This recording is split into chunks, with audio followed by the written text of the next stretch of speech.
One of the most frequent questions I'm asked is, what's your favorite horror game? A few come to mind, but nothing compares to Dead Space. Many have tried to emulate it. Many have tried to recreate that isolated dread, but all have fallen short. Even its own sequels struggle to match what Dead Space 1 did so effortlessly.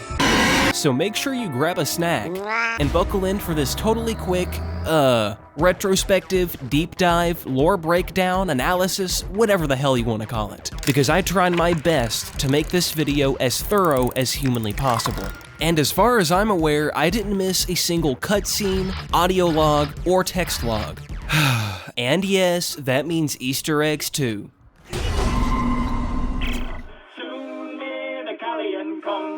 Our souls and take us home. One day when the fixing is done, we'll take our leave and go. La, la, la, la. We'll also be comparing the remake to the original game, because we're getting to the bottom of what made this game so legendary.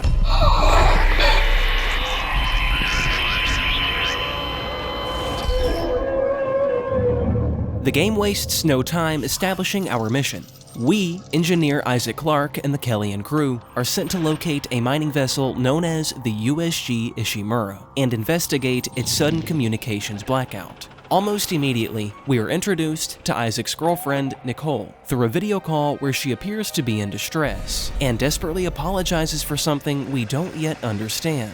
Isaac, it's me. Oh, I wish I could talk to you. I'm sorry. I'm sorry about everything. I just wish I could talk to someone. It's all falling apart here. I can't believe what's happening. Strange. Such a little thing. Nicole? Yeah. First I've heard from her in weeks. We're 5 minutes out. You still got that thing on repeat? Guess you really miss her. Ishimura is not a job you turn down, but 6 months apart with only vid calls. It's rough. Easy to say the wrong thing. Did you call? I don't blame you. I'd listen to my girlfriend over Hammond reciting security protocols. Forewarned is forearmed, Miss Davis. So you keep saying. Here we go. Nice clean re-entry. It doesn't take long to notice the friction between Hammond and Daniels. Aegis 7. Imagine 6 months staring at that chunk of rock. To an independent miner, that's paradise. Aegis 7 is one of the richest finds in CEC history. Some prospecting team set up for life. Now where is she? There. Confirming visual contact with USG Ishimura. What a beauty. Biggest planet cracker in her class, you know. And it looks like they already popped the cork. Why is it so dark? We should be able to see her running lights. Yeah. I'll get us into hailing range. Someone's got to be waiting up for us. Just be careful on the approach. I'm not taking any chances with the CEC's pride and joy. No chances, huh? Is that why you were digging into my personnel files before we left? You track your file access? I'm a computer analyst. Comes with the job. I ran standard CEC background checks, Miss Daniels. If you want to work in the big leagues, you have to play ball. Sir, we're in hailing range. For a routine repair mission, the tension between these two is palpable. Why such a fuss over a background check? USG Ishimura. This is the emergency maintenance team of the USG Kellyan responding to your distress call. Come in, Ishimura. Ishimura, do you copy? Come in. This is the USG Kellyan. You ever hear of a full communications blackout on one of these things? Never. Come on. Someone pick up the damn phone. We then hear this. What the hell is that? Sounds like their communication array is busted. Maybe a broken encoder. Daniels and I can handle it in 48 hours, max. Hey, that gives you plenty of time to catch up with Nicole. Yeah, I hope so. Jen, Johnson, take us in. Gravity tethers engaged. Automated docking. Let's go. We're losing control. We're off course. Guided system override isn't responding.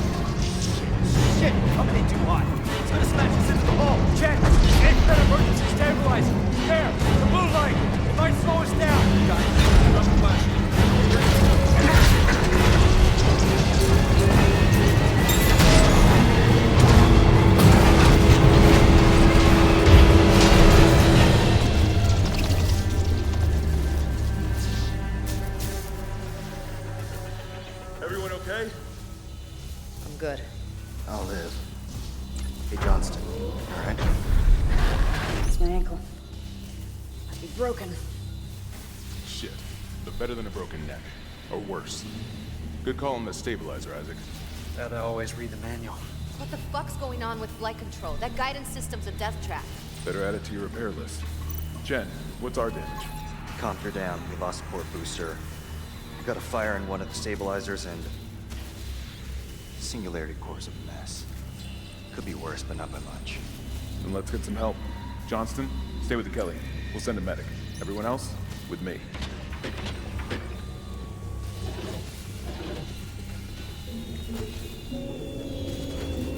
We are now unknowingly stranded on the Ishimura, with our cast of characters walking straight into a death trap. And to make matters worse, Johnston's ankle is already broken. Forget something? How's the ankle? It's like hell. But I've had worse. You go on. I'll get it strapped up. Even if everything had gone according to plan from this point onward, and we were somehow able to complete the mission, we'd still need a separate shuttle just to leave the Ishimura, because as you can see, the Kellyan is toast.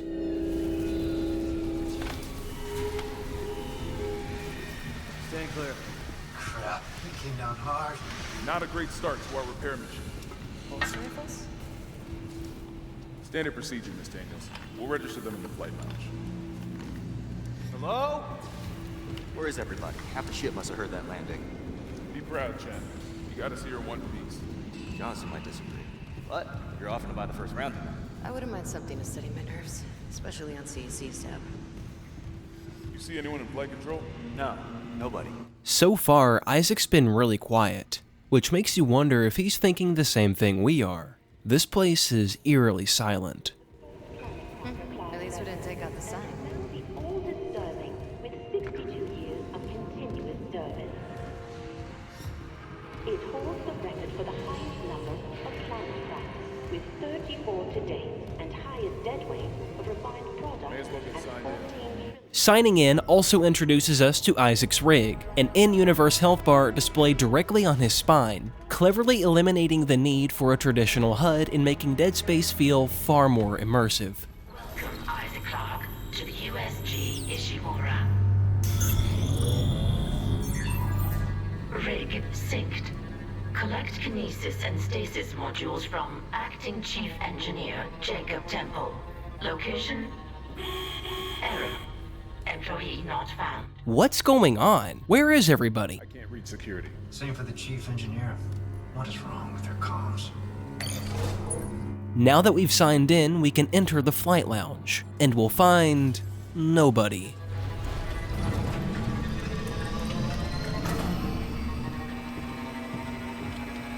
What we find instead is an almost unnatural stillness hanging in the air. And as you can see, some people even left their luggage behind.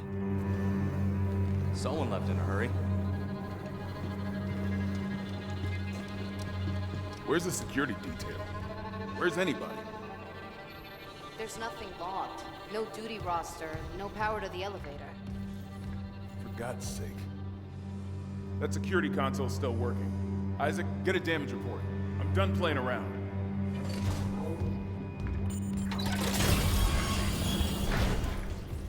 Something on the floor here. Sam? Isaac, I need that damage report. If Hammond wasn't barking at us, you would have seen there was blood in the floor, which means what happens next could have potentially been prevented. Oh God, that smell. What have you got, Isaac? Shit. It's not just comms or the guidance system. Half the Ishimura's in the red. Engines, hull, the trams. Could do that kind of damage to a planet cracker.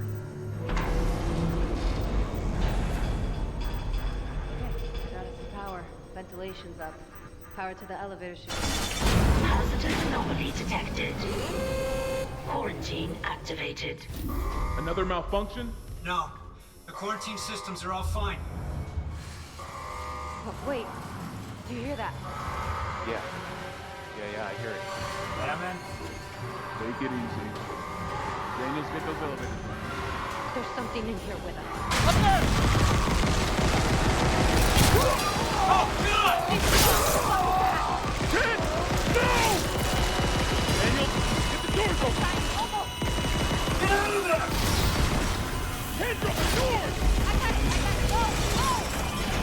Once the door opens, we instinctively run without even thinking, dodging and weaving creatures along the way.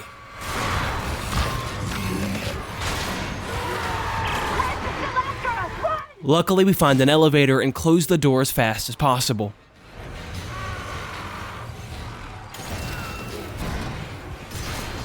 But that doesn't stop the creature.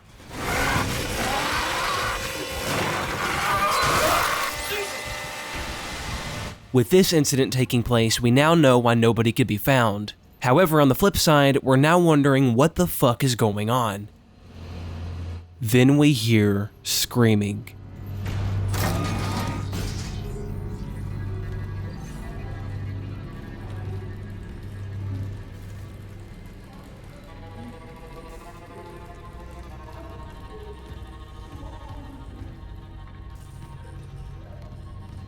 Cut off their limbs. We then find the plasma cutter. Originally designed as an industrial mining tool, Isaac repurposes it into one of the most iconic weapons in survival horror. And even though it's the first weapon we acquire, it's easily one of the best weapons in the entire game.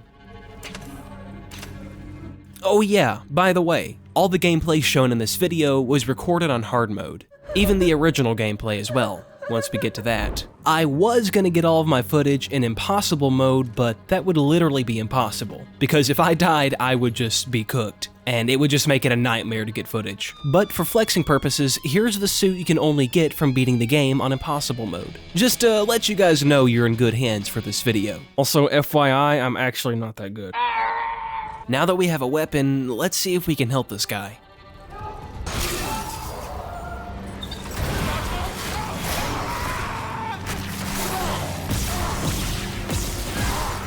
Even after severing this thing's legs, it continues to heave its body towards us. And unfortunately, we were too late to save the man. This creature had already torn him apart, which, as many of you already likely know, are called necromorphs, or as the community likes to call these variants in particular, slashers. Grotesquely deformed, reanimated corpses created from the remains of the Ishimura's crew. Their bodies are twisted beyond recognition, with elongated limbs ending in razor-sharp bone protrusions. And as you guys will soon see, they're not all the same. They usually all have bones shifted around in different ways. One of the most interesting things about Dead Space's gameplay design is, of course, that you have to shoot off their limbs, as opposed to shooting heads in most other games. However, what we don't know about the necromorphs are their large variety, with each having their own challenges and weaknesses. Now, since we were unsuccessful in saving this poor man, let's go ahead and search this room for any usable supplies and then meet up with our crew. In true survival horror fashion, Dead Space constantly rewards players who take their time to search their surroundings, as every hallway, locker, and storage crate can contain the ammunition and medical supplies needed to survive. And this here is our inventory. Much like Isaac's health bar, our inventory is projected directly through Isaac's engineering rig, keeping the interface fully grounded within the game world itself. Here we can manage our weapons, ammunition, and see the amount of credits we have. We also have a map and an objective tracker. We can also look at a few other stats, but we'll get to those later. Now, before we head off, if you're anything like me, you likely wondered who would write in blood like this. Well, it's not very hard to solve this mystery, as there's a corpse leaned right up against the bench. This makes me think that they were waiting for a friend or a loved one, and they knew they were going to die, so they desperately left behind this message. Because if you really think about it, writing in your own blood is a very desperate move. Actually, before I forget, I should mention you should stomp all of your enemies in Dead Space. Each enemy in this game drops one item, and if you didn't get anything, that means you should stomp them. But at the end of the day, I'm not the mutilation gatekeeper. You can get pretty creative with this if you'd like. Fit check! What you guys thinking about the bob, huh? Huh? Also, once you guys see this video, it should be out faster than any video I've released so far. And it's also gonna be the longest, so I'm really hoping I can keep this pace up and get these videos out faster for you guys. But I really feel like I'm getting locked in here and just overall more efficient with creating the videos. Despite that, they still take a long time to make just simply because of their length. Otherwise, I feel like I'm getting much faster. With that being said, it would mean the world if you guys liked and subscribed. You can also join the Discord server as well, with all those terrific people. But if you do join the Discord, I'm in there pretty frequently, so if you want to shoot me a question or whatnot, I'm pretty much always in there. There's also a video leaks channel where I post stills and clips of upcoming videos and stuff like that. Hello again, this is Fuzzduff from the future. Before I go, I actually have a question. If this video is well received, should I make a video on Dead Space 2 and 3? I mean, don't crucify me in the comment section. I know Dead Space 3 gets shit on constantly, but I've played it recently and it actually isn't that bad. The lore expansion in that game is phenomenal, but I think I can make a very compelling video on both of those games. So what do you guys think? Should I do it? I don't think I could do 2 without doing 3. It'd be incomplete, you know? But yeah, that's everything. Bye! Turning the corner, we'll find ourselves in a dark, musty hallway. We'll then hear a noise, as if something metal fell over. Oh, there's an item laying on the ground.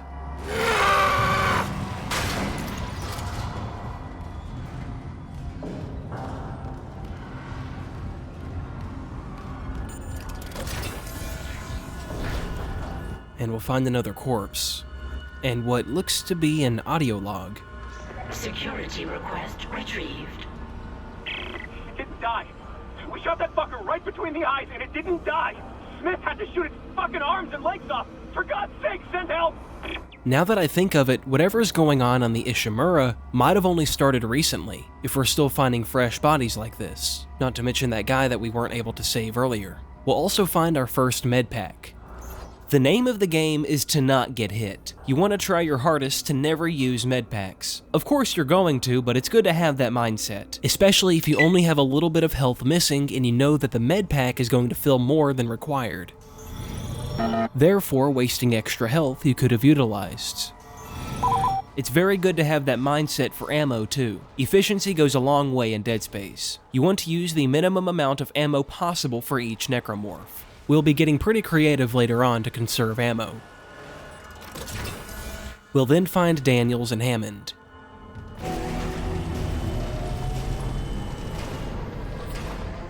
Isaac. Oh my God, Isaac. You made it. They're everywhere. Shen, is he, He's gone. Nothing I can do. What the fuck are these things? The ones I saw, some of them were wearing Ishimura uniforms. They're the crew?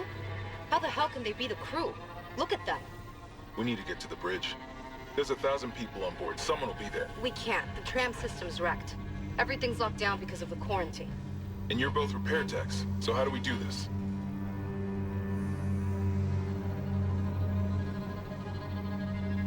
There's a broken tram car blocking the tunnel. It's gridlocked the system, and the data board's burned out. I can't lift the lockdown or call the tram until we get a spare from the maintenance bay. But it's all on Isaac's side of the quarantine. I'll handle it. Just make sure there's power to the repair systems. And Isaac? Yeah? I'm sure Nicole's okay. She's a doctor, right? She'll do the smart thing. Yeah, she always does. Find somewhere safe. I'll be back soon. Now, speaking of Nicole, at the beginning of the game during her vid call recording, she was talking about things falling apart here, end quote.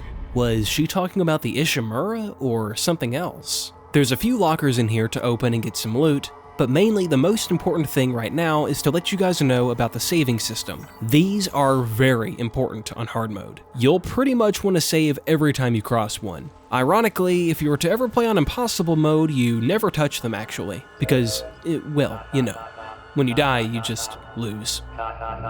Before we move on to repair the tram, you'll notice this sign on the wall that reads, "Your locator knows the way," and this is what it's referring to. By pressing the locator button, Isaac projects a holographic path directly onto the floor, guiding him towards his current objective. It's a simple feature, but one that keeps players from constantly opening maps and getting lost in the Ishimura's maze-like corridors. Even today, it's one of Dead Space's most recognizable mechanics, and back in 2008, it was a surprisingly elegant solution to a problem many games still struggled with. Now, we actually have a choice here. We can either take the left or the right door. However, in our case, we're going to take the right because in the tram tunnel, we're going to find a very important item. And since we're playing on hard mode, this is going to save us on health packs, and you'll see what I mean.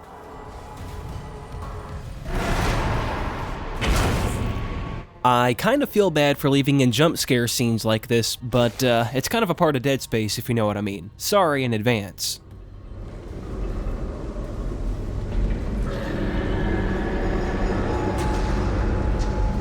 What the hell was that? Whatever it was large. Now, this here is our first locked room. Security clearance required. These here are a new addition in the remake and never made an appearance in the 2008 Dead Space. But since this is locked, we'll go into more depth and worry about these later. On up ahead, we'll see a blue glowing light that's pretty hard to miss. And as you can see, whatever it is, it's attached to a fellow engineer's severed arm. This here is our stasis module. In simplistic terms, it basically slows down objects from moving. And these stasis recharge stations are a very important resource to keep an eye out for, because they'll recharge our stasis meter for free.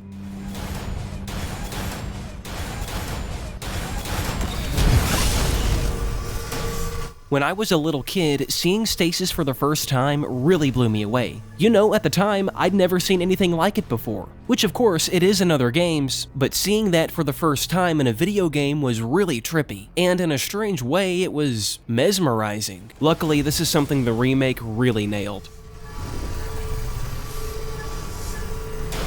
Just up this ramp, we'll find a stasis pack, and like most resources in Dead Space, these are best used sparingly, especially on hard mode where stasis can actually bail you out of very nasty situations. Suddenly, we'll be hit with a power surge, I guess? Whatever it was, it made the whole ship rattle, and even made the power flicker.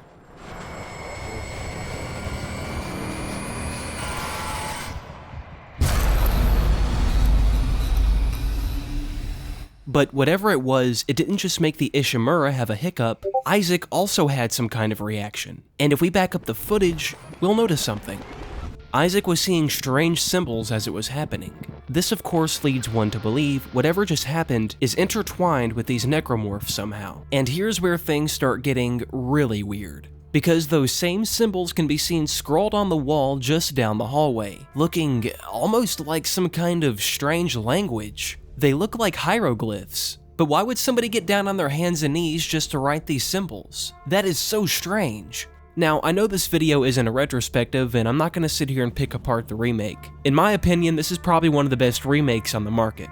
But I will say this, as pretty as this game is, the atmosphere in the original is done far better than the remake. There was a particular stillness in the air, as can be seen by this smoke or dust drifting to the ceiling. It subconsciously tells the player there's no breeze on the Ishimura, and coupled with the warm temperatured lights, you can almost feel the hot mugginess through the screen. And sometimes you can even hear flies buzzing around, particularly in enclosed spaces like bathrooms.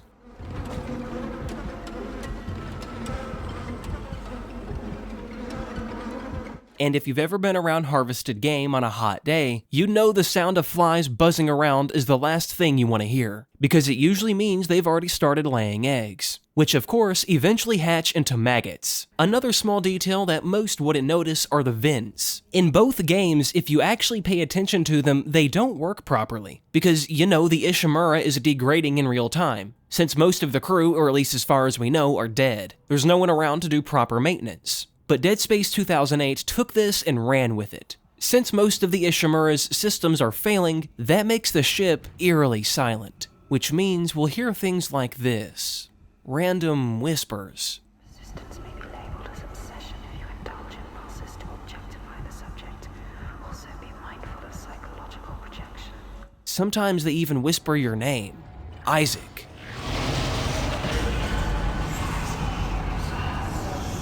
As we get deeper into the game, we'll understand more about these whispers. However, a lot of them sound like distant intercoms. But details like this literally make you think you're going crazy, and after a while you begin to question if you're actually hearing the whispers or not. Did you hear it from the game, or is your own mind playing tricks on you?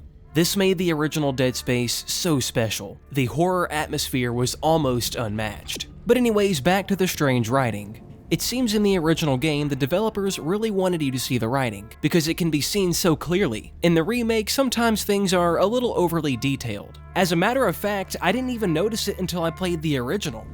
Down the other end of the hallway, we'll find a bathroom, which isn't strange in itself. However, on the inside, we'll find something truly bizarre. Writing in blood. Most of it's really hard to make out, but I believe this one says, "I found a man inside the vents," and another saying, "They told me to bring the others." Now, there's also 3 corpses in here as well, with some supplies. But this does get you thinking, why aren't these people transforming into necromorphs as well? How is this virus spreading exactly? And as horrifying as these creatures are, what's almost worse is that people are writing in blood. And Isaac just suffered from some kind of hallucination? Could that mean Isaac is infected already? But hang on. If that were the case, then these corpses would have turned already. It almost seems these people went crazy and then died due to their injuries. We'll then make our way to the tram repair room. Isaac, don't bother shooting those fuckers in the head. Doesn't even slow them down. Okay. The only way is hacking them apart. Those arms, their legs. Does that even kill them? Or do they just stop moving?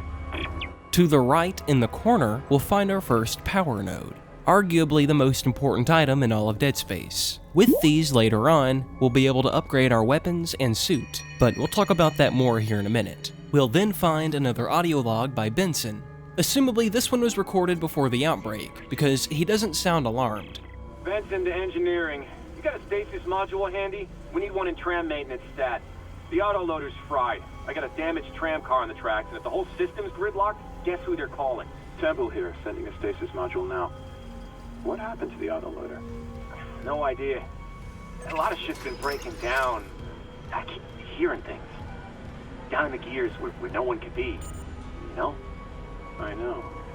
From this audio message between Benson and Temple, we'll learn something quite interesting, which sort of solves a mystery we've been pondering. It's that most of the issues the Ishimura has been having actually started happening before most of the Ishimura's crew died, due to the necromorphs crawling around in the vents.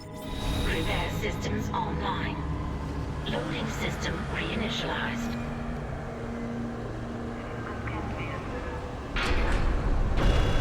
Warning. Autoloader malfunction. Please contact a repair technician. While trying to replace the tram, we'll be ambushed by slashers.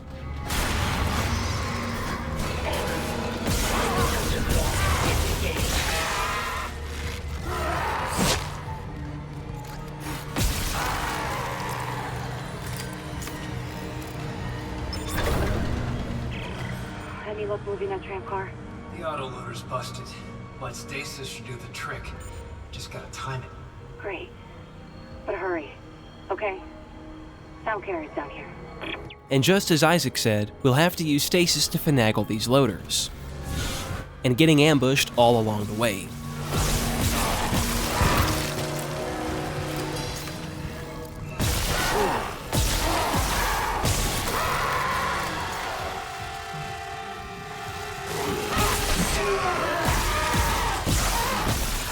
You know, something really cool that I just now noticed? From a video making perspective, in the beginning of Dead Space, you usually make a lot of mistakes. Mistakes that cost you resources. For example, you miss shots, hit the wrong buttons, use large med packs with almost full health. The point I'm trying to make is that I played the entire Dead Space franchise a few months ago before making this video. And not only that, I beat Dead Space 2008 and the remake both on hard mode. Then after that, I beat the remake on impossible mode. Had I began making this video coming off of beating both of those games, my aiming, my heal timing, my decision making, it all would have been really sharp. Therefore, from a viewing perspective, it would have been almost too sharp, if you know what I mean. Like artificial. I would have had way too much practice. So making this video months after playing those, I've become rusty, similar to the average beginner. I didn't plan for it to be that way, it just happened by coincidence. However, at the end of the day, I think this actually produces better footage for you guys, because it's more real. People make mistakes. By the end of the game, everybody's pretty locked in, even beginners, so mistakes become less common.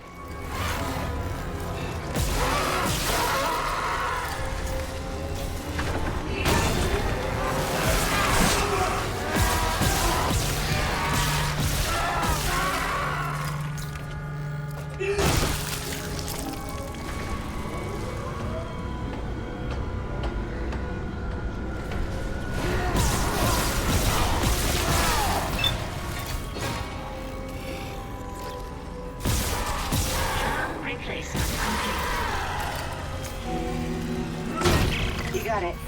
The tram was jamming the whole system. That's one down. You said a data board was fried too? Inventory says there's a spare board in the maintenance bay. We can't run the trams without it. Before we leave, this is a really good time to recharge our stasis. We can now go back the way we came. But first, I'm going to go ahead and heal too. Now, you don't actually have to go into your inventory to heal. You can just press a button for that. I kinda just wanted to show you guys what one med pack healed for. Now in hindsight, looking back at this footage, I should have used the medium med pack, but I think at the time I was overestimating how much it'd actually heal me for, so I just used the small one, which is kinda funny since we were just talking about being rusty.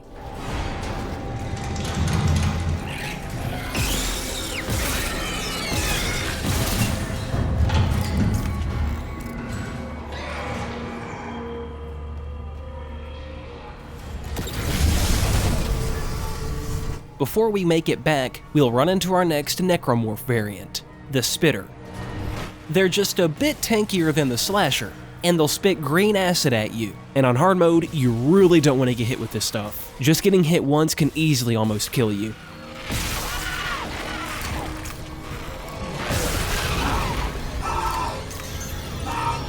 Talk about being rusty, I am such a shitter. We then make it back to the tram control room and take the other door, which leads to the baggage hall for the crew members. Before, this place was a complete hellscape.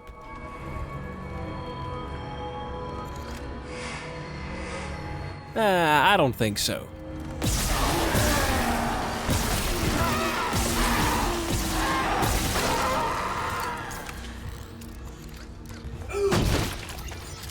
This introduces us to our first circuit breaker, a new addition in the remake. Personally, I think it's pretty cool. Using it's pretty simple. You just click one of these circuits and the wire turns blue. That lets you know that it has power. Turning on the cargo hall storage circuit unlocks a little side room for us with some items in it.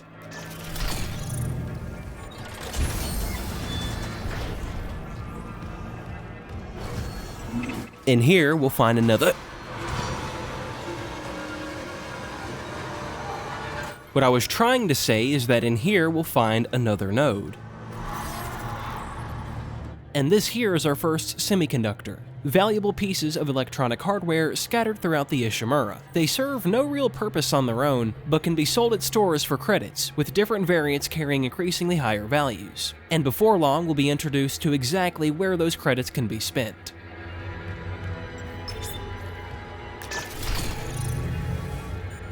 Pushing on, we'll find a pretty dark, open room. And of course, a bunch of slashers. But if we think fast, we can shoot these explosives and kill them instantly. Doing this will conserve tons of ammo.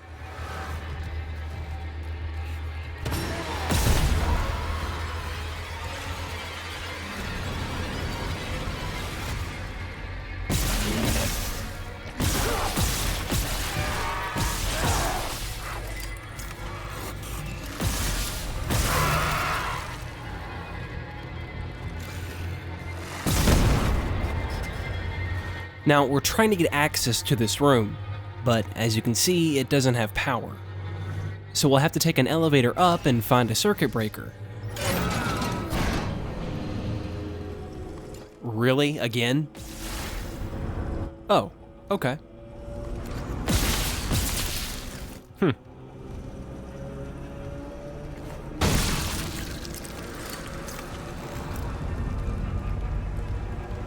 Shit.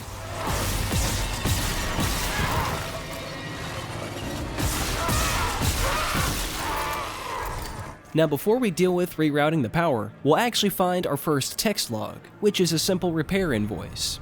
USG Ishimura, Aerospace Engineering Department, Shuttle Repairs Invoice Mission Day 2. Faulty 4 gyro, vessel USG ISH 503. Replaced, now functional. Mission Day 3, faulty 40 scope, vessel USG ISH 501, still in repair. Mission Day 4, damaged landing repulsors, vessel USG ISH 505, complete replacement, now functional.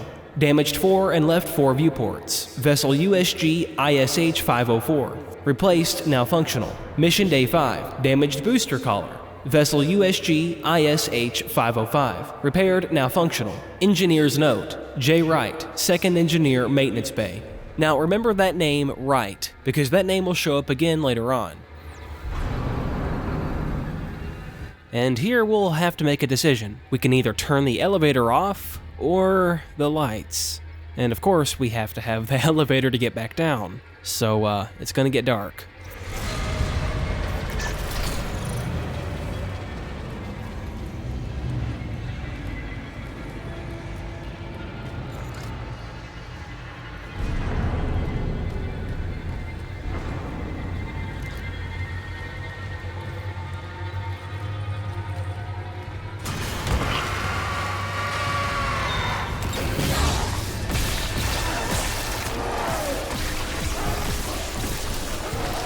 Now this was exactly why I wanted stasis first before we came to this place.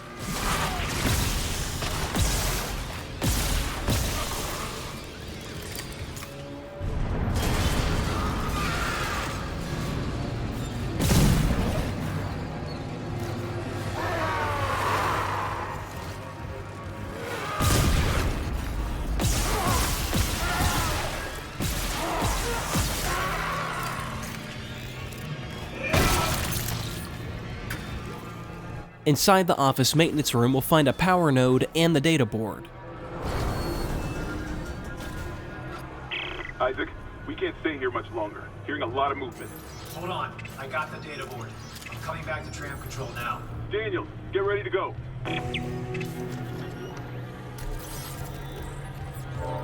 We'll also find another text log.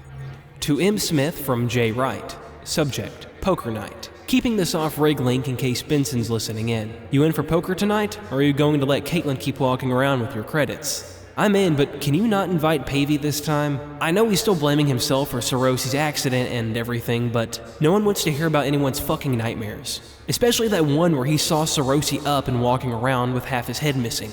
And don't give me shit about it, I'm serious. It's messing with me. Last night I had one of those dreams where you wake up, you know? But my dad was sitting next to my bed, talking to me. Felt so real, I kept seeing him out of the corner of my eye all day. And trust me, that's one son of a bitch who needs to stay dead. Smith.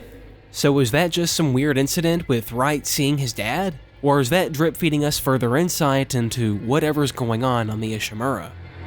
Right next to the text log, we'll find our first bench. With these, you can upgrade your suit and your weapons. But as I told you guys a moment ago, you have to have power nodes. Now, first-time players are probably going to dump their nodes into the suit. You know, more health is always better, right?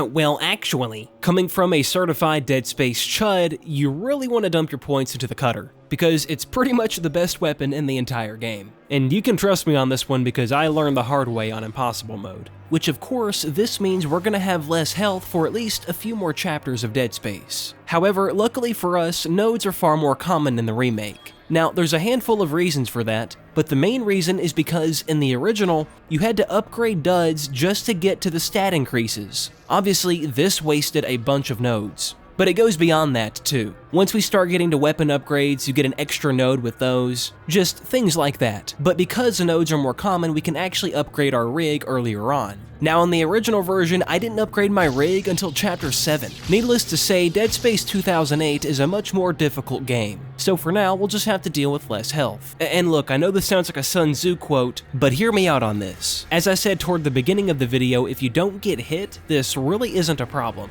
You always want to create space between you and your enemies. And if you follow this one rule, you'll do pretty well in this game. It's a little more nuanced than that, but you kinda get what I'm saying. But anyways, let's go install that data board. However, on our way back, stumbling through the dark, we'll have to make quick work of some necromorphs.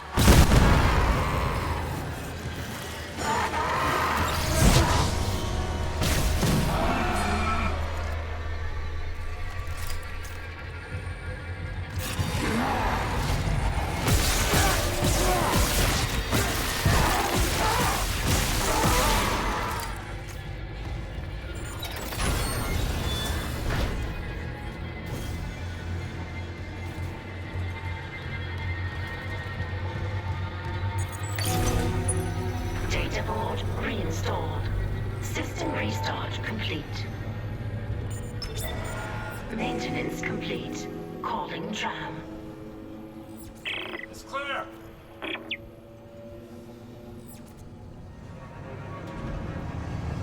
Now arriving at flight deck tram control.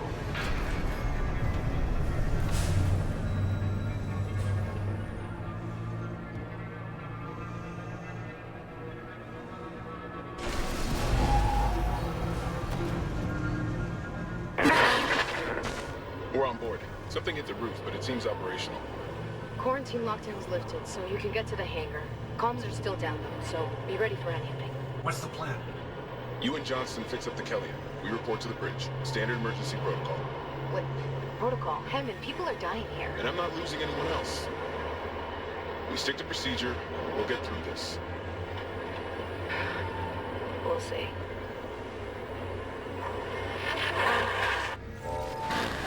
Before we make our way back to the Kellyan, there's something I didn't point out earlier. And what's interesting is that this is only in the remake. There's actually a complete holographic map on the wall of the entire tram system, and I figured it was worth pointing out that we are right here. So yeah, the Ishimura is pretty big. Something that Dead Space loves to do is play little pranks on you. On the way back to the Kellyan, we'll hear metal slamming and vents rattling, distant screams from necromorphs, but it mainly works on newer players because veterans are expecting it. But it's a little funny because nothing actually comes out to attack you. The more I think about it actually, it kind of reminds me of those haunted houses, you know? At certain points, it's just like, okay man, I get it. And this is by no means a dig at Dead Space, by the way. Like I said, it works on your first playthrough, and it works rather well.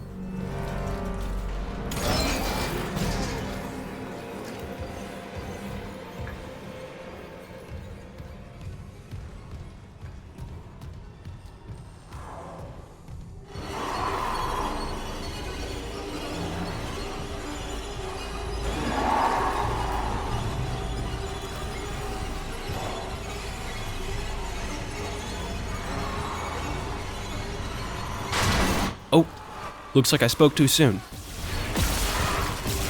And another thing Dead Space likes to do is flank you. Here's some friendly advice. If you look behind yourself in every fight, it'll save your life at least once. Isaac, we made it to the bridge. There's no survivors.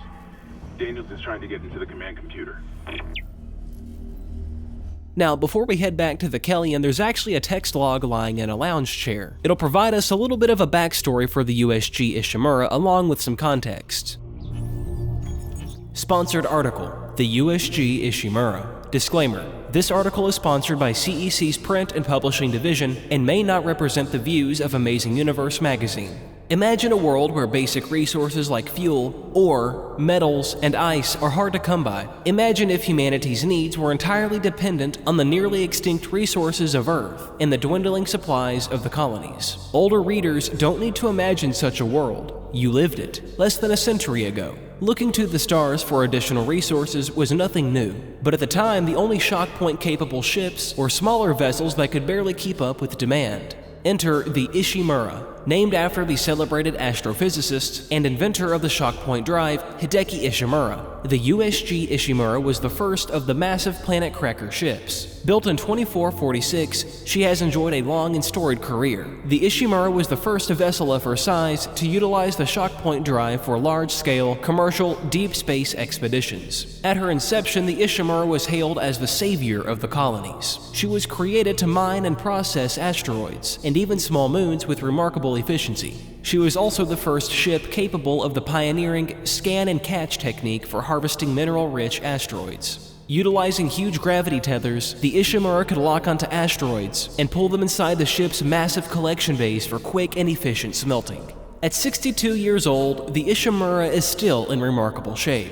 Her equipment has been upgraded over the years, and many of her interior spaces have been retrofitted to take advantage of the current technological advances. Despite so many long years of service, she remains the pride of the CEC fleet and is still the company's largest planet cracker. Whenever a vital deep space mining project requires skill, experience, and dedication, the Ishimura is ready to answer the call. It is ships like the Ishimura and the dedication of the men and women who crew her that built the Concordance Extraction Corporation into the trusted, dependable resource provider it is today. There's a few important details we can take away from this article. Apparently, humanity in Dead Space's universe is facing a major resource crisis, and massive planet cracker ships like the Ishimura are responsible for keeping entire colonies supplied. The article also makes it clear just how iconic the Ishimura really is. Built in 2446, the ship is already 62 years old by the time Dead Space takes place around the year 2508, which helps explain the vessel's worn-down industrial atmosphere. The Ishimura comes across more like an aging factory, pushed far beyond its prime. Where have we seen this before? Anyway, despite its age, the Ishimura is still considered the pride of the CEC fleet, a legendary mining vessel responsible for helping sustain humanity itself, which makes the outbreak aboard the ship an absolutely catastrophic event. It's also worth noting just how corporate and propagandized all of this feels. Even the article itself is explicitly labeled as sponsored by the CEC. Anyway, let's go meet up with Johnston. Maybe we actually have a shot at repairing the Kellion and getting the hell out of here.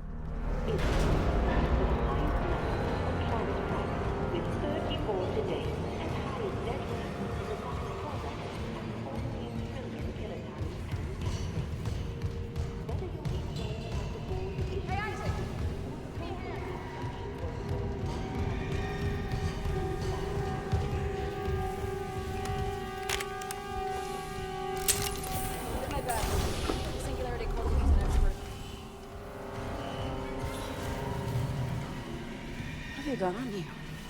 Is that blood? Haley, I need you to listen. The Ishimura's overrun with... they're fucking monsters. You didn't hear anything? What? No, the comms are still out. Isaac... We need the Kellion fixed now. Got a damage report? Yeah, it's there.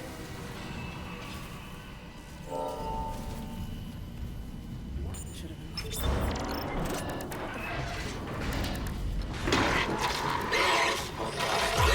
Singularity core. Singularity core.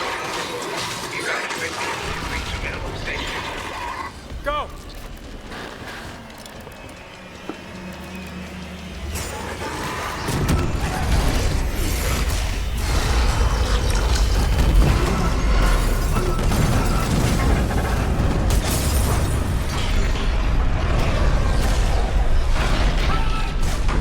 After the Kellion explodes, we'll be introduced to the Leaper. In my opinion, one of the most dangerous necromorphs in the entire game. They leap at you very quickly, which means you have to be quicker. And in all honesty, I usually save my stasis for Leapers specifically. That way I have maximum reassurance.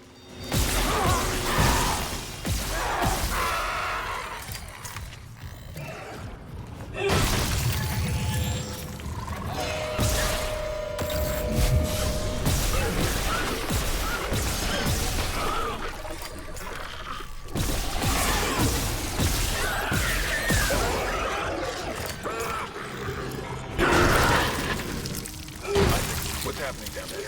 Johnston's gone. Kellion too. The Singularity core overloaded. No! Kellion was our only way home. We're trapped. No! I'm not losing two good people for nothing. What about the command computer? It's a brick. All the primary systems are locked down with the captain's codes. So we find Captain Matthias, track his rig. Okay.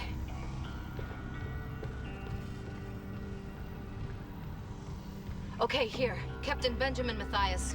Location medical. Status deceased? Even the captain? God. Isaac, you're closer to medical. You can double back and cut through maintenance. find the captain's body and get his rig. With his codes, we... What was that?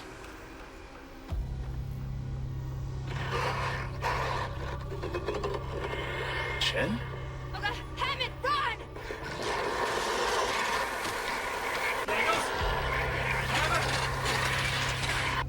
Shit.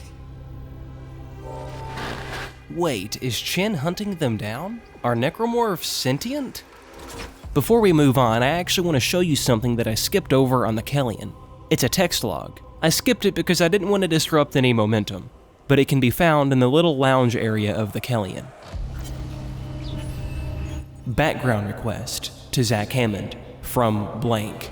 Per your request, here's what we could find on these specialists they've sent for the repair mission. Isaac Clarke. Isaac was born to Paul and Octavia Clarke on Earth in the eastern seaboard region of the American Republic. Paul Clarke was an award-winning ship architect employed by the Galactic Union Merchant Marine Corps. His records show extended time off-world, away from his family. When Isaac was born, Paul was given a temporary reassignment to an Earth-based Galactic Union Merchant Marine Corps ship production facility. During the 4-year tour, Paul and Octavia raised Isaac together. When the tour was over, Paul shipped off to an extended off-world tour. Paul's influence of his son must have rubbed off. Records indicate Isaac pursued studies in mechanical and electrical engineering and achieved high honors. According to medical and psychiatric reports, Paul Clarke's absence had a profound effect on Octavia. She suffered from depression and personal anguish until doctors encouraged her to find fulfillment by working with charitable organizations. It is believed this is how she ended up coming in contact with the Church of Unitology. At first, her association with the church appeared to alleviate her mental condition. The cancellation of her therapy sessions corresponds with the local parish announcements of her initiation ceremony. There are indications that she sold off much of the family estate to finance full membership in the church and the soul cleanse they require to enter the higher ranks. Isaac appears to have been selected to a prominent engineering school, but we surmise that he was unable to afford the tuition. As records show, he instead attended a lesser-known school with the help of scholarships and financial assistance. After graduating with high honors, Isaac enlisted in the Merchant Marine. He quickly gained a reputation for his resourceful engineering solutions, and after 2 years was promoted to a higher profile position closer to the major shipping lanes. Isaac's career stagnates at this point. This would coincide with psychiatric reports that his mother's mental health was deteriorating, and bank records show payments to a psychiatric facility for treatment. This seems to be where Isaac met a medical officer and neuropsychiatrist called Nicole Brennan, and her name appears on Octavia's physician roster. The two of them ended up cohabiting until Brennan accepted a promotion and left to serve on the USG Ishimura. Paul's return from his extended tour coincided with Octavia's release from the hospital. Whatever his assignment was, Paul's service records remained mysteriously classified by executive order, and unless he confined in Isaac, he took his secrets to the grave. The next records we have are death notices for Paul and Octavia. Their bodies were willed to the custody of the Church of Unitology, apparently on Octavia's wishes. Isaac's repeated petitions to have his parents' bodies returned seem to have been ignored, since the church refuses any inquiries related to its members. Their cause of death is unknown. Overall, Isaac's more than qualified to handle a job like the Ishimura. I'd talk politics over religion, though.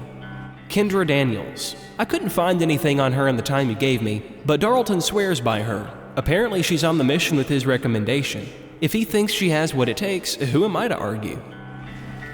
So Isaac gets a whole book written about him while Daniels literally gets nothing? That's a little weird. Whatever. But that religion, Unitology, keep that memorized. Right now it's not very important, but later on it'll be very relevant. Making our way to the tram station, we'll find more bodies and writing in blood.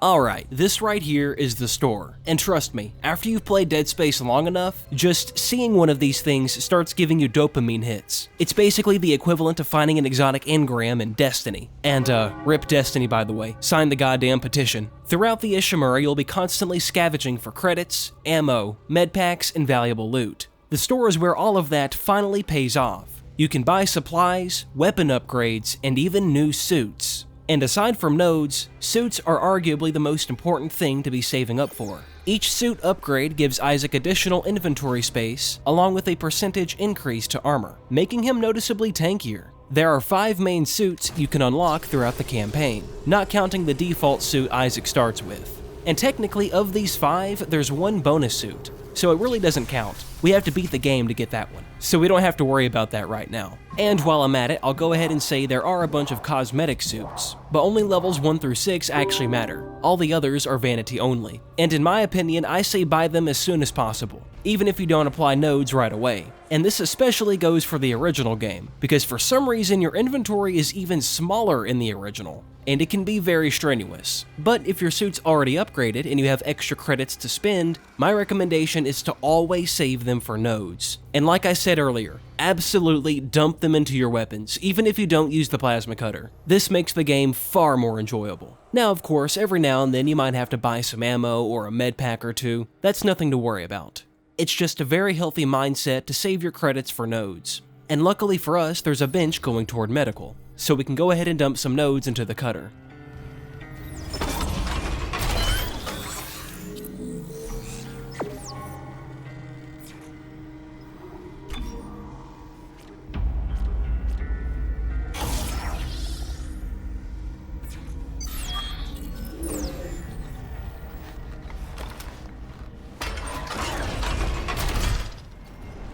Just a little further ahead, we'll find a fellow engineer who seems to have met an unfortunate fate. After playing Dead Space 1 a dozen times, or maybe even more, I never actually thought about what this engineer was doing. So I looked around and found this: System Check, System Reboot, Primary System Online, Secondary System Online, Checking Water Filtration, Water Filtration Damaged, Advised Shutdown, System Check Restart. Obviously, it's unclear how long the system's been damaged, but this got me thinking, so I did a little bit of research. And as it turns out, the International Space Station actually turns urine, sweat, and humidity back into drinking water. I never knew this. And the Ishimura is very far away in the Aegis system, so I'm more inclined to think that the ship uses a similar filtration system to the ISS. Otherwise, just to refill on water, another ship would have to travel all the way out here. And since that's probably unlikely, that means however long this has been damaged is how long the survivors of the Ishimura have been drinking sewage water. Although I suppose it's possible they have bottled water somewhere, but that's something pretty disgusting to think about, I guess. In the room next door, we'll find what might be my favorite item in the entire game: the Kinesis module.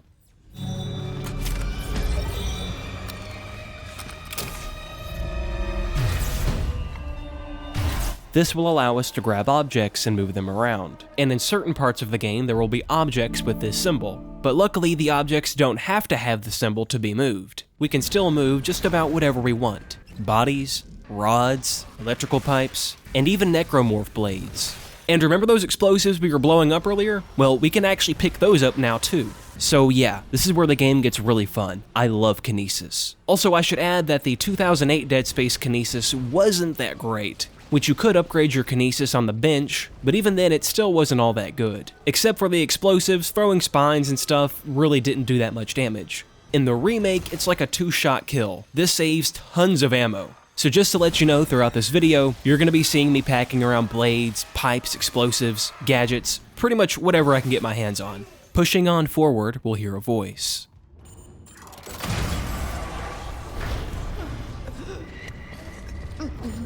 Gotta hold the line. They all came back.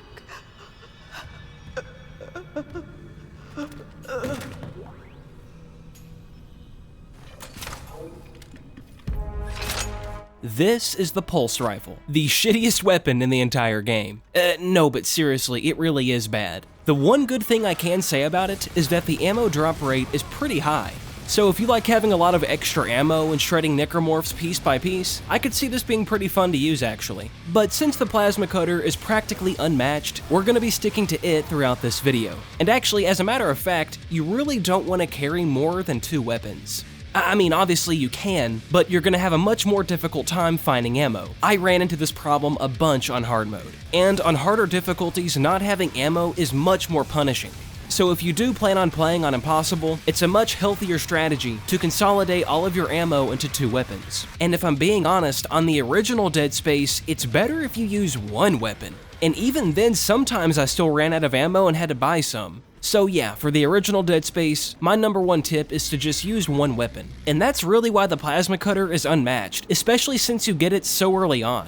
But if you're just goofing around, playing the game and having fun, who gives a shit, right? And with that being said, that's why we're going to be using the line gun later on. Now, there's some weapons in the game I have in my inventory simply because it drops very expensive ammo. We'll get to that later on, but basically you can sell that ammo and farm nodes. Now, even though we don't have the pulse rifle equipped, enemies will still drop pulse rounds simply because it's in our inventory. Which is why, as soon as we find a store, I'm putting that bitch in storage. Thank you for your patience. A really cool addition to the remake is the ability to backtrack previous locations using the tram. Remember that locked door we found earlier? That's where this comes into play. But since we can't open the door yet, we'll come back to it later.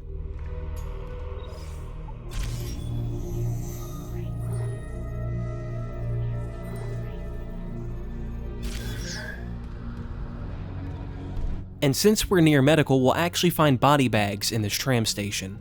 I suppose when the outbreak occurred, they were supposed to be transported somewhere, and there were probably too many bodies. And if that's the case, that still raises the question, why hasn't everybody transformed yet?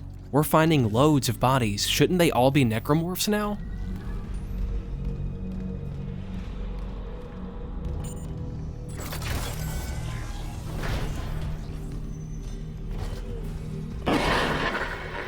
Isaac, have you heard from Daniels? We were attacked. She ran the other way. No, nothing. Medical's a slaughterhouse. They barricaded access to the morgue. The morgue? Yeah, but the barricade was put together in a hurry. A hydrazine tank might blow it open. Just need a detonator, like maybe a shock pad. Nicole could be through there if... Isaac, the one who attacked us. I swear to God it was Chen. But I saw him die. If they barricaded the morgue, maybe it was to keep something in.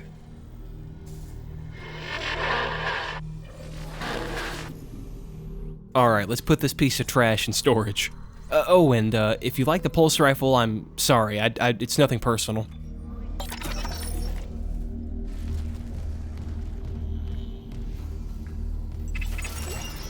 Level 2 security clearance required. This is probably a pretty good time to talk about the security clearance a little bit more in depth. So there's actually 3 stages, and as you guys seen earlier, there was a level 1 door that we could not open. Here in a little while, we're going to be able to open level 1 doors. Then after that, we upgrade to level 2 and then eventually level 3. But toward the end of the game, there's actually a master override we can acquire. We'll talk about this more later on, but for now, that's a basic overview.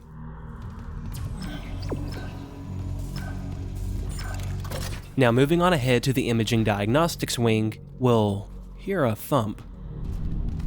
Or a bang more like.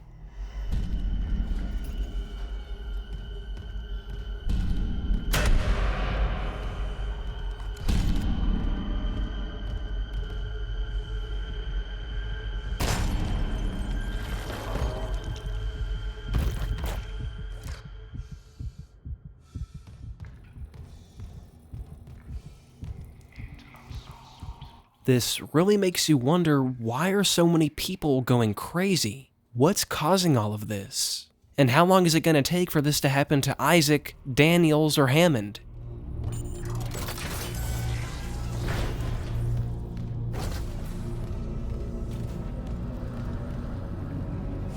We then find an inoperable elevator. This introduces us to fuses. These power the circuit breakers we used earlier. But before we power the elevator, let's actually turn on that door that we walked by earlier, as we'll find an audio log inside.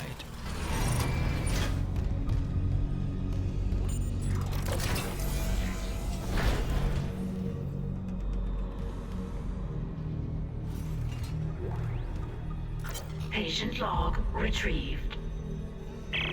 I hear the tests on patient Harris were inconclusive. Given the reports from the colony, he's lucky to have his faculties at all. Well, a divine experience would leave an impression on anyone's mind. Perhaps. But I saw nothing divine in all that blood. The suicides. This is a revelation, Terrence. We just need more insight to translate it. You think this insight can be found in Mr. Harris's psyche? I'm positive. And with Captain Matthias barring any visits to Aegis 7, this fellow may be our best chance. Harris is Dr. Brennan's patient. And your methods... Look, Mercer, things are complicated enough already. I can't sign off on this. You'll do what's best, of course, but how long can we afford to wait? From this audio log, we'll learn a few questionable details. So, this Dr. Mercer character apparently wants to steal or borrow Nicole's patient because he had a divine experience, end quote. And whatever happened to patient Harris happened to him on Aegis 7, making him their last chance of translating this experience. And apparently whatever this experience was damaged his mental faculties. But what's interesting is we've been seeing plenty of people with questionable mental faculties. A lot of you might not agree with me on this, but if there ever was a deadly outbreak of this magnitude, I'm willing to excuse some immoral methods to learn of its origin. But these two seem more interested in the experience itself. This makes you wonder if these two are still alive somewhere. Let's continue on. In the room right by the elevator, we discover somebody choking on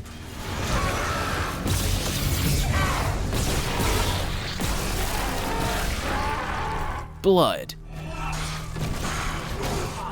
We'll also find some loot and a power node, and writing on the wall. Hey, it's okay to be fucked up. And the other part reads, we can't fight anymore. But of course, there's only one person in here, so assumably he's the one that wrote it.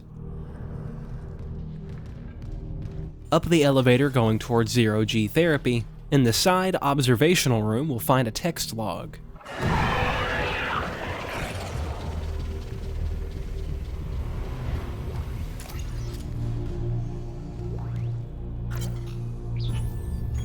Medical log, Dr. B. Warwick, Chief Psych Officer, Sensory Deprivation Treatments. The diagnoses are stacking up as fast as I can file them. Sleep paralysis, hallucinations, nightmares, paranoia. I'm getting patients from all over the ship.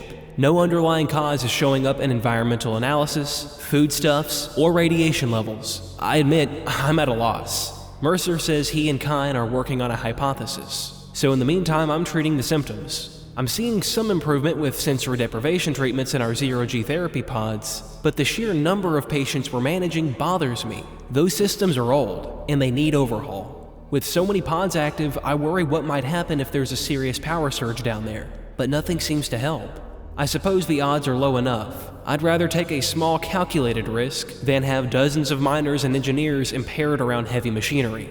Yeah, they're working on a hypothesis, alright. Curious to see what it'll be. Going into the Zero-G section, we'll find ourselves in a vacuum. Entering vacuum. Entering zero gravity. Giving us just a little taste of what it's like, priming us before we actually have to fight enemies in Zero-G. Out here we'll find a bronze semiconductor and some supplies.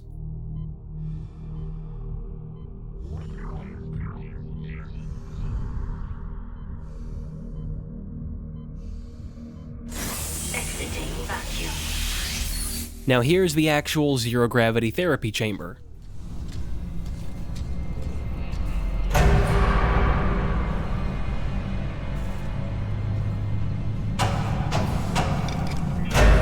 And if you've ever played Dead Space before, you already know there's a massive change here. In the original, you basically had to hop around. Then in Dead Space 2 and beyond, they implemented thrusters. Well, here in the remake, they've done the same thing with Isaac's suit. Very nice.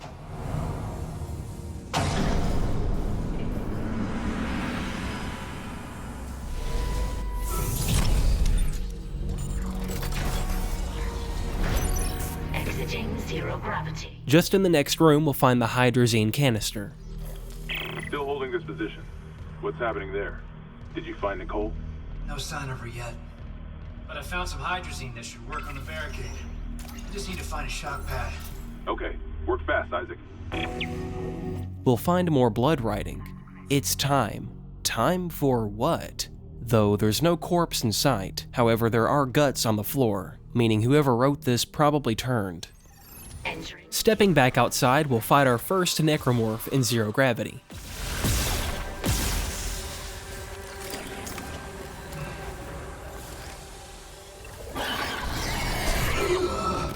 This is why I hate the leapers, they piss me off so much. These little bastards are like skeletons in Minecraft, I actually hate them.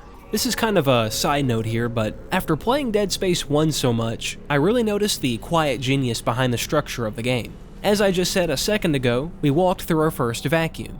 This introduces us to running out of air. Then we're introduced to zero gravity, which gets us used to, being in zero gravity. Then when we come back out, we're then faced with a necromorph. However, it's in zero gravity, but we still have air. This was a really quiet way to prepare the player for more complicated engagements later on, where you're juggling multiple enemies and suffocating at the same time. Meanwhile, sometimes you have to jump around to dodge the leapers. That is, if you don't have stasis. I just thought it was a really smart way to silently hide a tutorial, because you never really know you're in one. What the hell? It shut the whole ship. I'll check it out. Entering vacuum.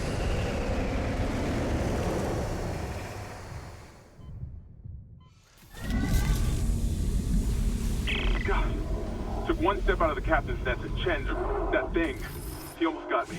You okay? I trapped him in a damaged escape pod. He's snarling like, this is fucked up. Hurry, Isaac. Ugh. Pulse rifle schematic.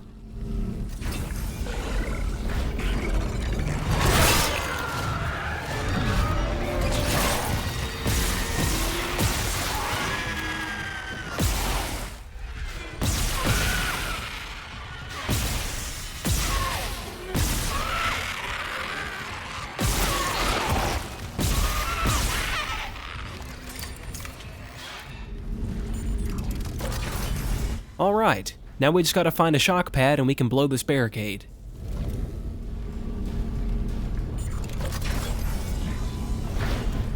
Okay, so entering the main lab, I'm gonna spoil something for you. This place is a death trap, and if you aren't expecting 20 necromorphs, then you're definitely fucked. Luckily in the remake, there's these stainless steel looking tables lying around. If you break them, you'll actually get 4 rods. Now, I haven't broken any yet because conveniently there's a few placed right here. And as a matter of fact, this is where I like to stand and stay prepared. Just pretend you're playing Gears of War 3 Horde mode or something. Hazardous anomaly detected. Quarantine activated.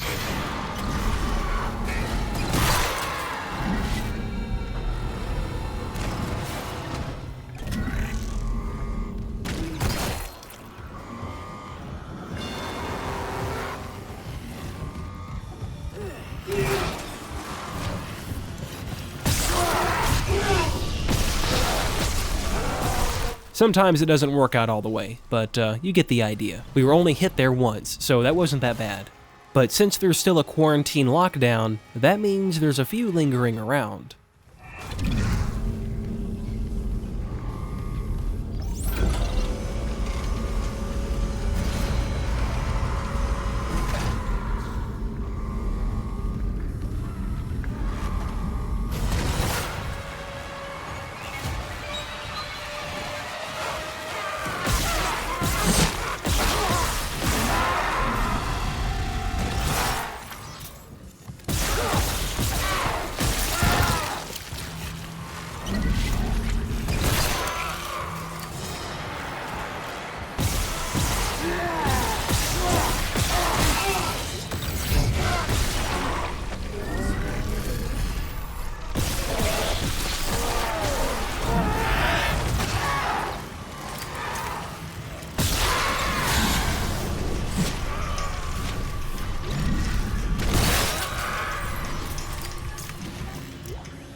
So far, that's the biggest horde the game has thrown at us.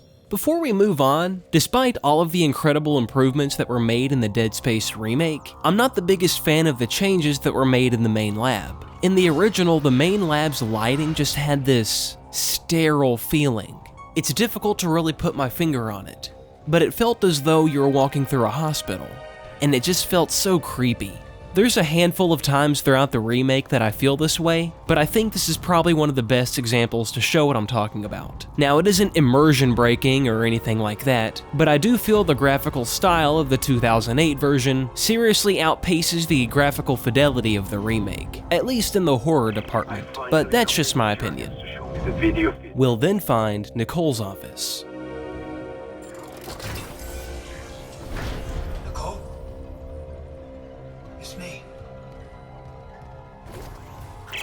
Personal log, Dr. Nicole Brennan.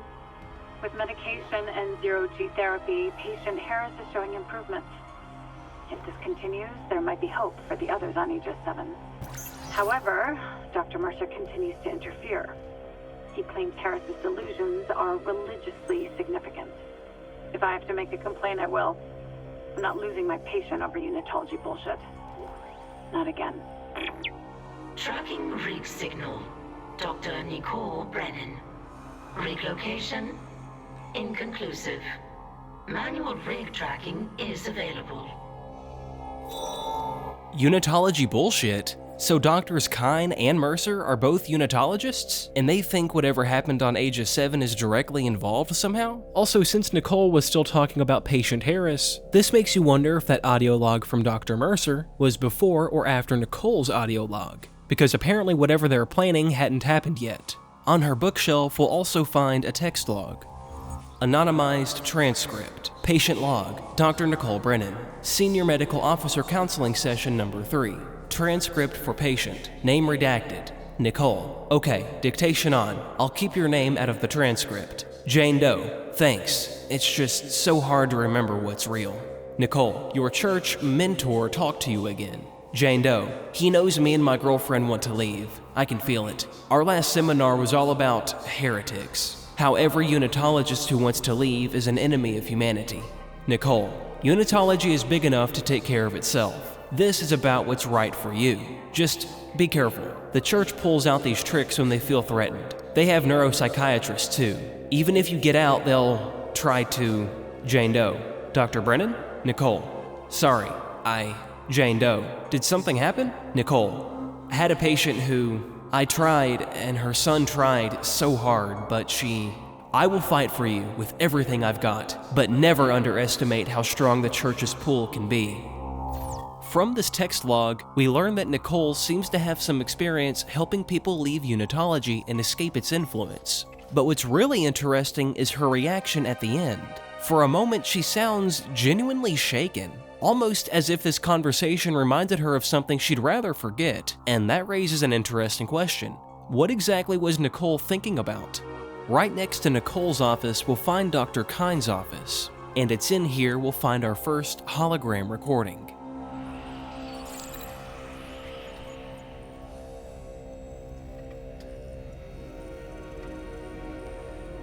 Ben, what in God's name is happening down there? Precisely that. God's work. How can you say that? These deaths at the colony. The paranoia, the hallucinations. You wanted a scientific analysis? Cause and effect? Well, it all began after they raised the marker. What are you so worried about? The marker is divine. We know this. Look, it'll be on board tomorrow. You can study it then. Put your mind at ease. At ease? People are dying. How can that be the transformation the teachings promise? We're witnessing a new beginning. Terrence, for unitology, for humanity. Of course our faith is being tested. Everything is about to change. That's right. And recording. See you later. So that's what's causing the outbreak? That's the marker? But if this thing's responsible for everything we've seen so far, why would Captain Matthias willingly bring it aboard the Ishimura? Now, before we get ahead of ourselves and start speculating, let's read Dr. Kyne's text log by the window first. It'll give us some more context. Personal log, Dr. Terrence Kyne, Chief Science Officer, observations on the marker. The vidlogs from the colony are poor quality, but I've seen enough to confirm the discovery to Ben. The artifact appears to be a genuine marker, the first to be found since Unitology's founding. We must get it on board at the first opportunity so I can begin a proper study. I can't even imagine the potential of such a find. The black marker offered revelations beyond our wildest dreams, and that was without the benefits of the current analytical technology. This new marker, what secrets could it have? What wonders could it offer to humanity, to the Church of Unitology, without EarthGov here to seize them first? This marker could herald the dawn of a new age, and I will do my part to see that that age comes to pass. Maybe this is fate. In the darkest time of my life, the Church and its teachings comforted me, saved me, and now I'm here, in the right place at the right time, to be the service of all of humanity, to repay those blessings. Amelia, if you could only be here now. So there are 2 markers. That's an interesting revelation, but it also raises a whole new set of questions. What exactly are these artifacts? And why would one be found on Aegis 7 of all places? What's important to point out, however, is that this doesn't quite line up with the Dr. Kyne we've seen so far. In the hologram, Kyne seems genuinely disturbed by what's happening on Aegis 7. He's frustrated with Captain Matthias. People are dying, and for the first time his faith in whatever the marker is appears to be wavering. But this text log paints a very different picture. Before the outbreak, Kyne describes the marker as a genuine artifact, the first of its kind discovered since the original black marker, and he doesn't talk about it with caution or skepticism. Quite the opposite, actually. He sounds fascinated by it. More importantly, Kyne admits that Unitology found him in a particularly dark time in his life. It gave him a sense of comfort and purpose. Honestly, I think that's a very important detail, because it tells us before the outbreak, before the death and destruction, Kyne wasn't approaching the marker as an objective scientist. He approached it as a believer, and if the marker really is responsible for everything happening aboard the Ishimura, that belief may have blinded him to the danger until it was too late.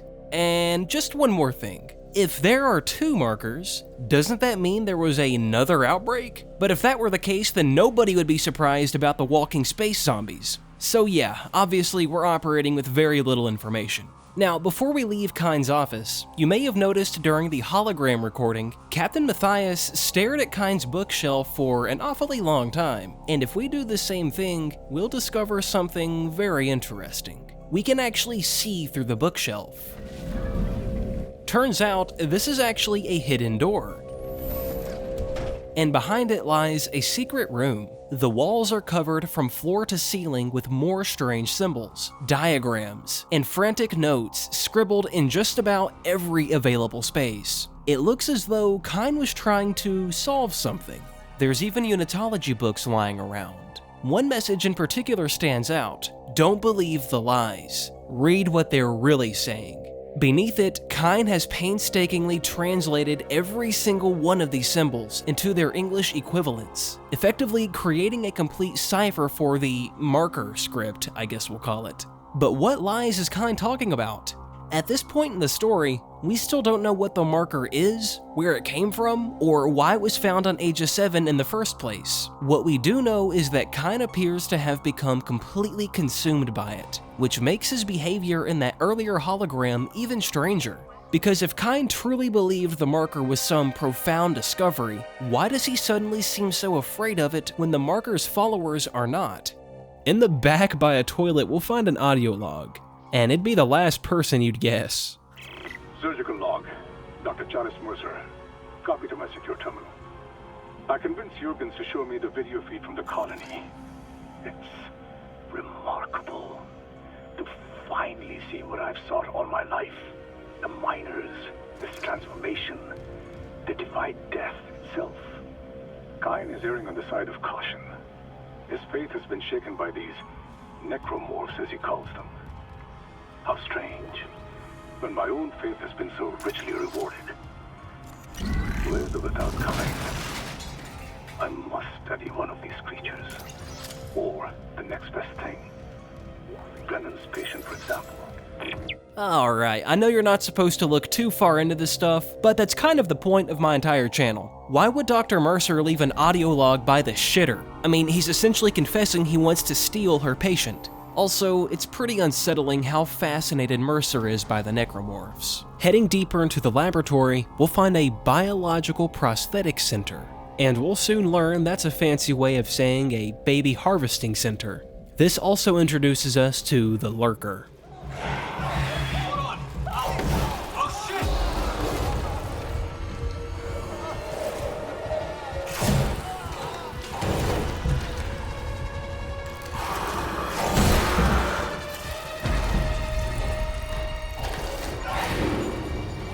And as you can see, disturbingly, these things are infants turned into necromorphs. Now, in the original game, when kinesis was shit and the aiming was clunky, these things were actually kind of difficult, but in the remake, lurkers are much more fair, and projectiles can usually take them out pretty easily.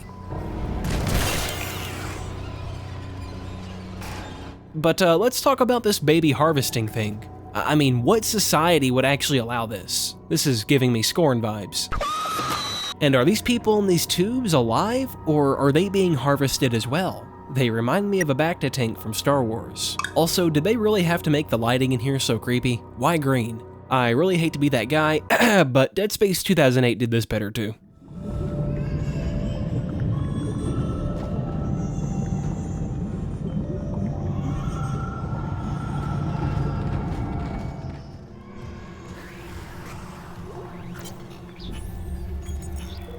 To Z. Caswell from Dr. Leal. Subject: clerical error. Zoe. Specimen 426 is ready for harvest. I was about to notify Alvarez to prep for medical leave, but when I checked the database, I saw Ensign Sable has been moved ahead of her. Is that right? Alvarez has been on the waiting list for 3 months now. I thought arm transplants took priority over cornea. 2D Leal from Z. Caswell. Subject: clerical error?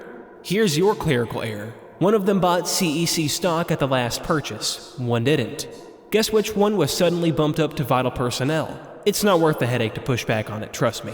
And before you think about filling out an ethics complaint, just remember the wise words of Hippocrates: shit rolls downhill. Zoe. I'm afraid Dead Space is getting just a tad bit too real. Up a small lift, we'll have another run-in with a lurker.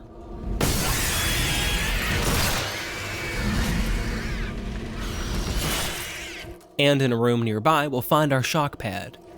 But it's occupied. So all we have to do is kill the power.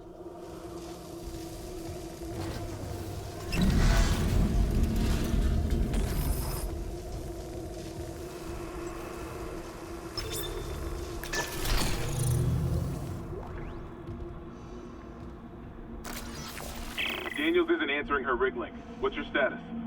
I found a shock pad I can use on the barricade. I'm heading back there now. Watch the voltage on that pad. I'm not losing anyone else. And luckily, right next to it is a shortcut.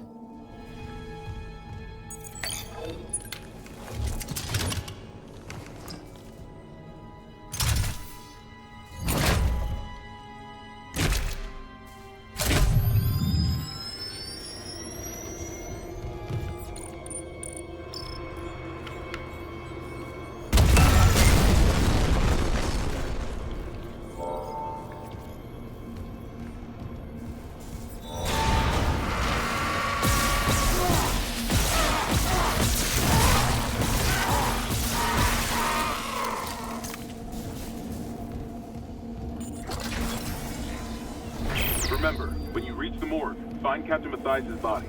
Get his rig codes, and the computer's all ours.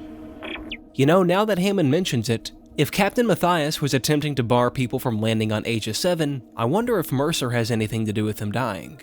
In the clinic, by all these drawings, we'll find our first plasma cutter upgrade, and once we return it to a bench, it'll extend our node graph. And we'll find a door blocked off leading to ER Hallway A. Up above it, there's a sign seeming to outline the specializations in each unit. Services unit, medical unit, patient unit, emergency room. And someone scrawled on it, all died. And we'll find a security clearance level 1 node box. We'll have to make sure we come back to this in a bit. A body lies next to what looks like the check-in desk. and his torso is almost completely skinned, and either him or somebody else wrote, "Fuck this ship." Inside the emergency room itself, we'll find a hologram of Nicole working on a patient.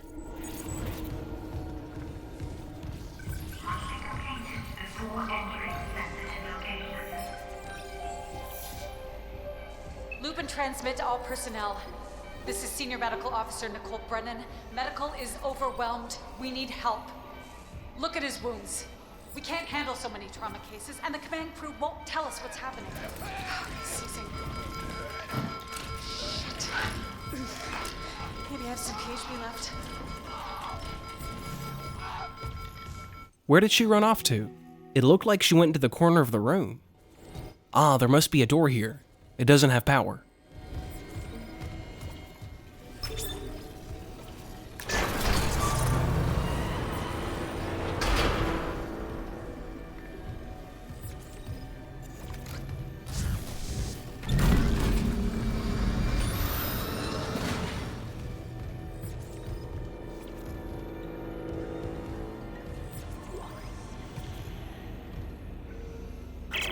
Medical log, Dr. Nicole Brennan. So much for being paranoid. I repurposed this room to run counseling sessions without unitologists interfering. Now it's the only place I feel safe. I recovered a limb after yesterday's attack. Genetically, it's human tissue with bizarre mutations. But it's just a sample. It's not enough to figure out a cure. I need... Wait, where's that report from engineering? Here. The engineers pulled something out of machinery. Limbs missing, torso intact. Okay. Time for a real autopsy. This must be the limb she was talking about. But if she just got access to a necromorph corpse, where is she performing the autopsy? In the corner of the emergency room, we'll find a medical log. Oh, and this one's by Dr. Warwick, and it's about patient Harris. Harris is asleep after another dose of sedative. He seems literally unable to sleep without chemical aid. Most people succumb to exhaustion after more than 50 hours of waking, regardless of circumstances. Not Harris. His bizarre explanation of the events on the colony points to the same paranoia we've seen elsewhere planetside. His guilt is not in doubt. 2 security officers were present when he took Dr. Shiralo hostage and murdered Nurse Evans. And Harris doesn't deny his actions, but he shows no remorse. In fact, he insists there was no crime, specifically that Evans wasn't a nurse when he killed her. This is classic sociopathic behavior, but Harris exhibits no other symptoms. He is affable and friendly, able to emphasize and offer original opinions. When questioned about Evans' murder, however, he becomes withdrawn and uncommunicative. He claims the explanation is stuck in his mind, and that talking about it mixes up its message. He also undergoes intermittent hallucinatory periods, again similar to those experienced by other colonists. During his long waking periods, Harris exhibits writing behavior on any available surface, claiming the dreams need to speak, and that he's attempting to make it whole again. What that means, I haven't determined yet. Given the complexities of his case, I plan to reach out to my colleagues for more insight. Okay, well, this gives us a small update on Harris, meaning he wasn't dead up to this point. He might be alive out there somewhere after all. To enter ER Hallway A, it has to have power, so this time we'll have to turn off all circuits and remove the fuse. And of course, doing this, we lose the lights.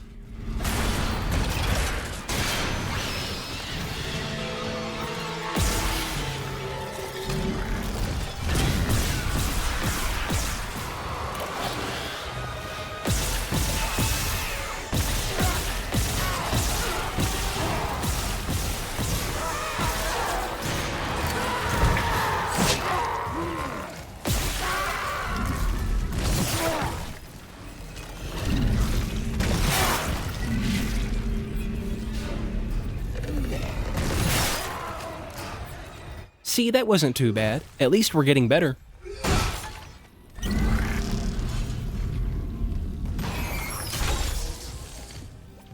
In Hallway A, we'll find dozens of bodies. It's a complete bloodbath.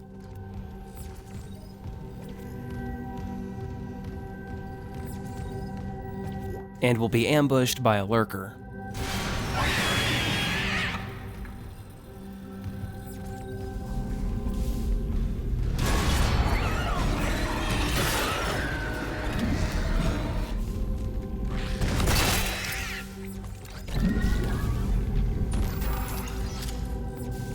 What the?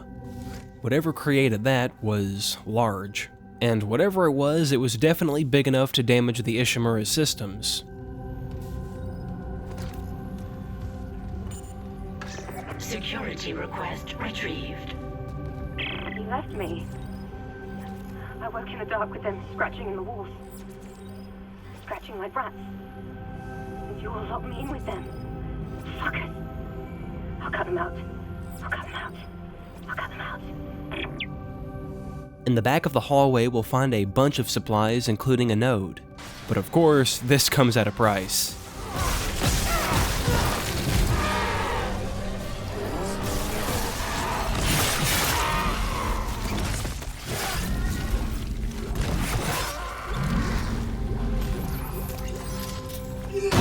And there's also an audio log back here from Terrence Kyne. Mercer, it's Terrence Kyne. You were in surgery, so I left this with Warwick. He'll be discreet. I just got the latest report from Aegis 7. The situation's worse than Captain Matthias will admit. 40% of the colony's population is now showing symptoms. Depression, hallucinations, more violence. People are dying down there. I know it's linked to the marker somehow, but I just don't have enough data. Mercer, maybe I was wrong. We need answers by any means possible. That patient, Brent Harris, might be our last hope. So now we know Dr. Kyne seemed to be convinced. The best we can hope for is that patient Harris is okay somewhere. In the intensive care unit, we'll find a woman.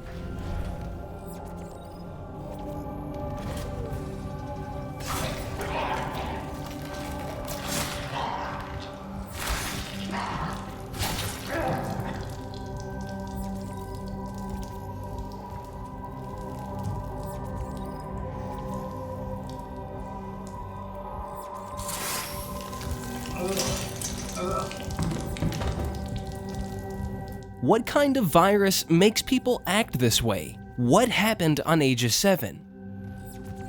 In the hallway leading to the morgue, for once, we'll be greeted with a somewhat inviting setting. That's until...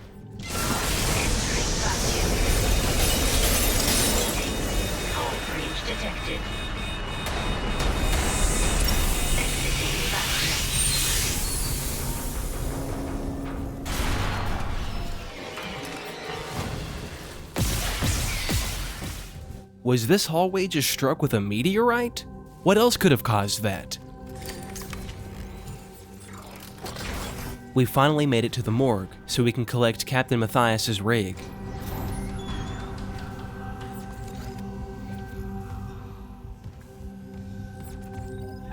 But before we grab the rig, we'll actually find a text log first, and it's quite interesting. Autopsy report. Medical log. Dr. Damas. Medical examiner. Report of death on ship. Subject. Captain Matthias. It is my unfortunate duty to officially pronounce Captain Benjamin Matthias dead. Reports of the exact circumstances surrounding his death are conflicted, and will be left for investigators to determine once we return to port. I will constrain my comments to the condition of the body.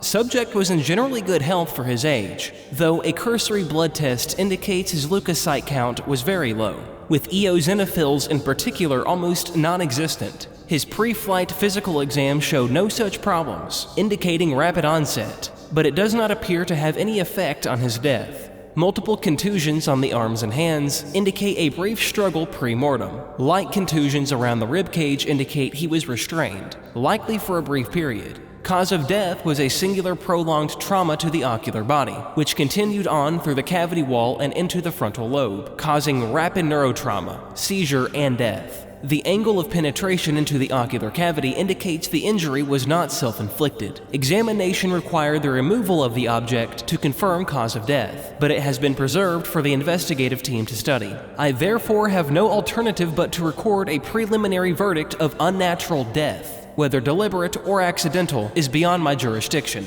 So somebody really did kill Captain Matthias. Could it really have been Mercer? Alright, so here in just a moment, we're gonna encounter what I like to call a clusterfuck. Things get hectic very fast. So to make our lives easier, I'm gonna pre-plan some things. I'm gonna take this bad boy and put it right here. And I guess this is some slightly spoilery foreshadowing here, but if you want to go the extra mile here, I suggest stomping all the bodies. At least make sure all the bodies' legs are hacked off. But if you're fast enough, you really don't need to worry about this part. Okay, here goes.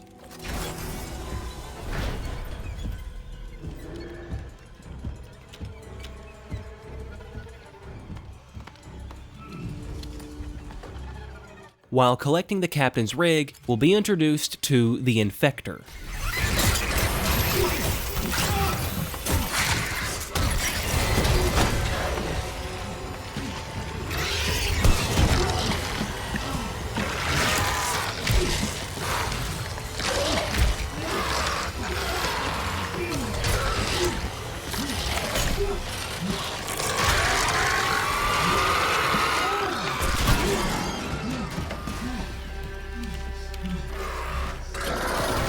Now, the game tries to preoccupy you with this guy, but we're gonna ignore his ass for right now, because right outside, this little son of a bitch is gonna try and infect every single corpse in the morgue, and we're putting a stop to that immediately.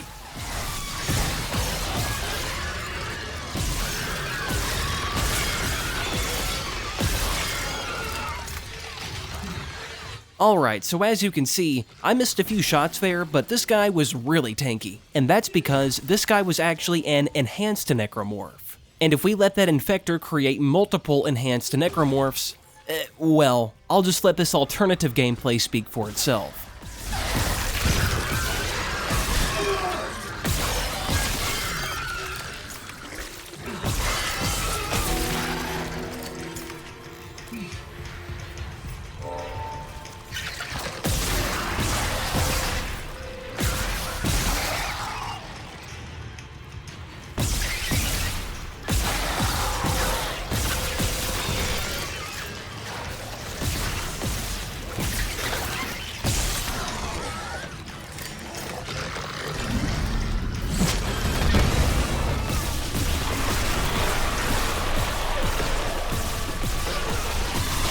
Yeah, okay, you get the point. But anyway, this is a big no-no on hard and impossible mode.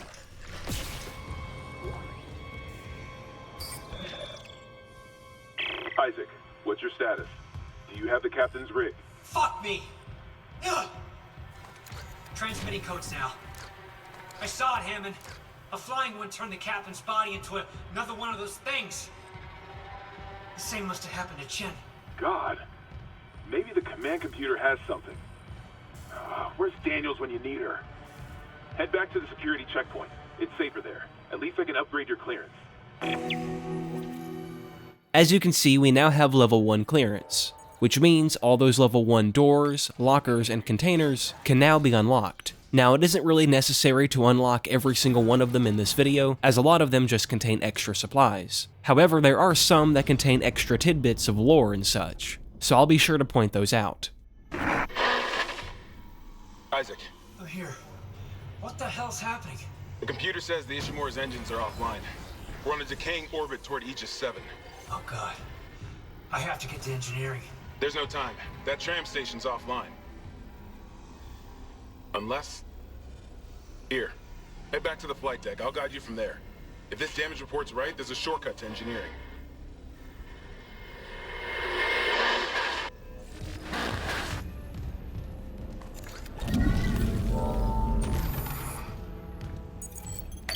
Clearance confirmed.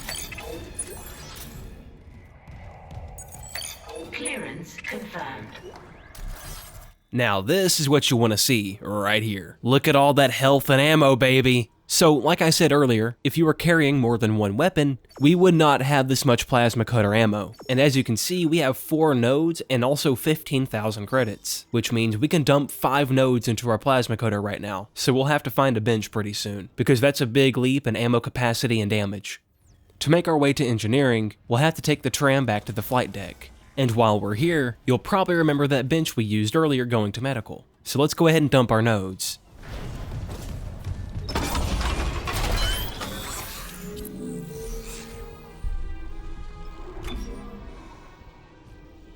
so will now reload faster and do much more damage, and also have a larger magazine, or cartridge rack, I guess in this case, since, you know, this technically isn't a gun, or at least it's not meant to be used like one.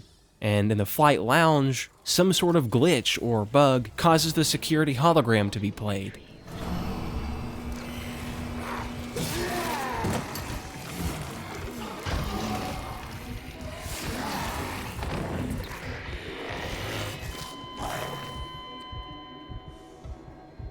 However, you'll notice his body is missing.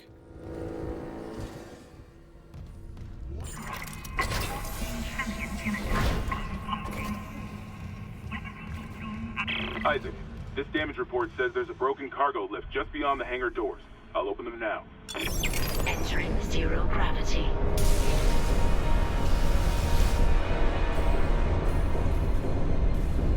You'll need your thrusters to reach it, but that lift shaft should take you straight down to engineering.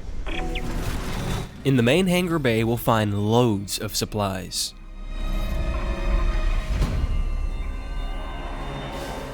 And we can even inspect the Kellion and find Haley Johnston's decomposing body.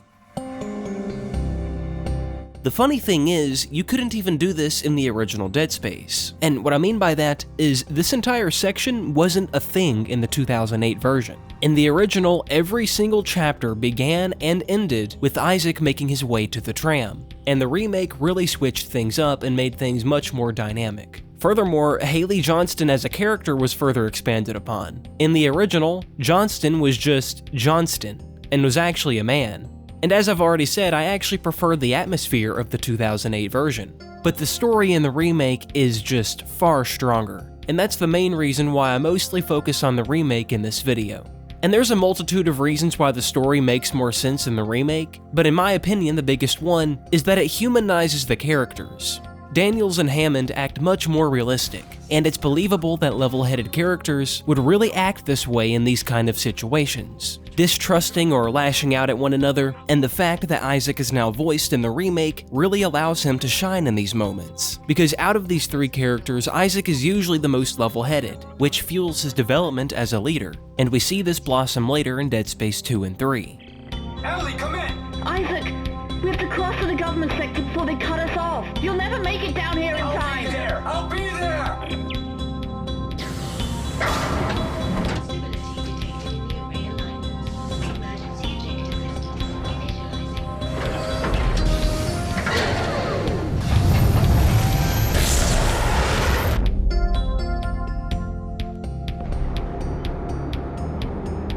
In the original, Isaac would just kind of take orders, as if they knew what he was doing at all times. It was almost like he had a GoPro on his head or something. It was very strange and didn't make much sense. Looks like that door is malfunctioning, Isaac. Try using the stasis module you just picked up. Yeah, no shit, Daniels. You know I'm an engineer, right? Now, there's a handful of times that this happens in the remake, but I'm not exaggerating, it's literally a handful of times. It seems that whoever or whichever team wrote the remake decided to write it in such a way that it ebbs and flows naturally, fitting things together like a puzzle. In the 2008 version, things were much more abrupt, and it was a lot of go here and do this. Now on the other hand, the advantage of that style of writing allowed the player to think for themselves as if they were in Isaac's shoes, almost like the silent protagonist angle that's used in Bethesda games. However, the difference between Dead Space and a Bethesda game is that it allows you to roleplay as your own character.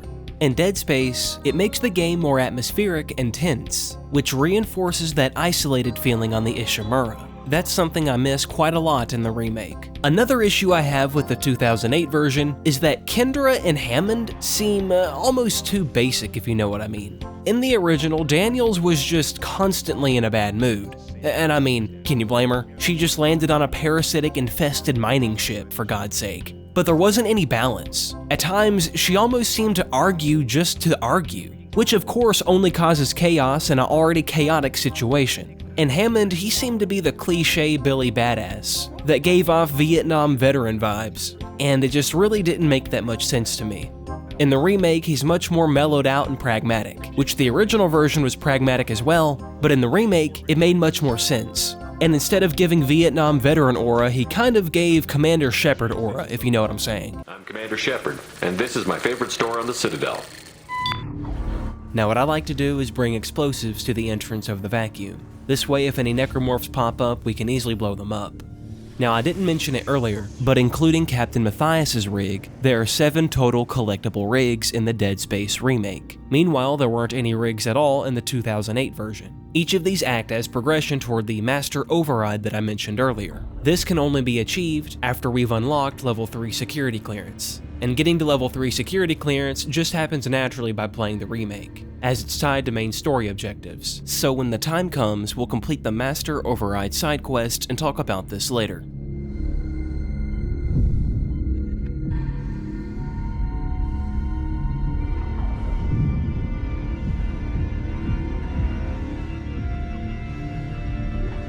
Remember kids, bombs are always cheaper than ammo.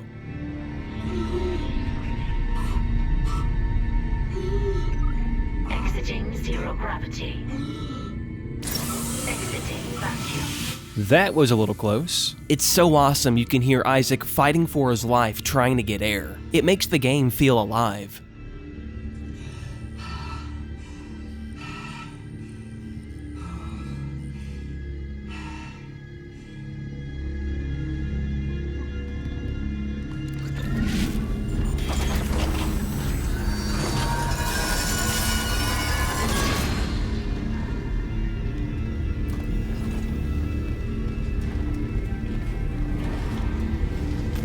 Just inside the engineering room, we'll find a level 1 side room. Clearance confirmed. With writing on the wall that says, "We are not punished for our sins, but by them."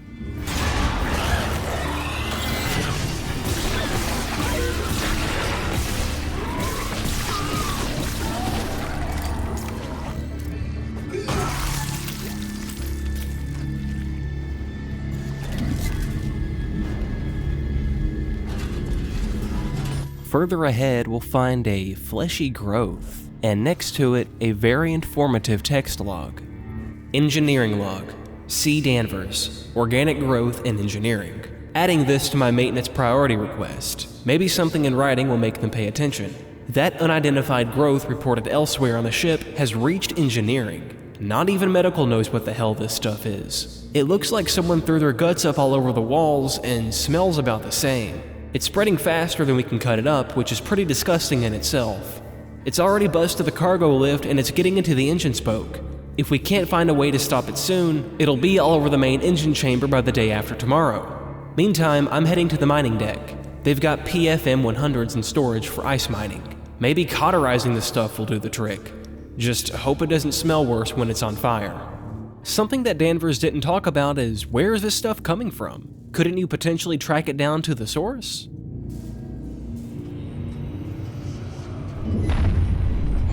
Warning. Orbital position compromised. Correct course immediately.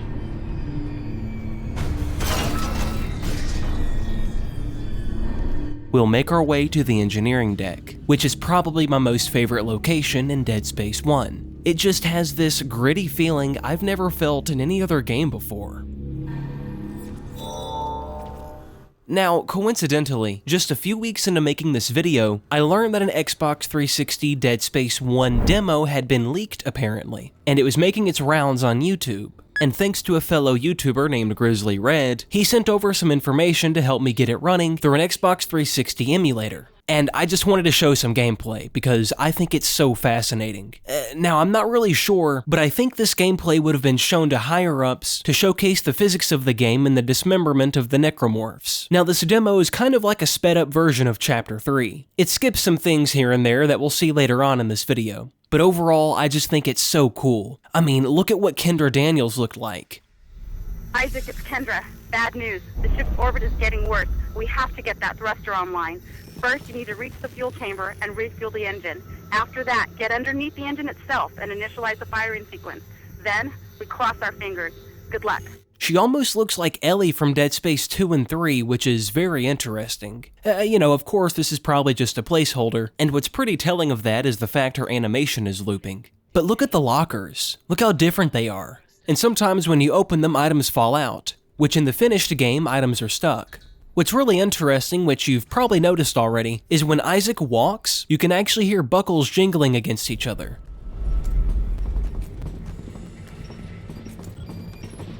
And look how the stasis is placed above the rig, not to the right of it. Now, stasis and kinesis do work, but they're pretty janky. And speaking of janky, the aiming is really strange. Obviously, it's a demo, right? So I was expecting a ton of bugs. And trust me, there were plenty of bugs.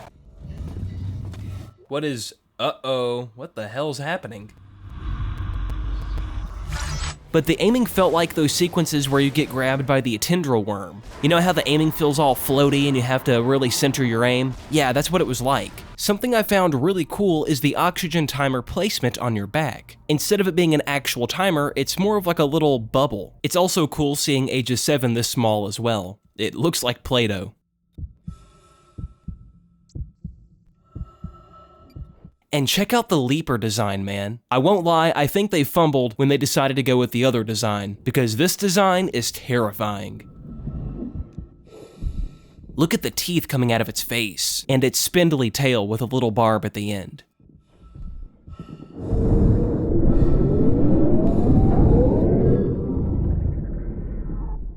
What's really cool is this exact design is showcased in the 2008 Dead Space art book. It makes you wonder why they decided to go with the other design. But anyway, side tangent over. I've provided a link in the description to Grizzly Red's prototype video if you want to see more. Once again, huge shout out to him. Seeing you in the control room. Any news on the engines? Yeah, but it makes no sense. They're out of fuel. The centrifuge is offline. We're tethered to a 4 trillion ton payload. Without the engines, it's dragging us down to the planet. Can you handle it alone? Sure. Fix the centrifuge, get the fuel running, then do a full restart. But you'll need to stabilize our orbit from there. Standing by. Fast as you can, Isaac.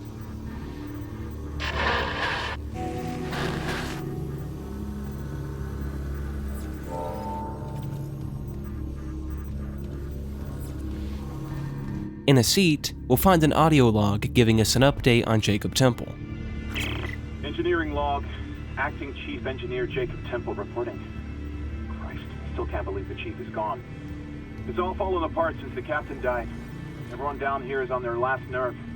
We thought the rioting was the worst of it. Until those things came through the vents. Their faces. Fuck, those were my lunch buddies, Liz's friends, old boyfriends. And out of nowhere, the engines are screwed. Primary's laboring, we're hemorrhaging fuel. Fuck if I know why. I'm taking Danvers to the fuel depot to fix it.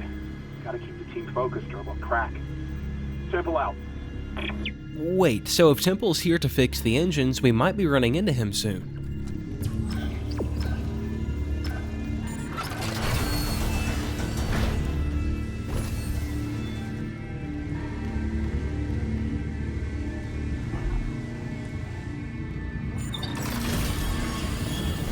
Down the steps of the machine shop, we'll find, in my opinion, the coolest gun in all of Dead Space.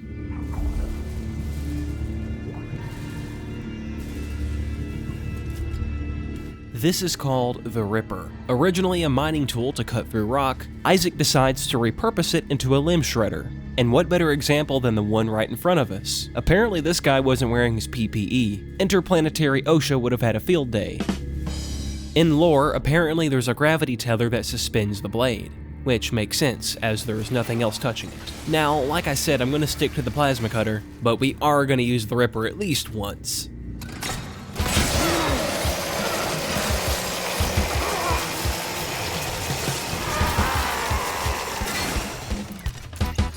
The Ripper also has a badass secondary fire mode. It actually launches the blades and they can ricochet off the walls. It is so satisfying to use.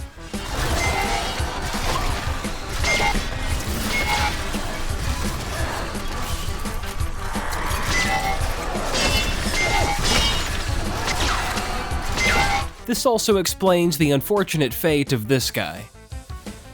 Oh, and before we go the way we have to, this right here is a master crate, which requires a master override. Cannot determine clearance level. Master security override required. Now's a good time to mention that you can buy weapon upgrades in the store. These are usually around the same price as nodes, and I try and buy them as soon as possible. Now, I don't do it here, but if I had a functioning brain, I would have went back to the bench and let the upgrade apply to my gun. That way, it wouldn't be hogging a space in my inventory. Now, there weren't any weapon upgrades in Dead Space 2008, but there were schematics. And as a matter of fact, that was the only way that you could actually get new weapons. So when you did pick up a schematic, you'd want to make a beeline to the store, so that way it wasn't hogging up inventory space, because it would feel really punishing otherwise. Right next to where we found the Ripper, we'll find an audio log right as we enter the bathroom. We need help down in engineering. Danvers, get those wires up. Phyllis, cut out. I don't want to. I don't want to. Christ, Henderson, your teeth. He's pulling his teeth out. Just hold it. Where the fuck is security? Oh, God. He's dead. No, he's alive, but he hit that thing pretty hard. His own teeth. Chief, what the hell is happening? I don't know. Cancel security request. Henderson needs the medical bay. And a shrink.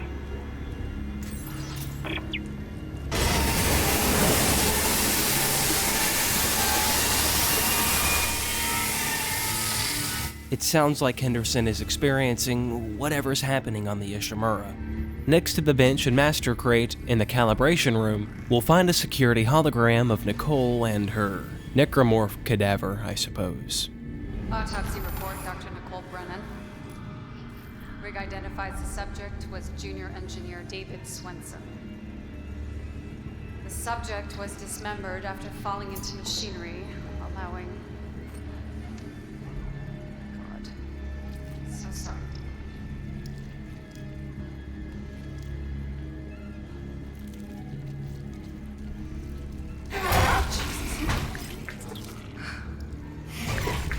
Some postmortem spasms.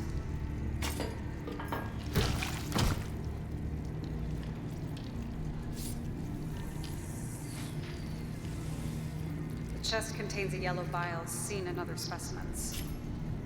We've seen this bile react to dead or bioprosthetic cells. The dead tissue is absorbed, recombined, then reanimated.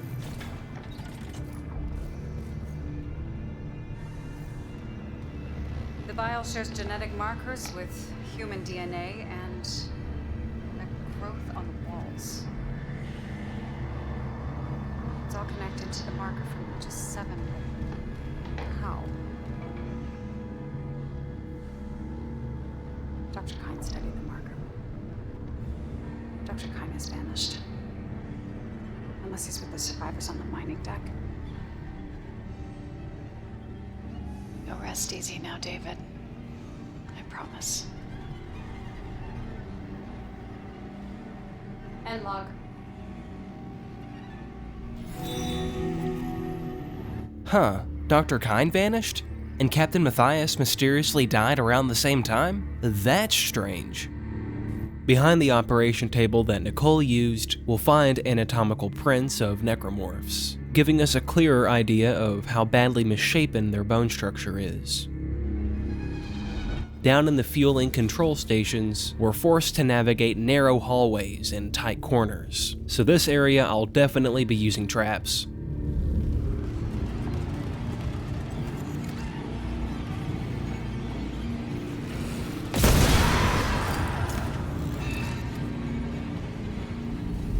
We'll then find the refuel switch, but this was only the north side of the engines. Now we have to refill the south side.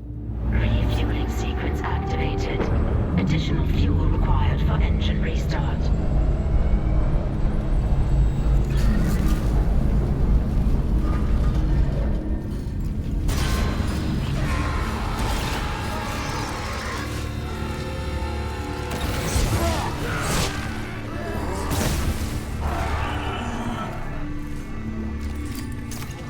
To get to the south side, we have to take a gondola across.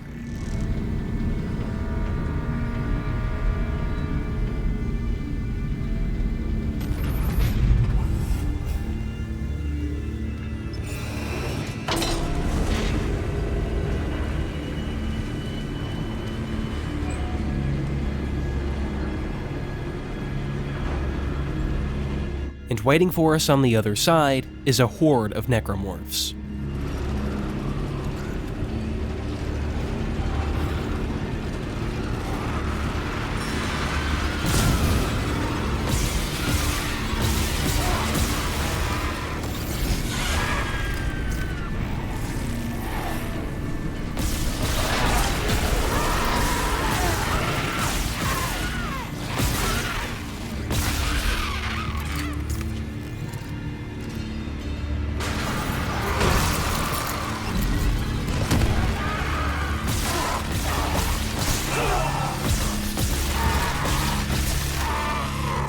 That was pretty sloppy, I'm not gonna lie.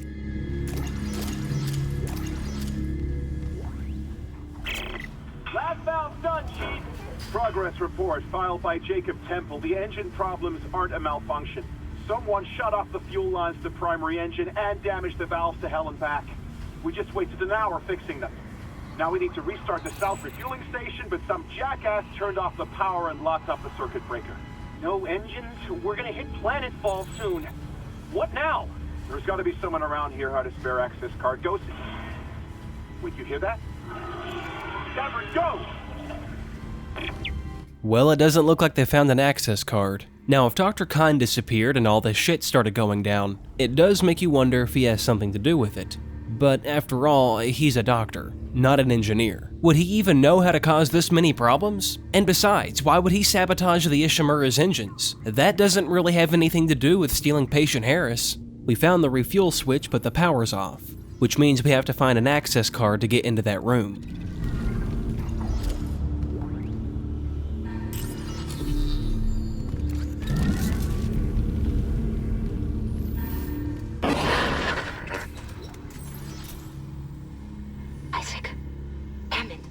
Daniels?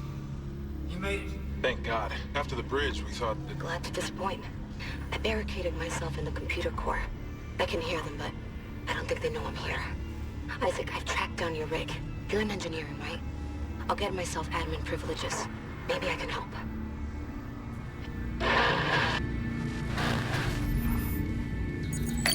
Launching security card. Inside the room, we'll find some supplies and a node. Clearance confirmed. Now, to give the South Refuel Station power, we have another choice. We can turn the lights out, or turn life support off, which empties all the air in the engine room. Exiting vacuum. So of course, it's lights out again.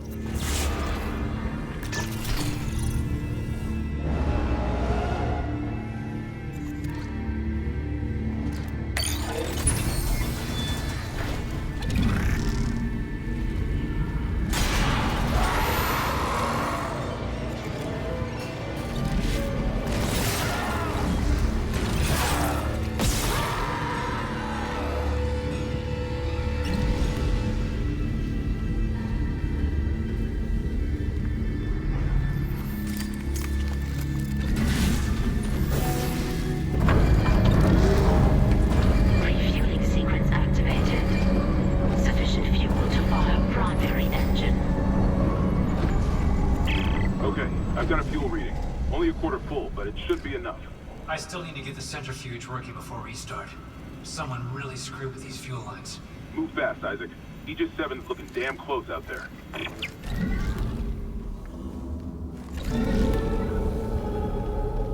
Heading toward the centrifuge, we'll find a text log. Engineering deck log, F hollow. Comments. More absences. It's not just the unitologists sneaking off for religious exemptions or whatever. We're seeing serious gaps in rotation. People going on sick with sleep deprivation, self-inflicted injuries, or just disappearing. They go off shift and don't come back. Someone said the ship's been attacked. Bullshit. We're at the ass end of nowhere. Who'd come all this way to attack a mining ship? And yeah, the captain's dead, but Carmack says one of the bridge staff killed him. I swear to God, the rumors on this deck are out of control. Update. Lost contact with the bridge. No rig link, no security hardline, nothing.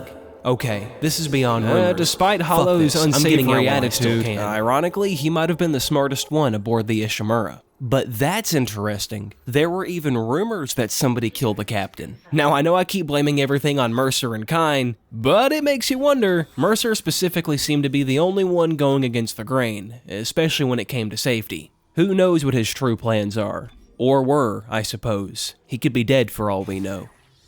Heading toward the centrifuge, we also have to go through a decontamination chamber. And still to this day, this is probably one of the most tense moments in all of Dead Space, because you just know something's coming. Decontamination sequence activated. Please stand by.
Yeah, we were patient, all right. Heading toward this curved hallway, we can hear screaming.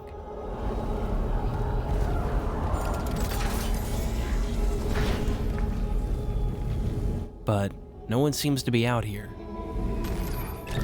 My earliest memory of Dead Space I think that I ever had was actually in this hallway. My cousin was playing it on the PS3, and at the time I was just so fascinated with the graphics. As Isaac walked beneath these lights, their cold white light reflected off his copper-plated suit. For a little kid, the tension was almost unbearable. I really miss the Xbox 360 era, man. Maybe it's nostalgia talking, but I genuinely think games from that generation had a feeling that's almost impossible to replicate today. They just had a special aura to them. I don't know how else to describe it.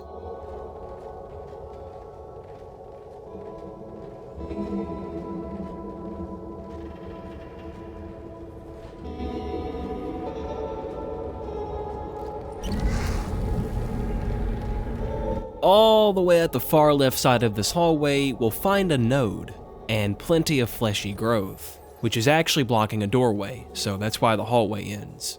And in this flesh, we can see plenty of human skeletons. Skulls, torsos, spines, you name it, it's pretty much in here.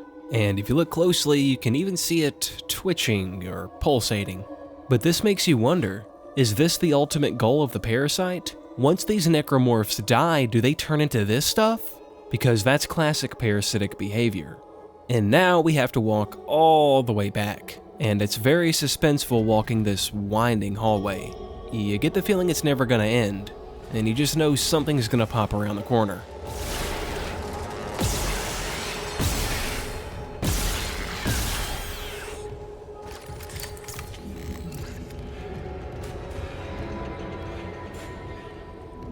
Further ahead, we'll find more of those worm tunnels.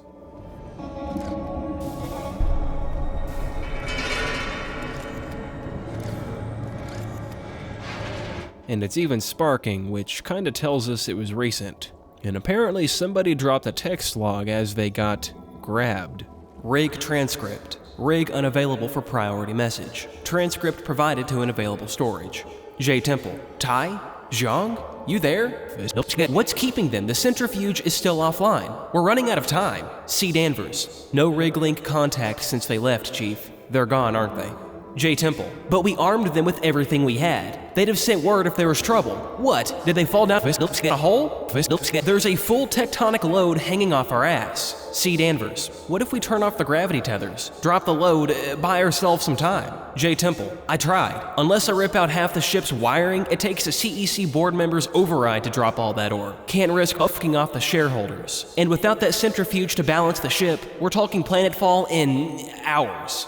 Oh boy, the irony. Yeah, they fell down a hole all right. Finally, we enter the centrifuge.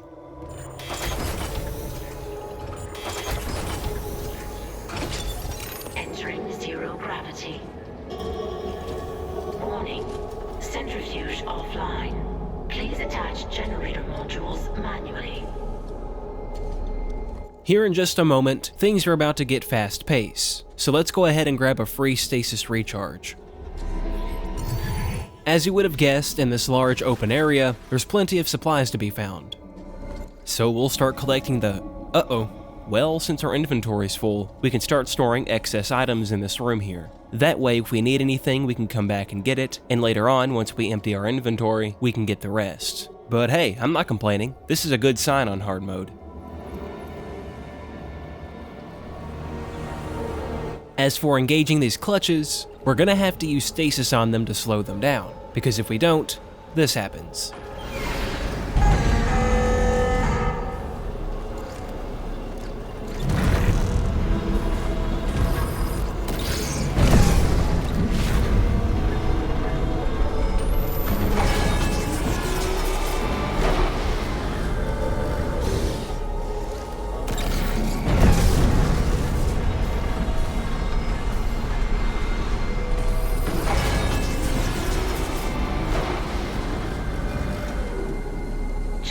Module attached.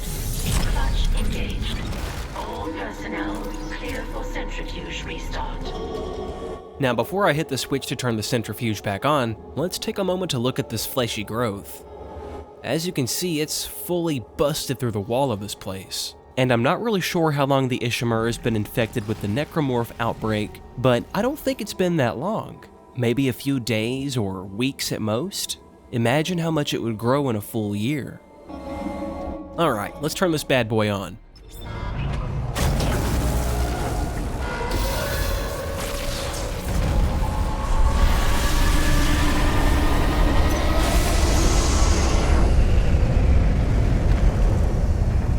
Centrifuge activated.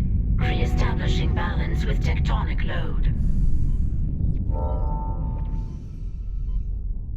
Looks like the centrifuge is back online. All that's left is restarting the engines, right? Ready when you are. Yeah, sure thing, Hammond. It's not like I'm fighting for my life or anything. Alright, the key here is to just be patient. When these swinging arms come by, just let them pass and run immediately after. The game will try and throw a curveball at us with a necromorph, but we'll just walk past that guy. And eventually we'll make it back. Saving that med pack for later worked out pretty well. Now we can head back and restart the...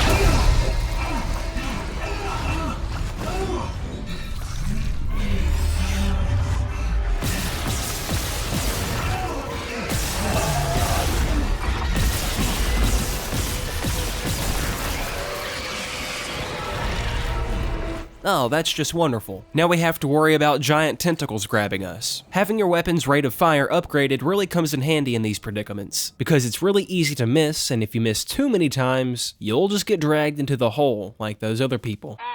Once we finally make it back, Daniels will give us a call. Got it. Isaac, fuel storage is unlocked. It'll give you access to the engine chamber.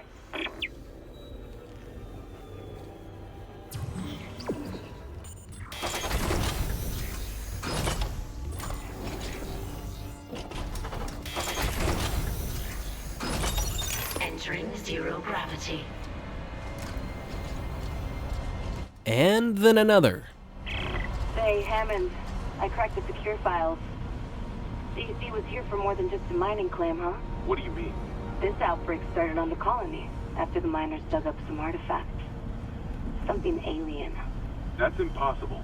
But it would explain why Aegis 7 is meant to be off limits, right? Earth Gov's orders. When the miners found the artifact, they reported hallucinations, paranoia, suicides. But the Ishimura brought this marker on board anyway. Like that was a plan. Wait. The marker? Okay, back up. Where's this marker now? In cargo. All packaged up for delivery. Wait, so Daniels is making it sound like Hammond knew about this. So does that mean we can't trust him anymore? But yeah, the artifact's origin being alien does explain a lot. But why the hell would they bring it on board? Also, before the outbreak, where did they plan on taking the marker? Once we reroute power to these airlock doors, we'll then enter the...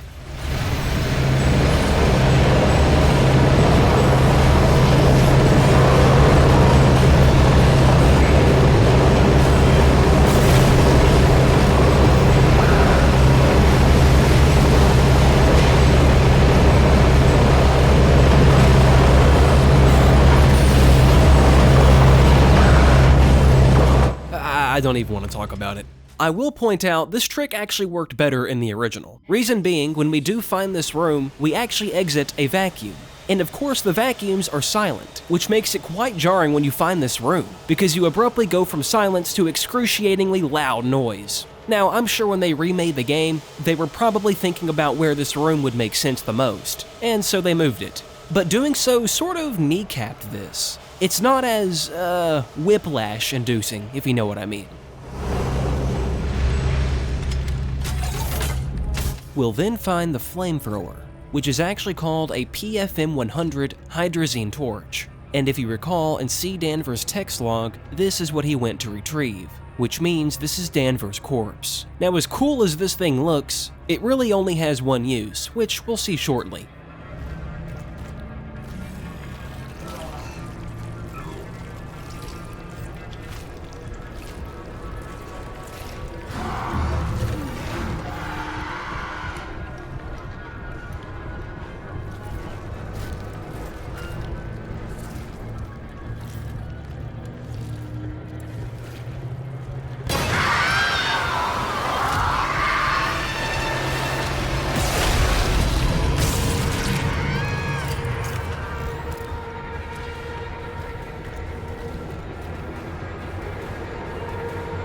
what a disaster.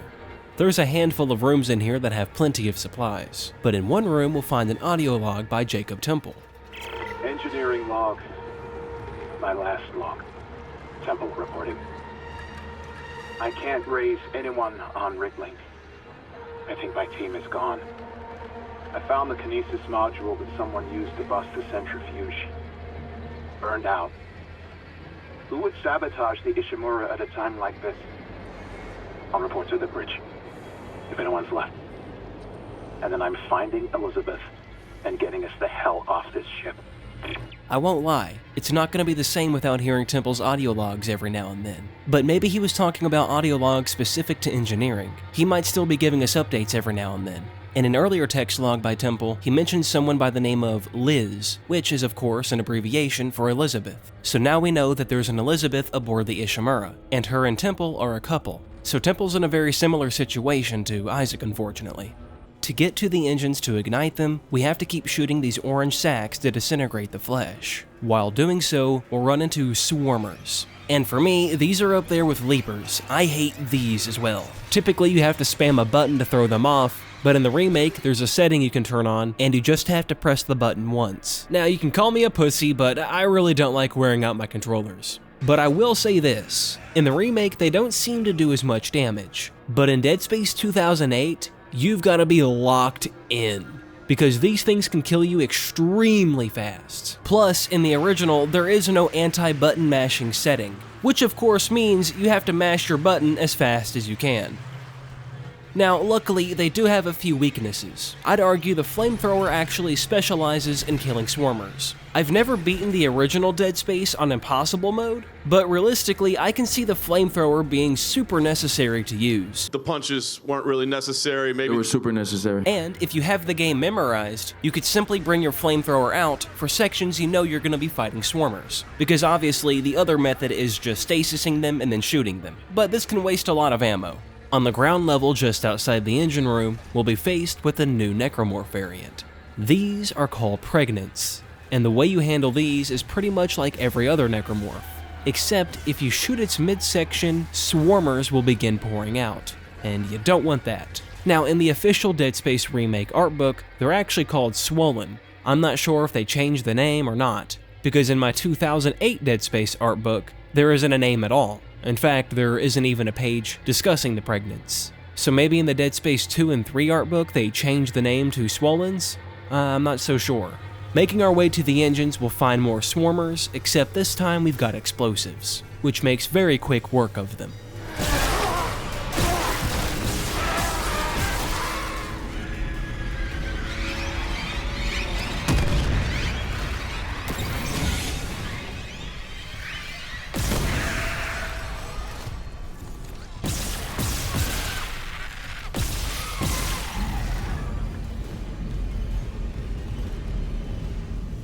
Now, for the main engine room, we've got a very large horde of necromorphs on our hands, but this isn't an issue for Isaac.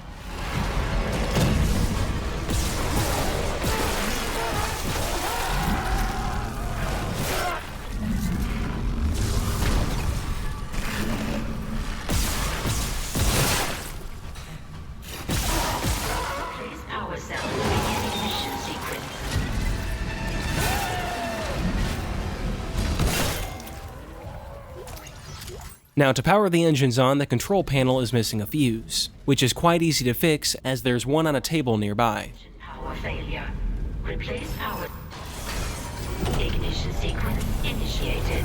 Please stand by. However, as the engines turn on and produce tons of noise, a horde of necromorphs swarms us.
Isaac, you did it. The Ishimura's moving again. No thanks to whoever sabotaged the fuck out of these engines. You bought us time to figure it out. Autopilot's taking us into geostationary orbit. Wait, you're flying us through the planet crack debris? That's what the asteroid defense system is for. But the ADS is offline. I've got the system readouts here. Hammond, the Ishimura's in rough shape. A couple of bad strikes could finish her off. Shit. Daniels, give me all the data you have. I'll try to adjust course. Isaac, you disable the tram lockdown from engineering. I'll open up the bridge station. Meet me there. We need to work on this together. Arriving in the engine operations room, we get an unexpected call. Nicole? I'm here. Nicole! Damn it. We didn't get a response, but at least we know she's alive. Now we just have to find her. After all of that, this is a great time to go to the store and sell some items. It feels really refreshing. And look at all that ammo, baby.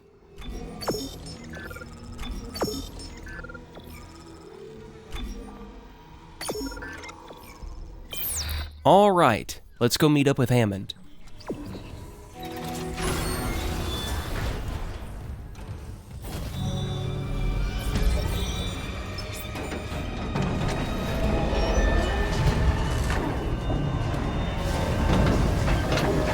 Lifting station lockdown.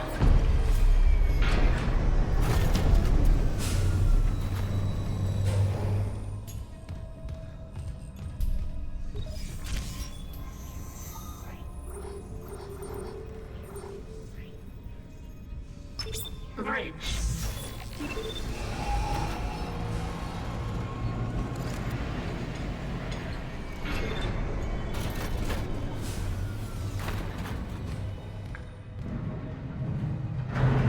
Once we step off the tram and look down in the tramway, we'll see a purple light, which looks like it belongs to a rig. And of course, we can't use kinesis to pick it up. Were it so easy. We'll have to come back for it later. But whenever we do make it down there, there'll be a surprise waiting for us. So let's go ahead and solve that.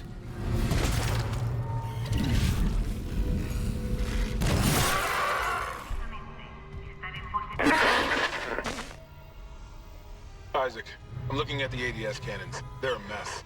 I'm gonna need your help. I am not losing the Ishimura. Not now. The Ishimura, Hammond, or the marker? That artifact they found? Don't bullshit us. CEC knew all along about the marker, didn't they? Isn't that why you're really here? Corporate wouldn't send the Ishimura for some off-the-books mining. But alien technology, yeah, that fits. Then how does losing my team fit into this theory? Hey, knock this shit off. We're into the debris field. We get the ADS back together, or it's over.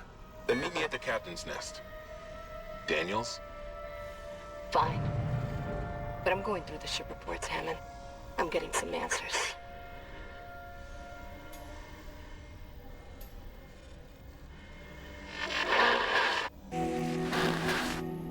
Hammond does make a great point. If he really knew about the marker, it's hard to believe he'd put his own team in harm's way. I mean, think about the way he reacted when Chin was killed.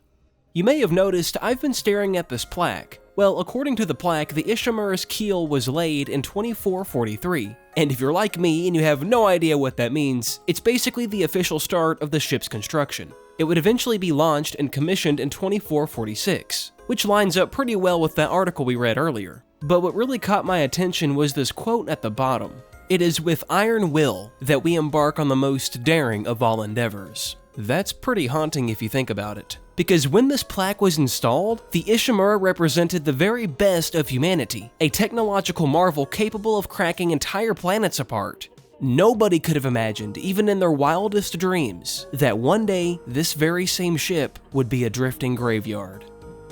And in the hallway next to us, we'll find a poster. By now, I'm sure you've already seen a few, but these can be found scattered throughout the Ishimura. But if you really study them, they're kind of eerie. And not because of what's written on them or anything like that. They're eerie because they're still here, still delivering that same corporate jargon, long after everyone they're meant for is dead. Now, this is something we'll get into more later, and it's already been hinted at through various text and audio logs, but the CEC isn't exactly a company known for putting people first. If anything, it's the perfect example of a corporation that values productivity, quotas, and profits above almost everything else. And this poster screams that mentality. Please proceed to the right and wait for instructions from an officer. Thanks for your cooperation. Be a team player. It's the kind of hollow corporate jargon you've probably heard 1,000 times before. You know, the kind of language designed to make employees feel valued, while reminding them that they're ultimately just another cog in the machine. But now these posters feel absurd and over the top.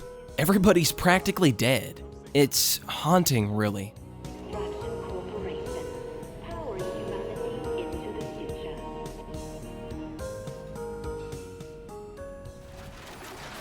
In the tram waiting room on this screen, we'll see it glitching out, having these weird symbols flash across it, and they look very similar to what people have been writing on the walls. And if you think about it, this quietly confirms that the power surge the Ishimura experienced earlier was most likely caused by the marker, and it's continuing to have effects on the Ishimura, not just Isaac and the crew.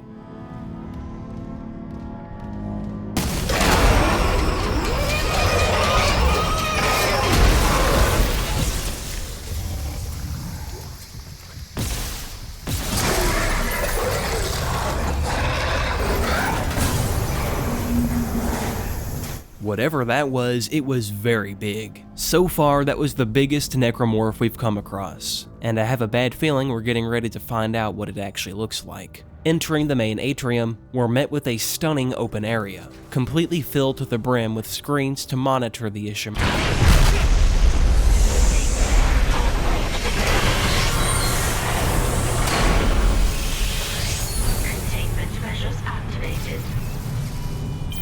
You okay? At least containment and life support are holding. So far. Great, that's all the Ishimura needed. But with the ADS cannons being offline, this really shows us how bad things are getting. Security request retrieved. Security, come in! We've been boarded! I repeat, the ship has been boarded! We are under attack! They've killed most of the deck staff! Where the hell is Chief Vincent? We need security backup now! Guns are useless, what in God's name is that?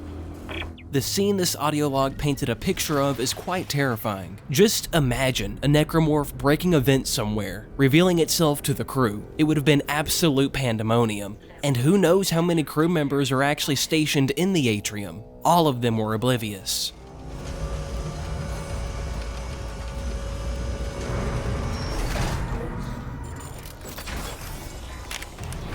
Isaac. Sorry. Jeez. No, keep that rifle close. What's that? The one that attacked me. I managed to trap him in here.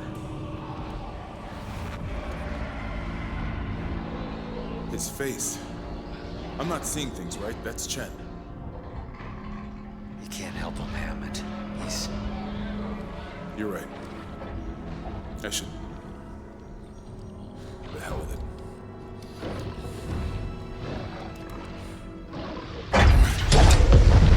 Escape pod 47 launched. I worked with him for years. Johnston, too. At least she was spared becoming a monster. We're gonna fix this, Hammond? For them? Yeah. Come on. The ADS cannons.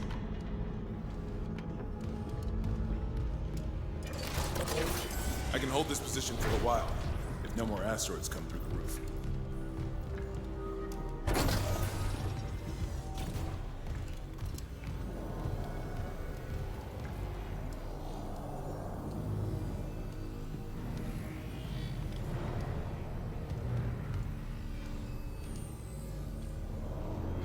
Here. All I can tell is the ADS power routing is shot.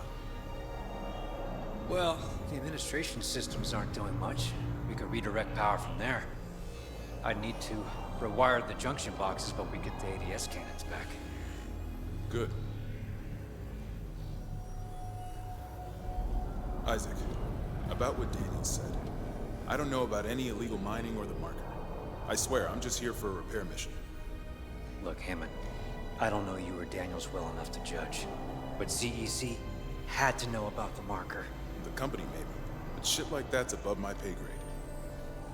Look, we can get into it later. You'll need a way down to those junction boxes. You can turn the atrium elevators back on from security. You'll have full access. I found a CEC executive key card. I'll upgrade your clearance. And you upgraded yours already? Yeah, just in case. And Isaac, I heard something up there. Something big. Watch your back. Ah, he must be talking about what we just ran into. Getting a better look at Aegis 7, we can see where it's been cracked, but also just how eerie it looks, as there's a dark shadow cast across the planet. Remember, you'll need to reactivate the elevators from security. Yeah, okay, thanks Hammond. Anywho, back to what I was saying, it looks like in the original they went for a more stylistic approach for Aegis 7. Meanwhile, in the remake, it's ultra realistic. And honestly, for this, I don't really have a preference. I think they both look really cool. Now, over by the window, we have 2 text logs to read. Eckhart's clearance, executive clearance authorization, recipient, CEC Executive Director Warren Eckhart, authorized by Captain B. Mathias. This rig code permits the recipient, Warren Eckhart, executive access aboard the USG Ishimura until such time as it is revoked by Captain B. Mathias. Please secure your rig and do not allow others access to restricted areas. Separate codes must be obtained for any staff members. Comments. As requested. Executive Director. Altman be praised. B. Mathias. So this is our first mention of 2 important names, Warren Eckhart and Altman. We'll learn more about Altman later, but for now, there's something else worth paying attention to. Warren Eckhart isn't a scientist. He isn't a member of the Ishimura's crew either. He's the executive director of the CEC, one of the most powerful people in the entire company. And judging by this clearance log, Captain Mathias granted him unrestricted access aboard the ship. At this point, we already know the marker is somehow connected to the outbreak, but this log suggests really powerful people were interested in the marker, and judging by the secrecy around Aegis 7, they may have known a lot more than they're letting on. Priority message to Captain B. Mathias from Dr. T. Kine. Subject, more time. Benjamin, further to our recent conversation, I'm putting it in writing that we should delay bringing the marker up from the planet for a day or 2. You know how eager I am to study the marker, and I understand your sense of urgency given the events on the colony, but that's exactly my reasoning. What's happening down there is just too unprecedented to act incautiously. We need more time to study the causes and effects. If we don't fix the ADS cannons, I'll be piloting a cloud of shrapnel. Alright, Hammond, I hear you, buddy. After consulting with Dr. Mercer, I'd like to meet with Dr. Cirillo and Wayland planetside. Their observations on a particular patient may be invaluable to understanding what we're dealing with here. Terrence. Ah, so they're talking about patient Harris. Well, evidently Captain Mathias didn't listen, or else we wouldn't be in the situation we're in right now. Isaac, you going? Just getting prepped. Can you prep on the way? Those asteroids aren't waiting. Hey buddy, how about you go do the fucking work? And also, I wasn't even standing over there! To turn the elevator controls on, we have to stop by the security room. That's until this happens.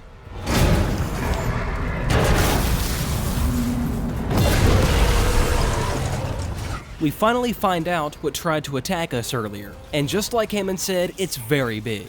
This is the Brute. Protected by a thick layer of organic armor, frontal attacks are pretty much useless. To bring one down, we have to get behind it and target the exposed orange tissue on its back. But that's easier said than done. You don't want to get too close to this guy, he doesn't play around. But if you stay too far away, it'll start launching organic bombs across the room. So the trick is to just be patient. Slow it down with stasis, get behind it, and tear into its weak points.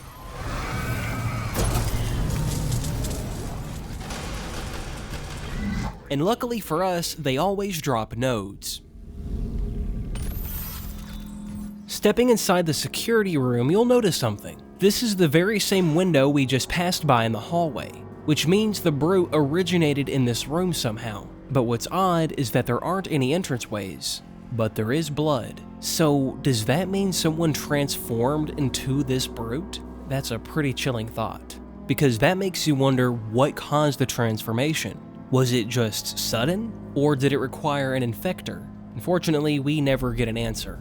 Now, something I want to point out is that in the original Dead Space, when we enter the security room, this happens.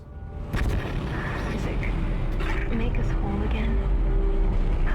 Now, when I first noticed this change, at first, I was upset, because my first thought was, well, why would you remove that? That adds so much more to Isaac's descent into madness. This was obviously a hallucination about Nicole, but then I thought about it a little bit more, and it kind of makes sense, I suppose. Since Isaac is actually voice acted in the Dead Space Remake, what would he have said to Hammond and Daniels? Hey guys, I just seen my girlfriend that could be dead at this point through computer monitors that obviously don't work. Well, it'd have been obvious that he was hallucinating. But later on in the remake, I think they handle this much better.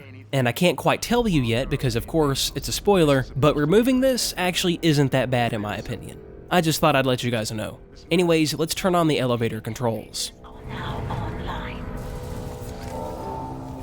And by the bench, we have an actual video log. It's on the record, Doctor. This is mutiny. The marker must be delivered to the church, whatever the cost. For God's sakes, Ben, listen to yourself. The Ishimura's in crisis, you've cut us off.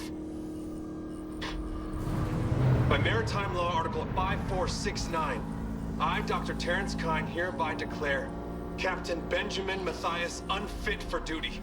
Heretic! Hold up. Ben, you're not yourself. Let me help you. Traitors, get your hands off me! This is my ship! Oh my God, You... Ben. You saw I was trying to help him. Doctor, you just killed the captain. We have to take you. You can't. If the others from the church get a hold of me. Stop! Security! So Dr. Kine killed Captain Matthias? But hang on, I feel like we're getting a scrambled timeline here. We know from Kine's logs that he's a unitologist. He even joined forces with Mercer to study the religious significance of the marker. So why is he suddenly working against the church's interests? That's what's so interesting about this. Unlike Mercer, Kine actually seemed concerned about what's happening aboard the Ishimura. He can see that people are dying, and the situation has completely spiraled. And if Captain Matthias was willing to sacrifice more lives in his obsession to return the marker to the unitologists, honestly, his death may not have been the worst outcome. What's also interesting is that autopsy report we found earlier. It concluded that Matthias' death was a homicide, which means someone aboard the Ishimura suspected his death wasn't natural. So think about that for a second. By the time Captain Matthias died, trust in the chain of command had already begun to break down, and crew members were questioning one another, which tells us something important. Before the Kellian crew ever arrived, the Ishimura was already tearing itself apart. In many ways, a mutiny had already taken place. Using the elevator to make our way to administration access, while walking through the hallway, the hull gets breached by a meteorite.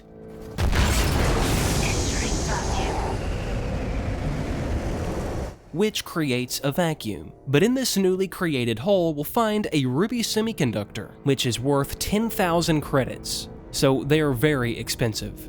In fact, they're the second most expensive semiconductor in all of Dead Space, only being topped by the diamond semiconductor, of which only one exists in the entire remake. So we'll keep this and sell it later and buy a node. Isaac, I'm reading electrical hazards on the floor ahead of you. 60-year-old dead plating doesn't play well with power surges. Watch your step. In this side storage room, we'll find the contact beam, which I know I already said the Ripper's my favorite gun, but this is a very close second, because this thing shoots a laser like Shin Godzilla or something.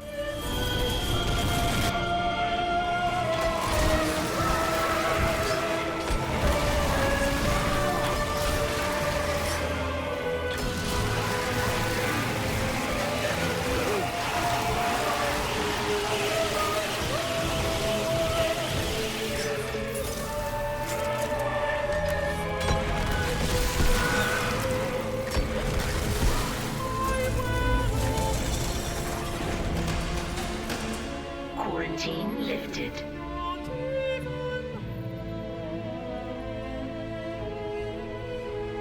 Now, to no one's surprise, I won't be using it, but I will be keeping it in my inventory for a little while, because the contact energy ammo is actually quite expensive. There is another gun that requires more expensive ammo, but for right now, this is the best. So if you really wanted to farm some credits, you could probably start now with the contact beam.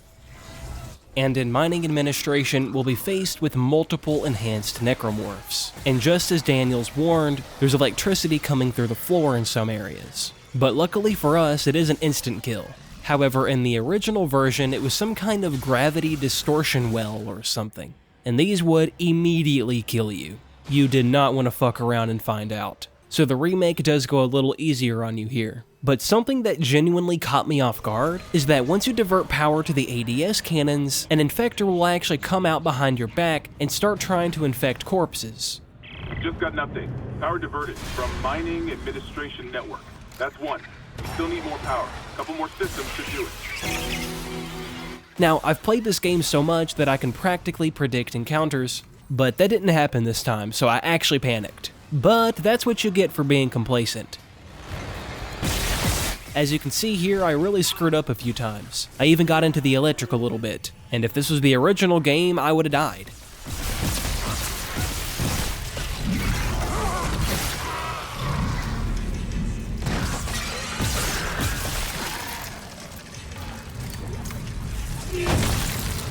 In a storage room in Mining Administration, we'll find a short text log. Mining Administration log. T-Voodoo? T-Voodoo? There's no way that's correct. I'm so sorry, guys. Admin Support Officer. Trying to work out how fast they spread. The flight deck was the first to go, probably thanks to that shuttle crash. Most of medical is overrun and losing ground by the hour. Engineering can't be far behind. No word from cargo communications, so not expecting anything but bad news when we do. Our best hope seems to be the mining deck. Dallas says the infrastructure down there is still running. But if they took out security that fast, how long can we hold out? Continuing on to route power to the ADS cannons, we'll go to the first floor using the elevator once more.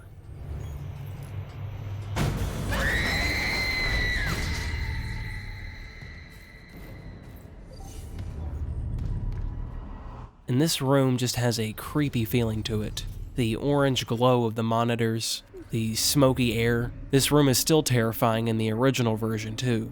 But as for that scream we just heard, it makes you wonder how much of what Isaac is hearing and seeing is he actually hallucinating. And in a sort of funny way, you kind of start to question your own sanity. Obviously I'm not going crazy, or at least I hope not, but sometimes you can just barely hear something or someone whisper at you. And you don't know if you're hearing things because, you know, you're playing a horror game, or if it's actually in the game itself. This is one of the reasons why I love Dead Space. Because at a certain point, the marker actually starts to play tricks on you as the player. Also, side note, these chairs cannot be comfortable. I mean, look at that.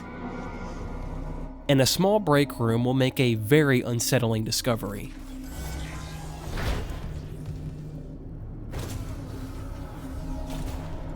What's that? A recording? Huh. Must be the marker they dug up. So it is the same. That marker. That's the symbol of the Church of Unitology. Didn't take you for a believer, Isaac. My mother was. But if they found this on some alien planet, what does that mean? That Unitology's onto something? Unitology's full of shit. Forget it. Now this is probably what I love most about Dead Space. The lore for this game is just phenomenal, because what would you do if humanity suddenly discovered an alien artifact on a different planet?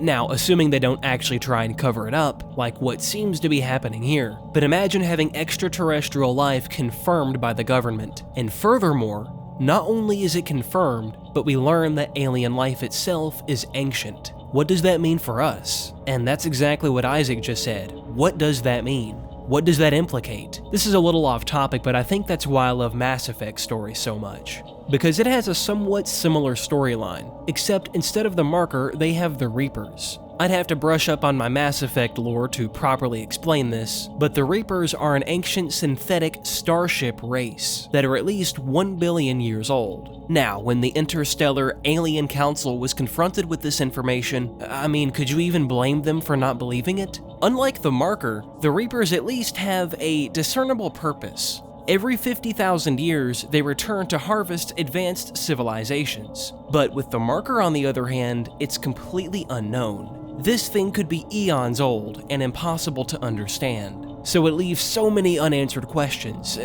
Who made it? Why is it here? Where'd it come from? How old is it actually? Also, why is it buried in the first place? That's another good question. Were the aliens trying to hide it? But what's so interesting about the marker is that not only is it alien and ancient, but it causes people to have hallucinations and turn into necromorphs. Now, Isaac has resentment toward unitology, but like Daniel said, are they onto something? But then again, Isaac has a point too. Why are we drawing red circles on the ground? What, are we gonna sacrifice somebody? Luckily for us, there's also a text log in here, giving us just a little bit of context about unitology itself. Unitology article. United We Ascend? Is Unitology a new hope or just another scam? By Carrie Van Otken. If you've been living on Mars for the past 200 years, you might have missed the fastest growing religious movement in history.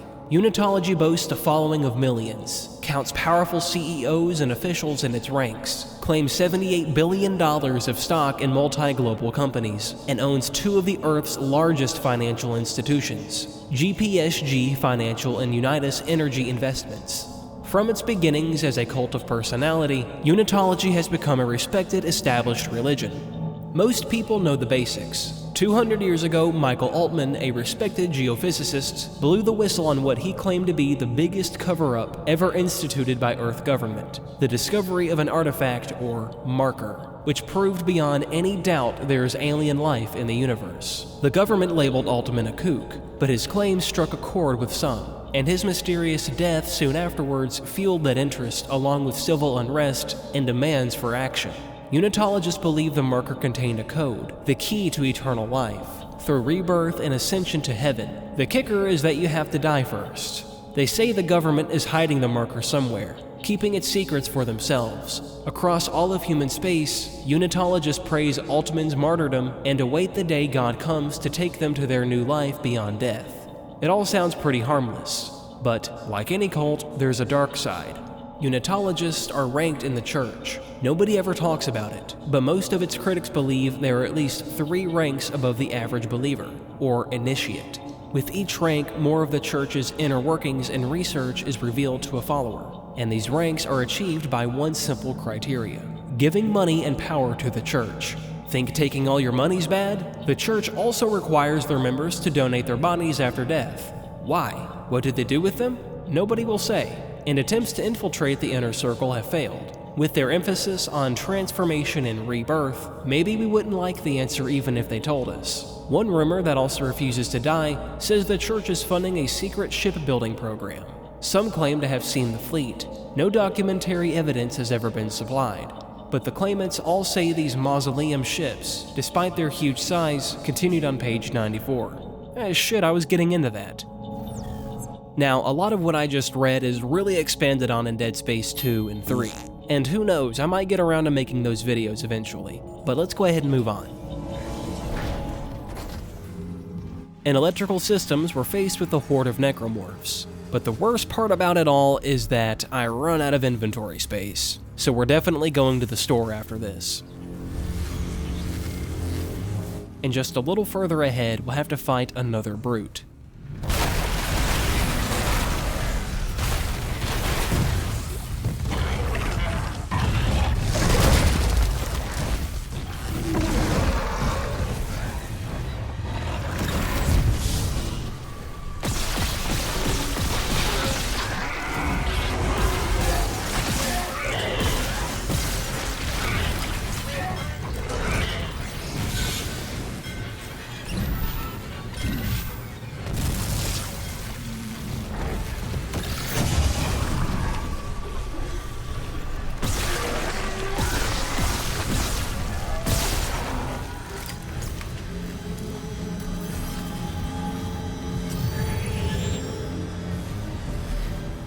We'll then have to apply stasis to these electrical wires, that way we can get around them and reroute power. But what's pretty interesting is that we can actually see the asteroid that hit the bridge earlier. Okay, I'm seeing a power reroute from the electrical systems. Just watch the outlets. The grid's unstable. That's 2. One more system and we'll have power for the ADS. Isaac, I cracked the Ishimura's MedSci reports. They're a fucking horror show. These things mold any dead tissue into a new form. One kind infects corpses, and the rest... Make more corpses to infect. That organic shit on the walls. That's dead tissue, too. The crew thought it was a... habitat changer.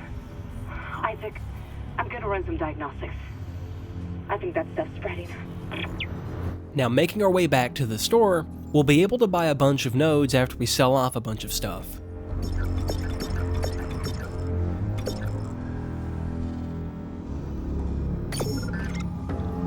Now, the problem is that we can't actually use these nodes on our plasma cutter, because at this point, I've already maxed it out. And the reason being is that we have to have another plasma cutter upgrade to unlock the other node slots. Now, as I've said before, in the original, there aren't any weapon upgrades. But what's really lame about the node system in the original is that there's some node slots that are empty and don't actually do anything, so you're essentially wasting nodes. So the remake made this much better and more enjoyable for sure. Which means we're left with a few options. Now, for funsies, we can pick a weapon and just start applying nodes. And if you wanted my advice on what weapon that should be, I would say the line gun hands down. But to collect it, we have to go all the way back to medical, which isn't that big of a deal because there's a lot of other locked rooms and crates we can get along the way. But as of right now, I'm gonna dump my nodes into my suit. That way I have more health and better stasis. Later on, once I'm rich and have extra nodes, I'll start using the line gun then. Now, when putting nodes into your suit, the main thing to look out for is health and stasis in my opinion. But sometimes, to get to those slots, we'll have to use a node in air, which really isn't that bad. That gives us more air when we're in vacuums. So now, that means in Chapter 4, our suit and plasma cutter is fully upgraded. And at this point, we can start stockpiling nodes. And whenever we upgrade our suit or get the next plasma cutter upgrade, we can just dump our saved nodes. Make us whole again. What the?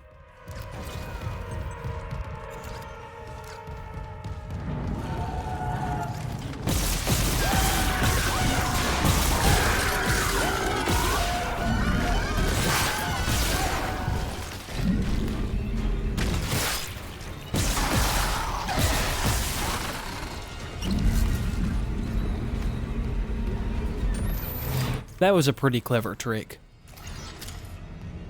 Going back to the room we just entered, we'll find a master override door. Cannot determine clearance level. Master security override required. And an audio log updating us on Jacob Temple. Elizabeth, it's Jacob. I came to the bridge looking for you, but it is completely fucked. I'm not sticking around in case whatever did it comes back, and neither should you. It looks like the admin staff went to the mining deck to meet up with the other survivors. I'll head there too. If you aren't with them, I'll find a way to contact you. I promise. It's great to hear from Temple again, but unfortunately, he hasn't found Elizabeth. Power transferred from water purification to ATS cannons. We got it. The ADS cannons are back online. Wait. Auto-targeting offline. Calibration data not found. Fuck. No auto-targeting. The cannons are useless. What about manual targeting? You want to go out there with all that shit raining down and target the ADS cannons manually? If I give the cannons enough targeting data, it'll recalibrate the system. You got a better idea? Christ. I'll open exterior access. I hope you know what you're doing. Now, I know that I've said Isaac not being voiced in the original kind of makes the game more creepy, but this is an instance where it's undeniably better. In many instances, Isaac calls the shots and makes his own decisions, and it goes to show just how Giga Chad Isaac really is. And this crosses over so well with Dead Space 2 and 3. Even Hammond, a combat-experienced leader, is stunned by Isaac's bravery. So this is future fuzz stuff again, but I'm here to tell you in the prep room we actually missed the level 3 suit. And I don't realize this until about 3 chapters later. So if you're playing along or anything like that, make sure you grab this and don't be an idiot like I was. But it's all good though. Eventually I pulled my head out of my ass and I came back here and got the schematic. What's the plan? I'll I'll sync a few of the ADS cannons to one of my tools. I target an asteroid, the cannons take it out, and I recalibrate the system. We're out of options. Do it. Security request retrieved. Someone stop him! This is Second Officer Sheik. I need security here right now. No one's coming. White, for Christ's sake, step away from the controls. We need our first officer. Captain Matthias is dead. The captain's dead? Vincent's security team is dead? Who's left? Step away from the airlock. That's an order. Who's left, Sheik? A crew full of uni fanatics? Eckhart screwed us good, didn't he? If a CEC director could go that bad, maybe the whole company's rotten to the core. Just like Aegis 7. You think CEC won't send a rescue team for their precious planet cracker? Think white. We just need to hold on. Yes. You probably should. No, stop! Goddamn fool! Seal it! Do the airlock now! And you may remember White was this guy in that video call earlier when Captain Matthias died. Now, thankfully in the remake, the ADS segment here is much more enjoyable. In the original, we had to run down this alleyway and take cover behind these vents as asteroids pelted the hull. This was a lot more difficult and it was easy to run out of air. But in the remake, it's actually a fun minigame. And luckily for us, we have more air since we just upgraded our suit. Now, what I like to do is activate the manual targeting and move forward while shooting meteors. And if you do this, by the time you're done, you'll be closer to the next ADS control. Calibration complete. Rinse and repeat, and that'll take us to the final cannon. Now I still keep moving forward, reason being, eventually we'll float over top White's rig. The guy we just heard gets sucked into outer space in the voice call. Data migration. So as I was saying, to save us a trip later on, we need to go ahead and grab this. Auto-targeting systems enabled. They're back. The ADS cannons are online ship-wide. Thank God. Engaging autopilot. Get yourself inside, Isaac. I think I've figured out our next move.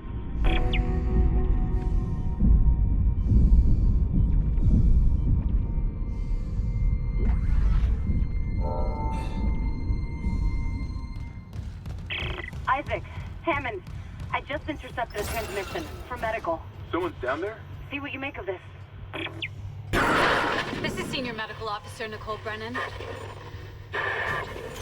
Medical is a sanctuary.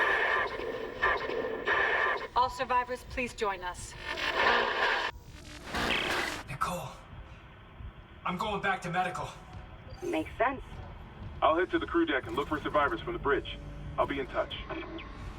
The crew deck. Wonder if he knows something we don't.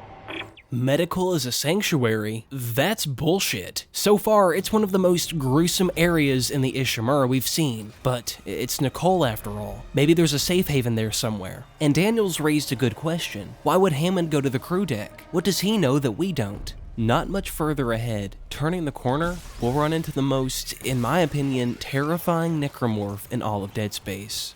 This is called the Creeper, which its name is pretty self-explanatory, because this thing really gives me the creeps. It looks like it's straight from the movie The Thing.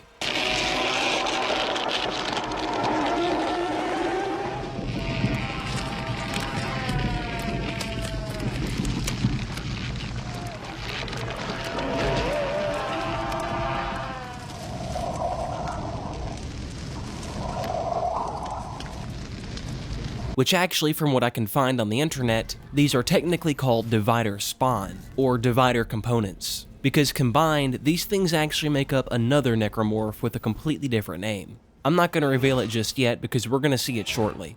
And I'm actually going to show you what happens when you die to one of these things, because I can still remember how scared I was seeing this as a little kid.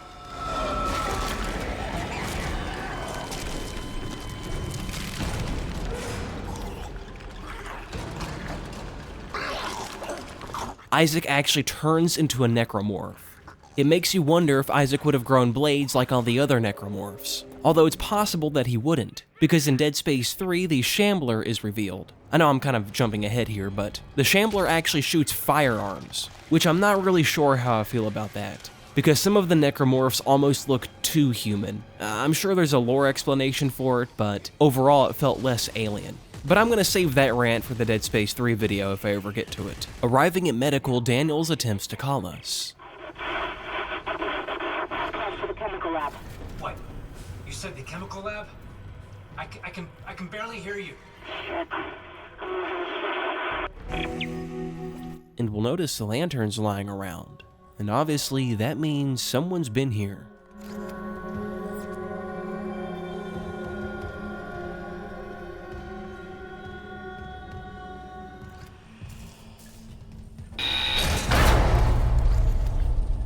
Daniels, the door to medical just locked behind me. Hello? Another survivor, at last. You'll be safe here. I'm a doctor. Is Nicole Brennan with you? You're not here for sanctuary, then. Well, Dr. Brennan's currently engaged. Shall I send you to her? How about you unlock these doors and I'll find her myself? Are you that selfish? You might let something in. Or out. Shit. So, you've decided to be difficult. Take a seat. I'll deal with you momentarily. Yeah, sure thing, bud, like we're gonna do that. Although, you may have noticed, he sounds very similar to Dr. Mercer. What's he up to? Entering imaging diagnostics, we'll find people lying in hospital beds. Kindly avoid disturbing my other patients. What is this? Research, of course. I'm so close to finding that missing factor. A unitologist would understand.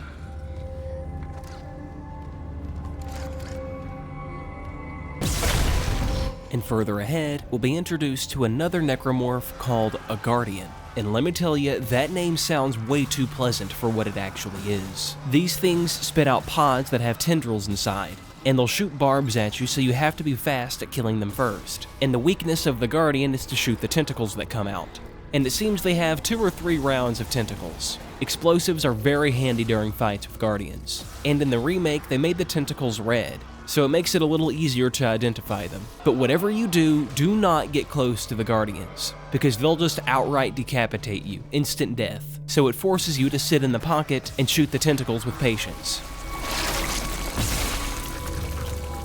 The deeper into medical we go, we realize just how bad this fleshy growth is really getting.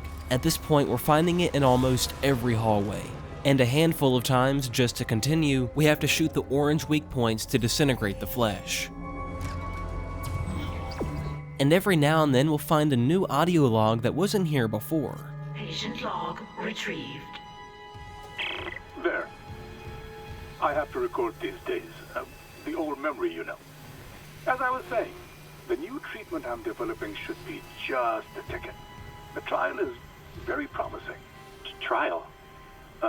You'll be back at your post in a jiffy with CEC none the wiser. Unless you don't trust me. No, of course I trust you. Let's, give it a shot.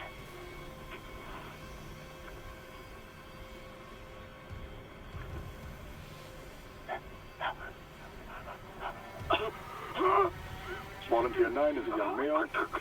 Testing my new tissue regeneration formula. I expect death within the hour, but the changes to the vascular system are very promising. One moment for the cleanup. For the last time, get a trauma team in here. Yes, I called 3 times. My patient is crashing.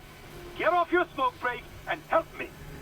Alright, this confirms Mercer is actually a psycho. He's obviously performing very unethical experiments. And then when he talks to other doctors, he acts completely different. Heading even further into medical, we'll find ourselves in the cryogenics lab. We'll then hear Nicole's voice.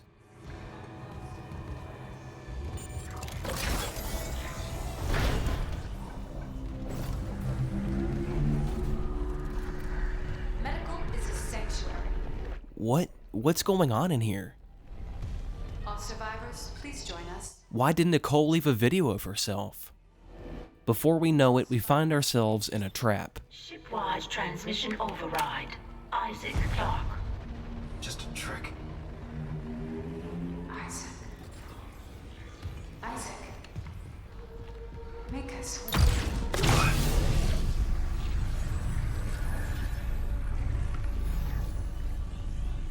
Isaac Clarke. All right. Dr. Brennan's nearest and dearest. We were colleagues, you know. Dr. Chalice. Mercer.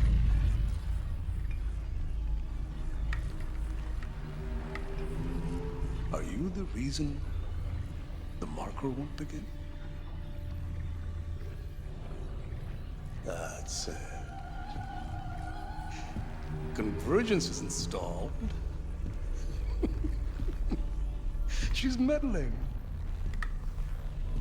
How is the question? But even if I was to ask, I suspect you're not the talkative type. And I haven't fully explored the cause of death as that missing factor.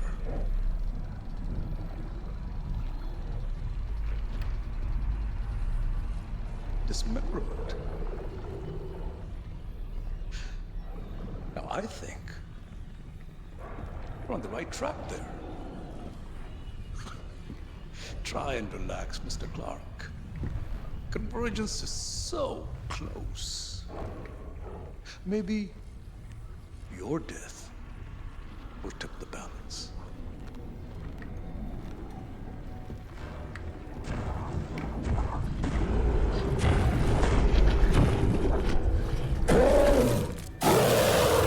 Uh-oh. Okay, this is the Hunter, and he does not die. He'll keep coming at you no matter what you do, because his limbs constantly regenerate. And of course, we're locked in here, so we'll have to bide our time.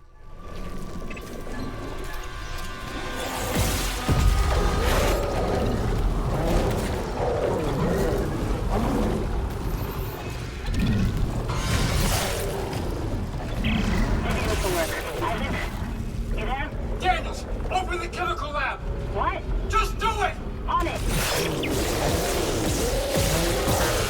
It's open! Go! Okay, you know what I said about the Creeper? I take that back. This guy's actually the scariest. I fucking hate the Hunter. Even the noise he makes is terrifying. No way. Maybe this is what I get for not using a flamethrower.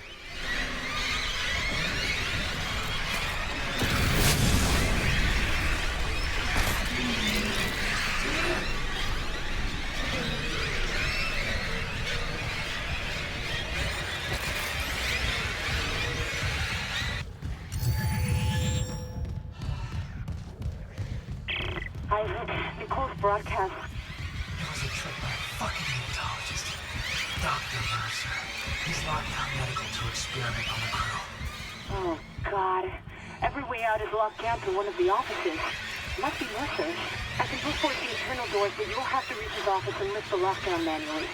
Now, from here on out, if we aren't actively fighting the Hunter, we'll at least hear him constantly. We'll hear him in the vents, in the ceiling, the walls, and the game makes it feel like he's scrambling to find you. Unwise, Mr. Clarke. My hunter may regenerate, but he takes an attack like that personally. In the emergency room, we'll be trapped with the Hunter and a horde of necromorphs. And the reason we're trapped is because the fuse has been removed from the panel, likely done by Mercer. So our best bet is to take out all the necromorphs, immobilize the Hunter, then fix the fuse.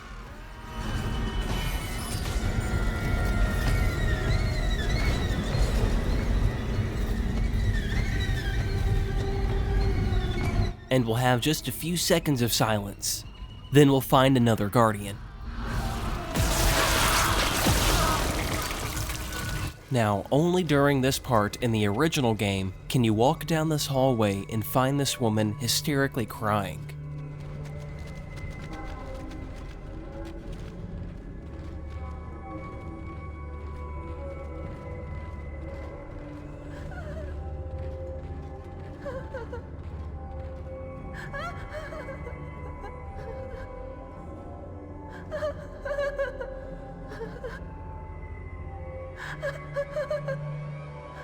This is absolutely horrifying, but this is such great world building because it makes you think, where did she come from? We've already been through here once, and what's making her act this way?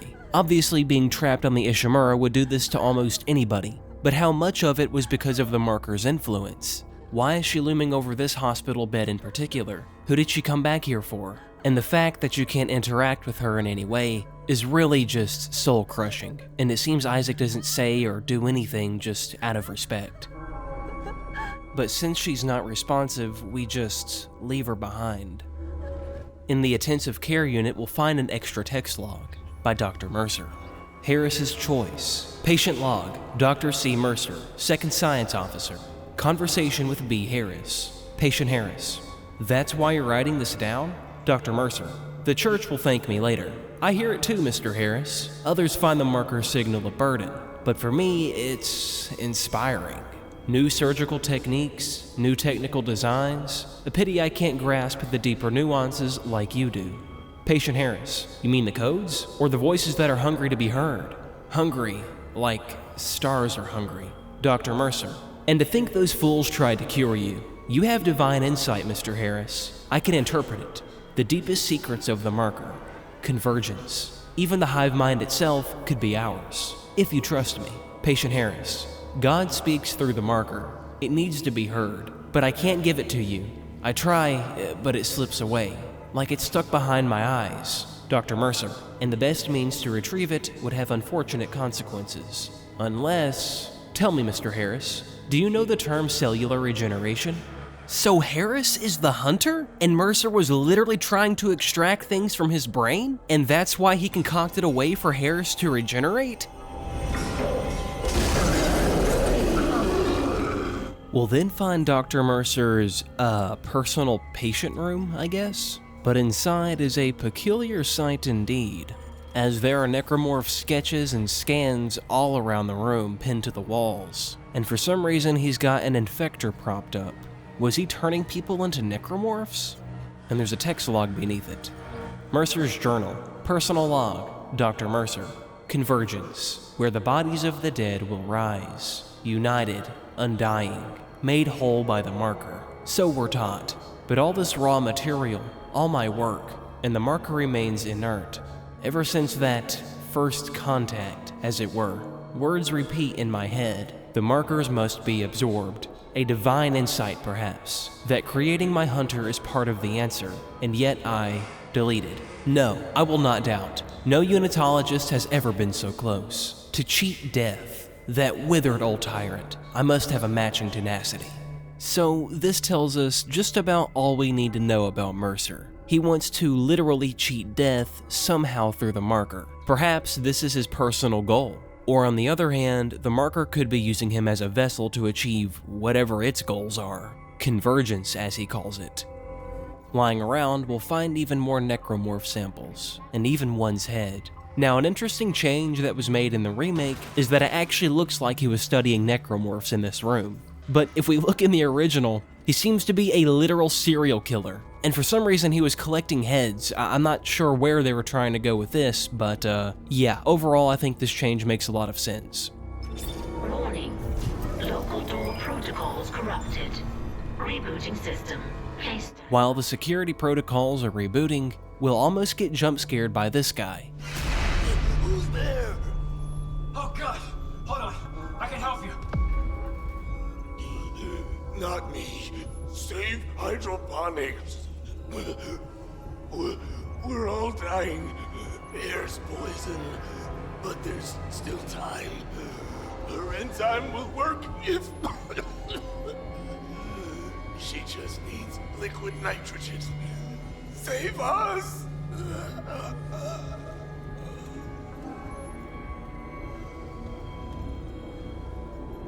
He was right. Air quality is dropping ship-wide. Something's poisoning the oxygen in hydroponics. If we lose our air supply... He said we could fix it. He came looking for liquid nitrogen. And there has to be some in the cryogenics lab. Okay. Not like we have a better option. I'll clear you a path to cryo.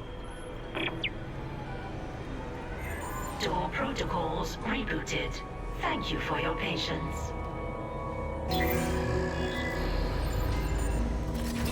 Then Dr. Mercer will try to kill us. Toxic hazard detected. Shameful, Mr. Clark. Forcing me to liquidate my research subject. He's back in the duct. There's gotta be. Here! There's emergency vent control at the security checkpoint. Go! I'll try to lock him out!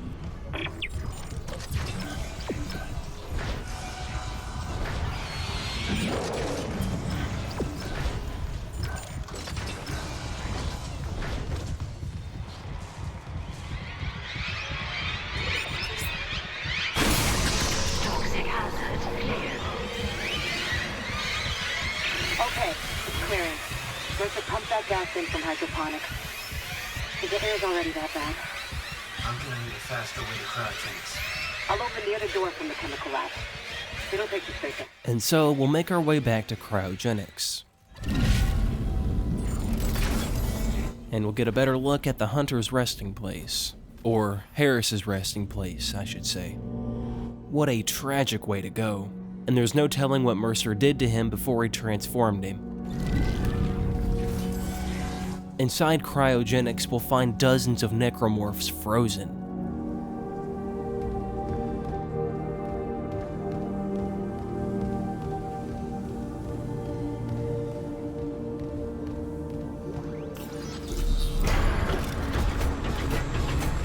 Seeing my hunter unleashed is almost worth losing my other patients. But you and Dr. Brennan have delayed me enough. If you've hurt Nicole, I have never shown you anything but courtesy to Dr. Brennan. Can you say the same? I can say I'm not a fucking murderer. Speaking of courtesy, do I have huge bags for fixing the Ishimura's engines?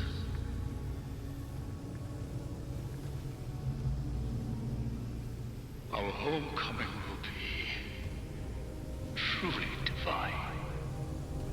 And I doubt even you can stop a convergence event fueled by the entire population of Earth.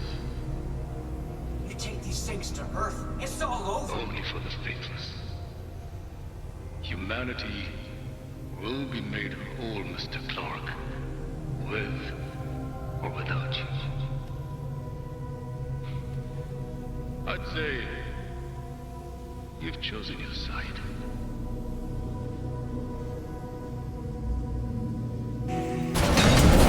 We'll then have to deal with the Hunter once more, but luckily there's a way to actually stop him this time. First, we'll have to lure him into this cryogenics chamber. Once we do that, we hack him apart.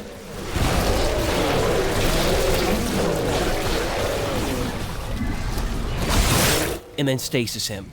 Inside the room Mercer was just talking to us from is a control panel. With this, we can freeze him once and for all. Initiating cryogenic freeze.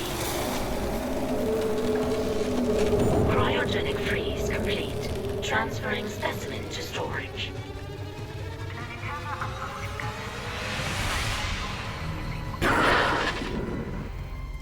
Bastard locked me out again. Isaac, you okay? I stopped that Hunter. But Mercer's gone. He wants to take these things to Earth, Kendra. You have to seal the captain's nest and warn Hammond. Okay, I can seal the nest, but I haven't been able to reach Hammond since he went to the crew deck. Isaac, our air quality is falling fast. If you've got liquid nitrogen, we gotta fix hydroponics. On it. Keep trying to reach Hammond. Mercer, I don't think he's done yet.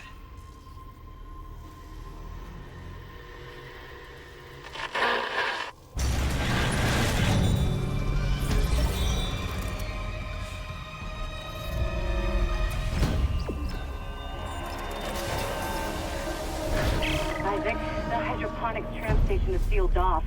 You'll need another way there. Take the tram back towards the hangar, then head to the repair station. Remember where you took that broken tram car off the tracks? There's an access door in there that'll take you to hydroponics. But why would Mercer want to take the necromorphs to Earth? Obviously, he's mentioned a convergence event, but what the fuck is that? What exactly would that accomplish? Wouldn't that mean he dies too? And this calls into question whether or not this is Mercer's personal goal, because we already know the marker causes people to go insane. Who's to say that it's not influencing him? Now, of course, Mercer turned Harris into the Hunter. Obviously, that's evil, but maybe that decision wasn't exactly up to Mercer. So could this mean Mercer isn't necessarily evil after all? Could it really be that the marker's influencing him the entire time? But then that leads to more questions. Why isn't Daniels going crazy, or Isaac? Hammond, Daniels, and Isaac are probably having hallucinations just as much as everybody else, but they aren't exactly being used as a puppet the way Mercer is. We'll have to find out more. Got something, Isaac? Let's call it a tissue sample from Mercer's pet hunter. Careful. Who knows what mad science went into that thing? Maybe I could find out, figure out what Mercer's up to. If I'm fast, there has to be a DNA scanner close by. Isaac, if you're near hydroponics, check your helmet filters. That air's not safe to breathe. Yeah, I smelled it. The whole deck's rotting. I'm reading a huge mass in food storage. Too big to be anything they grew. It looks like the source of the poison gas. That patient in medical. He said something about creating an enzyme, right? Maybe the scientist left the workstation open. Hydroponics log, Dr. Elizabeth Cross. Now that sprinklers are fixed, we're working close to maximum capacity. All flora is thriving and food yield has created a surplus. I had the surplus packed up so we could send it to the colony. The Captain Matthias is strictly enforcing his no-fly order. It's ridiculous. I'm lodging a complaint. Everyone knows Aegis 7 needs help. What harm could some fresh fruit do? This must be the Elizabeth Jacob Temple was looking for. She didn't seem alarmed that Captain Matthias was dead at this point. Or maybe this was recorded before that. Either way, hopefully at this point, her and Jacob have met up and made it safely off the Ishimura. We'll then make it to hydroponics. And if you haven't been paying attention, this is the Ishimura's main food source. Jesus.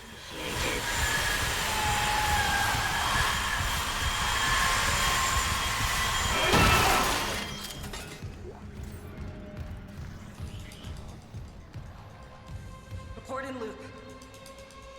This is Dr. Elizabeth Cross. To all survivors, turn back. It's all gone. Everything we grew. My team. All dead. That monster. Please, leave. Get somewhere safe. If I can find a way to kill it somehow. Jacob, if you're hearing this, you know I have to try. That monster? Surely she's not talking about a singular necromorph, right? This is starting to line up with what Daniel said about the large mass lodged in the food chamber. I'm beginning to get a bad feeling about this. Warning. Liquid nitrogen supply depleted. As you can already tell in the hydroponics central hub, the fleshy growth is beginning to be a problem.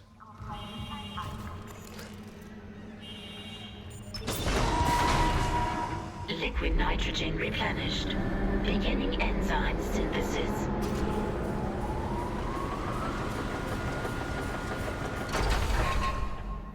Enzyme synthesis complete. Caution, do not ingest.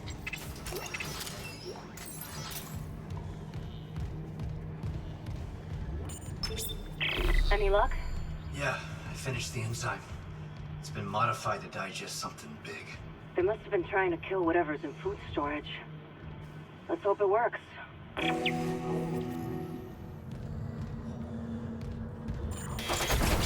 But as we head to food storage, the growth gets significantly worse.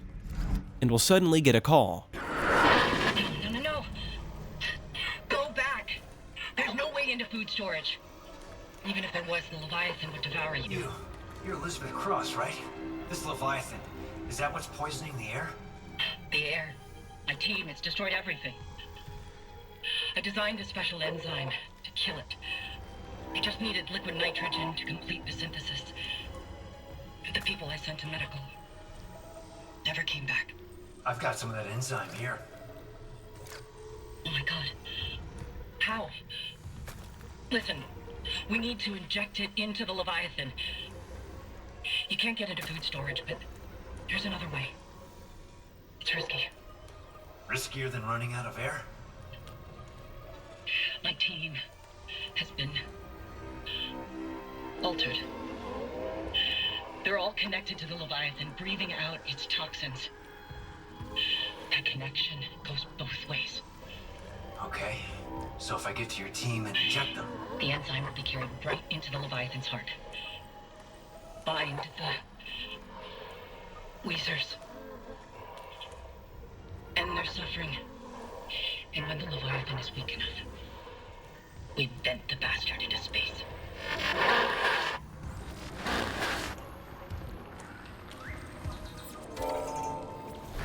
Dodging, acid, I suppose, and making our way through multiple hallways and up an elevator, we'll find the West Grow Chamber.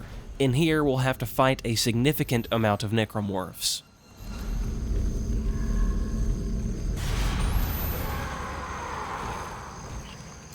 In the remake, this section's more fun than it is difficult, but in the original, it's hell on earth, so you'll have to be extremely cautious and very calculated with some explosives.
Hello, security.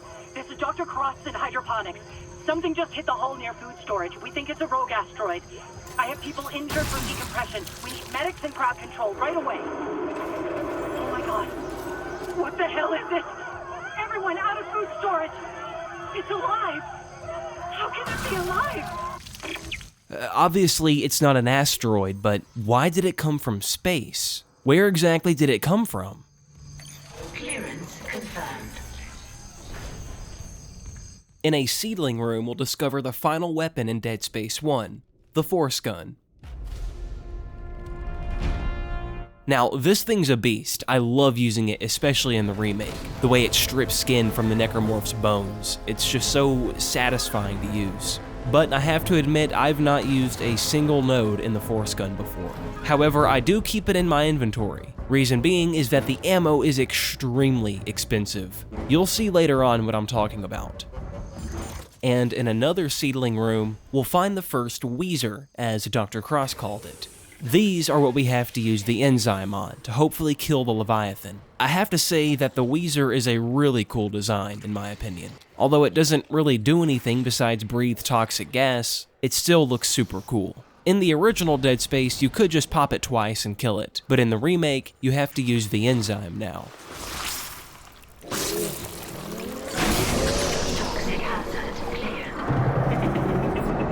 Killing the Weezer, we can hear a grumbling sound deep in the Ishimura, which is of course the Leviathan.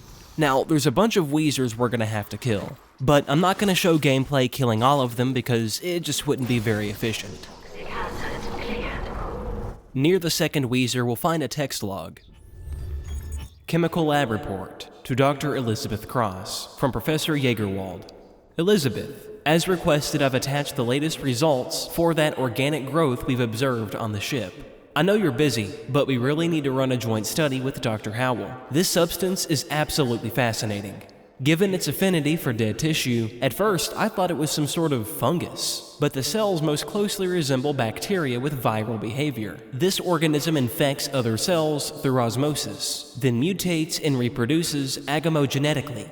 What's most incredible is the speed at which it grows. One of these bacterium reproduces 20-fold in just 1 minute. That's why we haven't been able to pinpoint any specific origin point, I think. It just seemed to be in multiple points on the ship all at once. I've never seen anything like it. I won't stake my reputation on it, but I think this may be a genuine alien life form.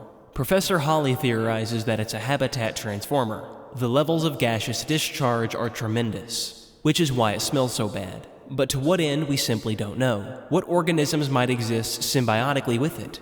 Are they out there? Could they be sentient even? I'll keep you posted. Well, that would answer my question on how they couldn't find an origin point.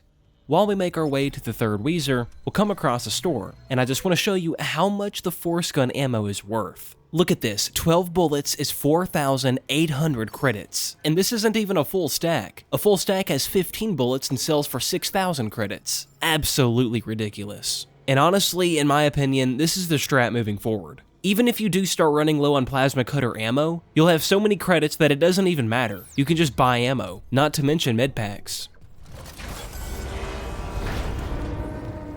Entering this hallway called the refrigeration core, we'll be met with these weird zooming lights, and also our first exploder. These are pretty easy to take out, but as you would guess, they do a lot of damage if you're in the blast radius. Other than the Hunter, I would say the exploder probably makes the most iconic sound in all of Dead Space.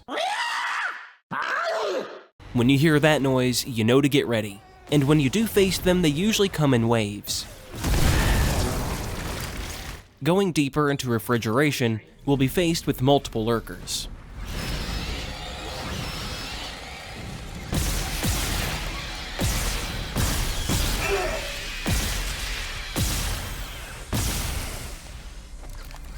And maybe you guys would know what these are?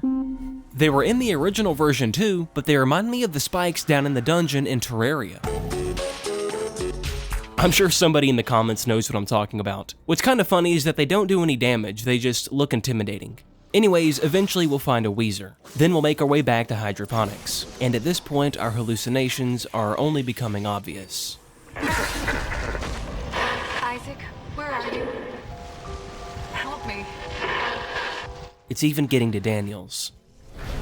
Isaac, I looked up Cross's notes on the... Oh, God. Oh, my God. Kendra? It's him. Garrett. Wait, he's gone. He waved at me, and...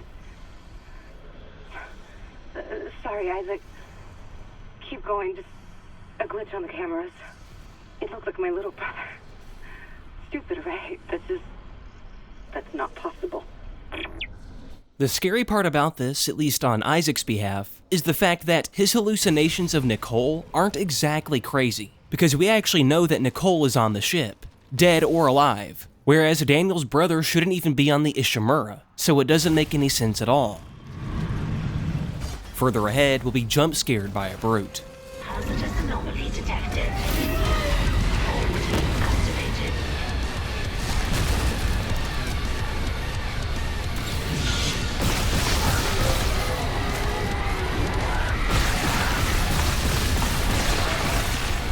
But he's no match for Isaac. And to reach another Weezer, we'll be forced to walk this hallway, which obviously a worm has traveled through.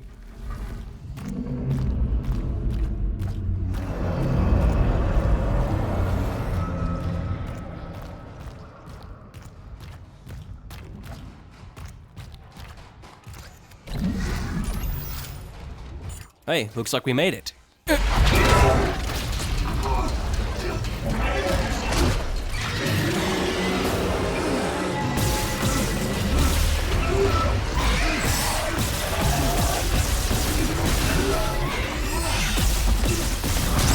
Alright, I'll admit, that got me.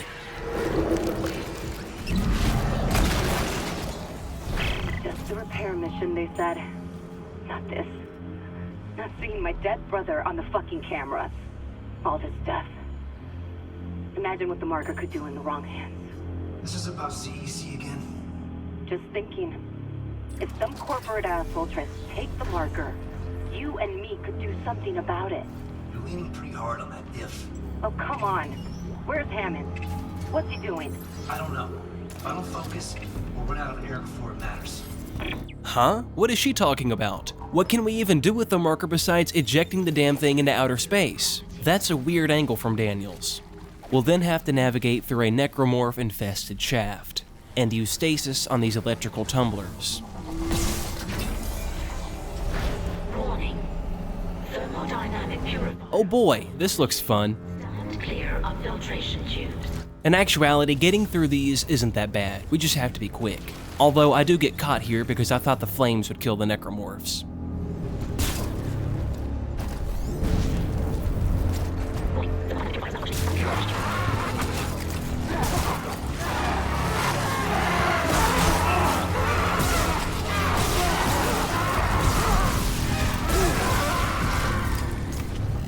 Once we make it up the elevator in the control room, we'll learn why the filtration tubes were blasting fire in the first place.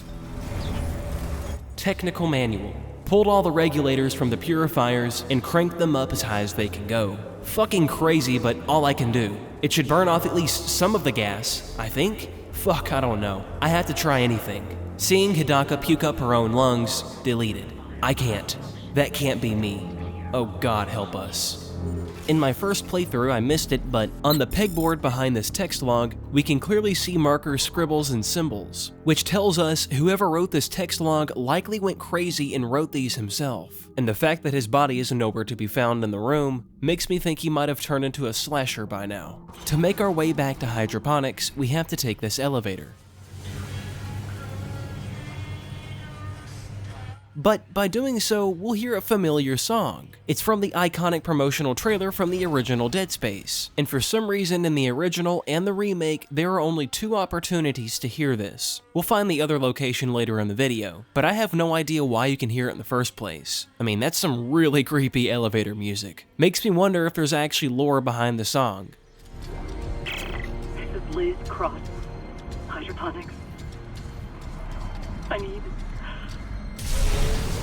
to record their names. Hidaka, Holly, Annabelle, Mark. So many. I don't know how much gas they put in. I just saw them change. That crack when their lungs burst out like flowers.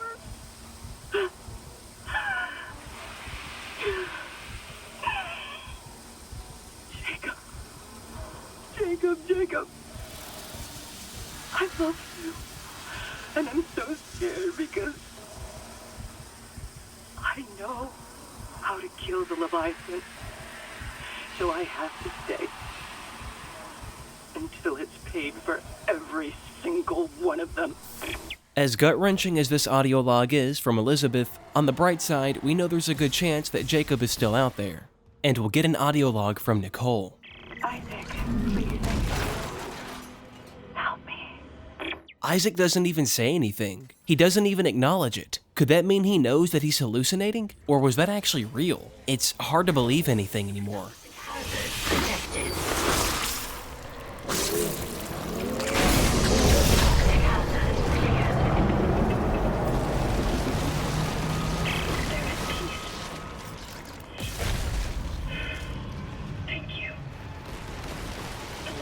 Metabolism is slowing. Cross, something's up. It must have worked. You gave it enough enzyme to dissolve the freighter. Okay, I'm unlocking food storage. Quickly get back there and space the bastard while we have the chance. Returning to food storage, the Leviathan lets out a roar that rattles the whole ship.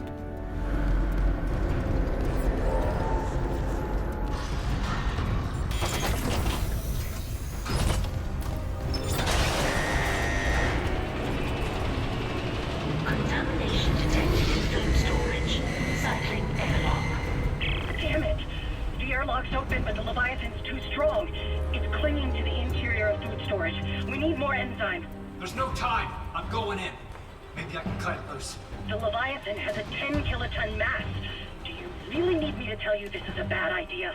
Well, I'm all out of good ideas, so guess what's left? Holy Giga Chad. If Isaac and Doom Guy ever formed a duo, they would rule hell itself. Entering zero gravity.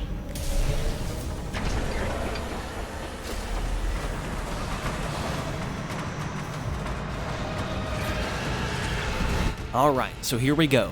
This is our first boss battle in Dead Space 1, the Leviathan. I didn't say it earlier because I didn't want to spoil the boss, but before you get to this point, it's really worth investing in some ammo and med packs before you even enter this room. Simply because you're not used to aiming this far away and you're likely gonna waste ammo. As you can see, my aim is utter shit. I mean, what even is that? As you can see, my aim is utter shit. I mean, what even is that? I mean, what even is that? But it's all good. That's why we farm credits with force gun ammo. Now, the key to this boss is really just patience. Dodge these tentacles that come out after you, and then shoot the orange weak point. And if you're a little nifty, you can even throw these explosives at them. And having an upgraded plasma cutter for this boss battle is extremely useful, because the combination of a large magazine, high rate of fire, and high damage shreds through the Leviathan. In stage 2 of the Leviathan, it'll start puking explosives at you.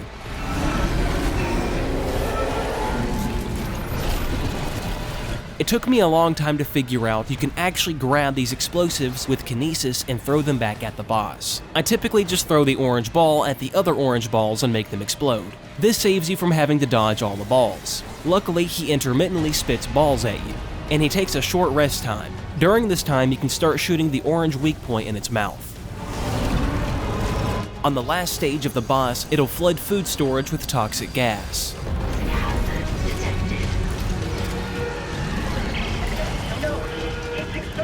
Gas reserve. It must be close. Isaac, finish it off.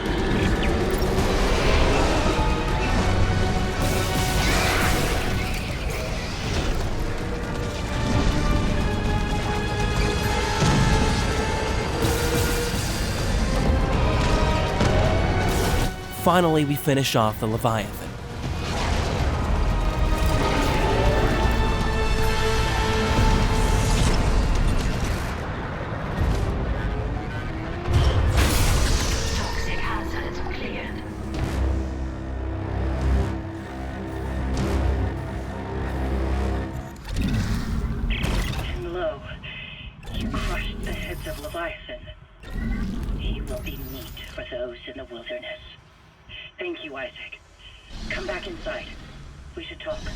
It's times like this I really wish I recorded my impossible run on my Xbox, because if I recall correctly, I was touched maybe once during the entire boss battle. Meanwhile in this, I was hit multiple times. It's just mildly infuriating, because I look fucking washed in this gameplay. Also, I'm just gonna throw this out there, in my last handful of times killing this boss, I noticed during this stage, med packs begin to drop. If you get really good at fighting this boss, it makes me wonder if you can actually just sit here and farm med packs. Because if you went in here with an empty inventory besides ammo, and just farmed med packs, you can make a killing in credits. I'm curious if anybody out there's actually done this or not. Anyway, we'll move on. Air quality's improving. There's still pockets of gas trapped here and there. Here and there, I can handle. Listen, Jacob... My Jacob. Last I heard, he was on the mining deck with some other survivors. He said they were building an SOS beacon. Did they finish it? He said it was nearly done, but I haven't heard from him in a while. I can't leave yet. I need to make sure the air is safe to breathe, but if you can find that SOS beacon, call for rescue. I will. Mining deck. Okay, got it. And if I meet Jacob? Tell him I'll find him. He's all I want to see.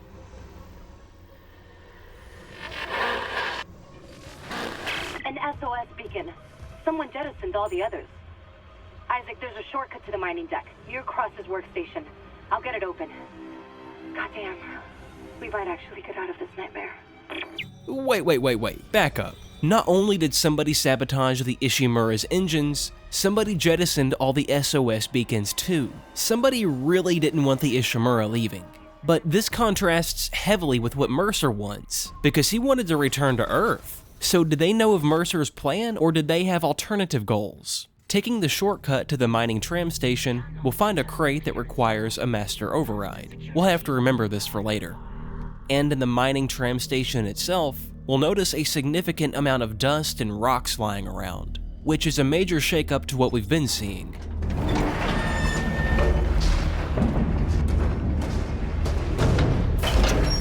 Lifting station lockdown.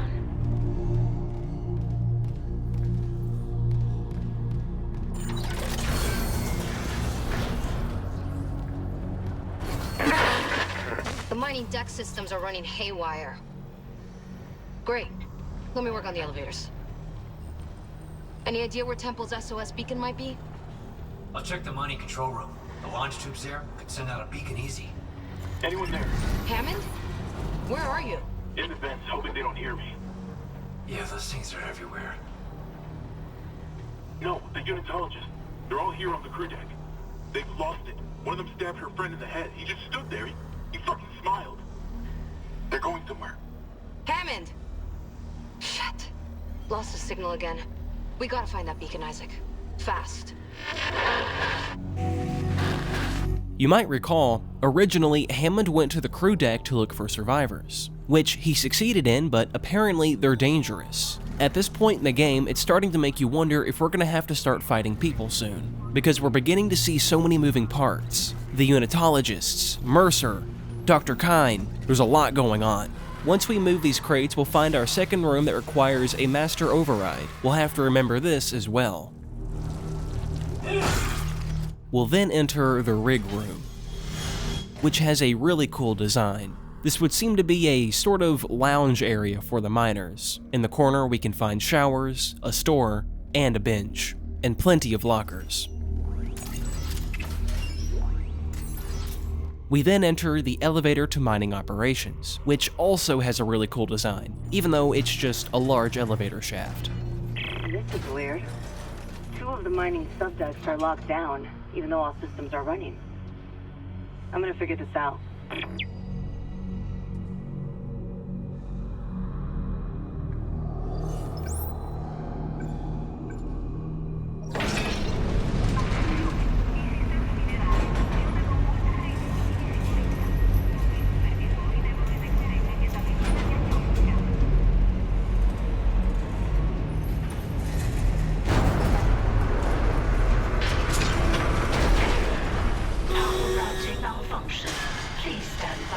Uh-oh.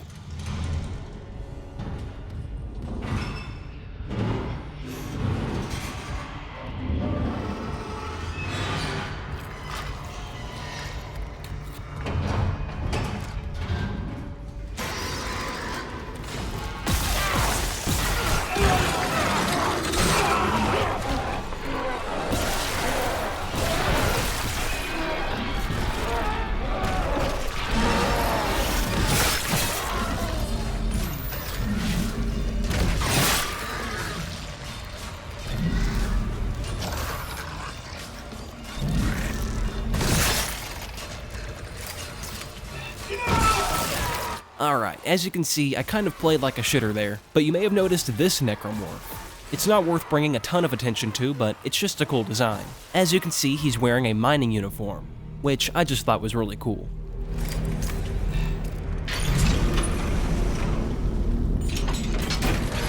Beware of traps ahead. Okay. What, did they plant bombs? Oh, that's interesting.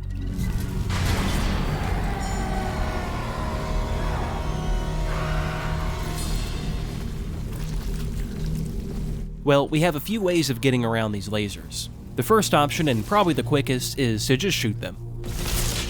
Or you can put a crate in front of them. And if you do this, later on, when we're getting chased by necromorphs, we can uncover the lasers and actually reuse the traps. It's really just up to you. And this is the extraction area. To my understanding, it's the place where they actually extracted the ores.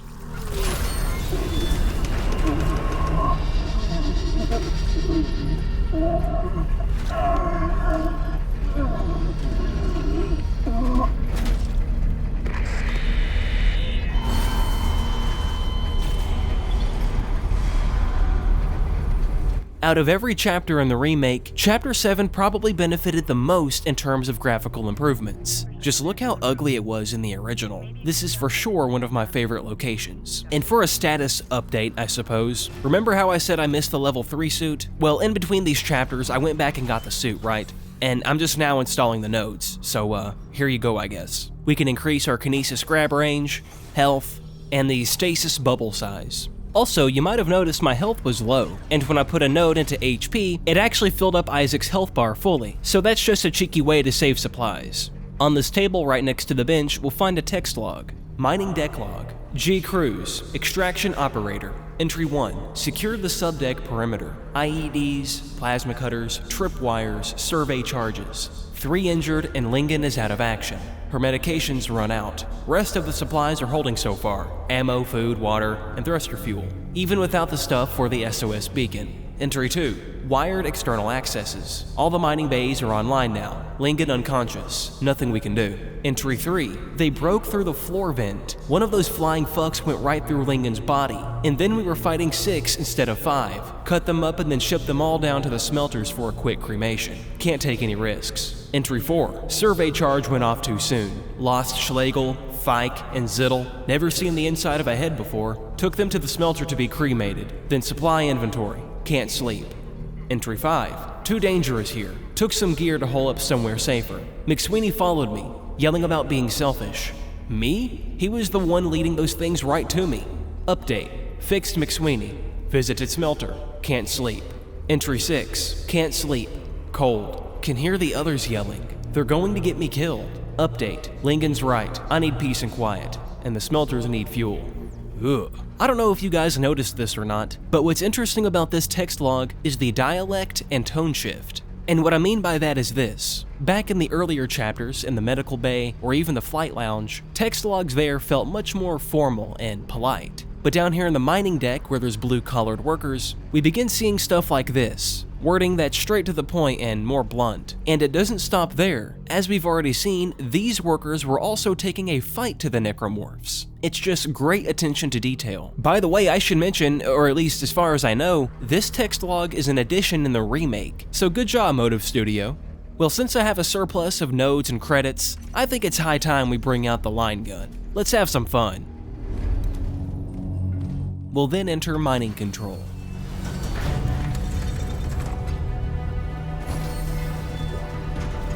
And there's a text log waiting just through the door. Mining progress. Mining deck log. A. Dallas, Supervisor. Planet crack of Aegis 7 was conducted today. Everything went smoothly from our end. There seem to have been problems planet-side, and we've temporarily lost contact with the colony. But tethers are stable, and torque well within acceptable parameters. First rock ball, 01-0032, was extracted from the tectonic load, location EQL5, approximately 1 hour after planet crack. It has been processed, refined, and smelted for sampling. Results exceeded even optimistic initial estimates. Normal recoveries around 35% mineral, 5% fossil, 60% waste, but material from the first ball was 65% mineral and 0% fossil, in line with expectations. That's 6.5 tons of ore from a 10-ton ball. Full production is now in progress, focusing on EQL5. Assuming it's not an anomaly, we've hit a mother load. Okay, hear me out on this. Since the marker was dug up on Aegis 7, and given the context by this log, which according to Dallas was either an anomaly or a mother lode, this alludes to it being a little unnatural, which potentially means millions of years of sedimentation didn't bury the marker. Could this mean it was put there intentionally? Because think of it this way. If this marker truly belonged to an ancient civilization, or aliens, whichever term, you would expect to find even more artifacts that showed signs of habitation. I know this is out of the blue, but take Göbekli Tepe for example, an ancient archaeological site in Turkey that dates back to at least 11,000 years. And this was proven through radiocarbon dating of charcoal and other organic remains. And you see, that's what shocked archaeologists, because 11,000 years ago is mostly associated with the hunter-gatherer era, but in Göbekli Tepe's case, this would be considered the pre-pottery Neolithic era, before agriculture and large-scale civilizations. But what's super shocking about this site in particular is the size and formation of the pillars. As a matter of fact, what was thought to be just a handful of pillars turned out to be an entire complex. which is very unusual for hunter-gatherers. And of course, this spawned a huge debate on whether or not hunter-gatherers actually built it. But to kind of steer this back on track, the story of Göbekli Tepe doesn't end there. There's actually a big mystery here, because archaeologists are quite confident it was intentionally buried. Now, I'm not going to go into all the theories because that'd make this segment 30 minutes longer, and I'm not really qualified. But the point is this: you don't just find a massive site like this. There's usually tools and signs of habitation all around. So that leads us back to the marker. Why was it on Aegis 7? Wouldn't they have found alien ruins too? Especially when you apply that same logic.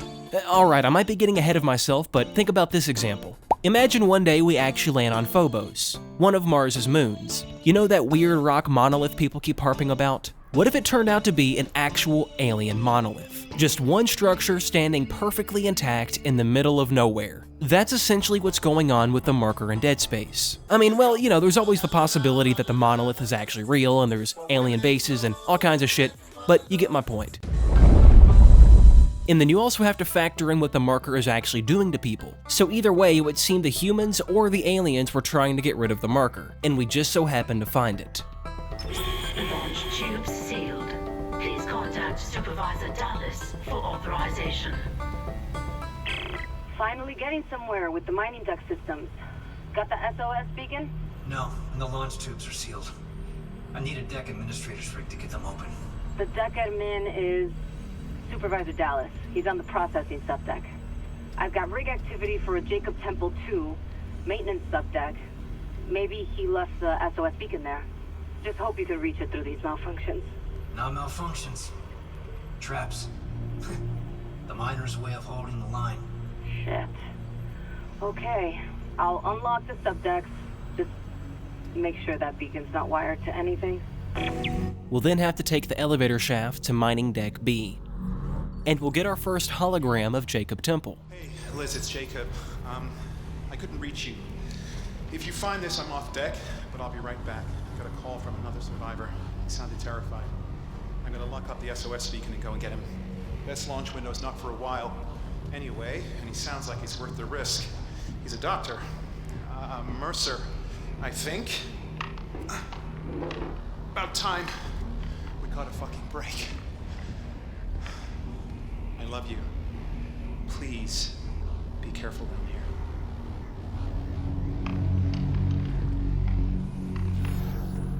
Oh no, he's gonna go save Dr. Mercer? That's not good. After a fight with a few necromorphs, we'll make our way to the processing area. We'll then fight our first armored necromorph variant. And to be honest, I don't have a clean strategy to take these guys out, but I generally try to aim for their arms. That way I can pinch a blade off and shoot it back at them. But I don't usually have great luck with this method. It seems that the blade usually bounces off the armor. What's interesting is that these armored variants are actually a remake edition. They didn't exist in the original, so this is a cool addition in my opinion. And I would assume that these armored variants used to be security guards and whatnot. Entering zero gravity. The administrator's rig should be in the processing control room, but someone tripped the failsafe. The control room door can't open till gravity's restored, but the system won't reset the gravity while there's loose debris. At least the processing beam's still running. Stand by. This part's quite simple. We've just got to throw these rock chunks in the beam, and luckily there's only 4 of them. Anomaly destroyed. Anomaly destroyed. But what makes it interesting is there's necromorphs. That was close.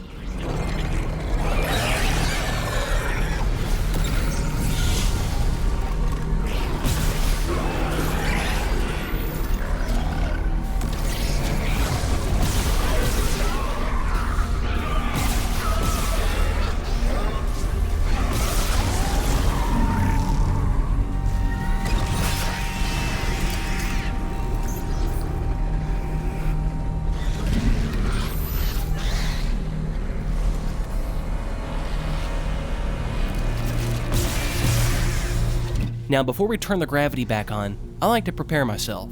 So I'm gonna grab some explosives and a necromorph blade, because in just a second, we're gonna get overrun. Processing control room is now accessible.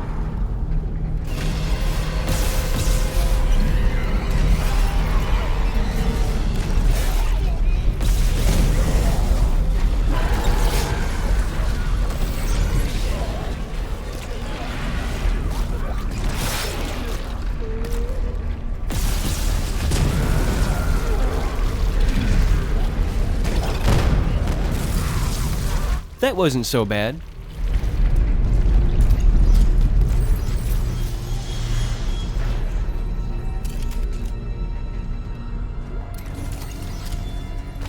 We'll then find Alice's rig, and unfortunately, we didn't make it in time.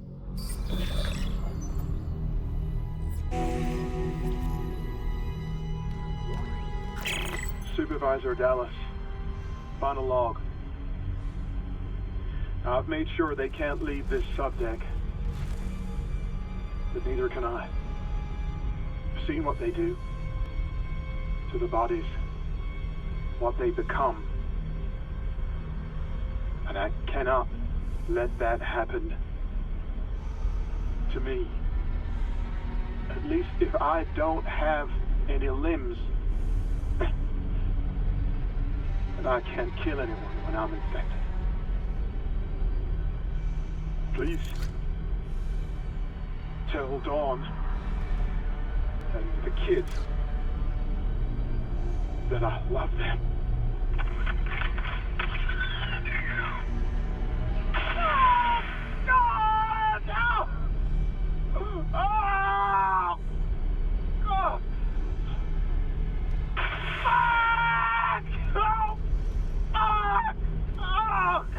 My kids!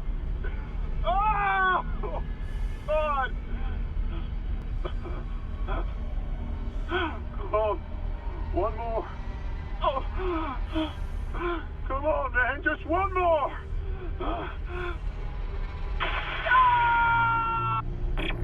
This just goes to show how bad things were for Dallas to willingly sacrifice himself like this. What's almost more depressing is the fact that he thought doing this would put a large dent in the number of necromorphs. And obviously, he probably didn't even scratch the surface. On the bright side, we now have level 3 security clearance.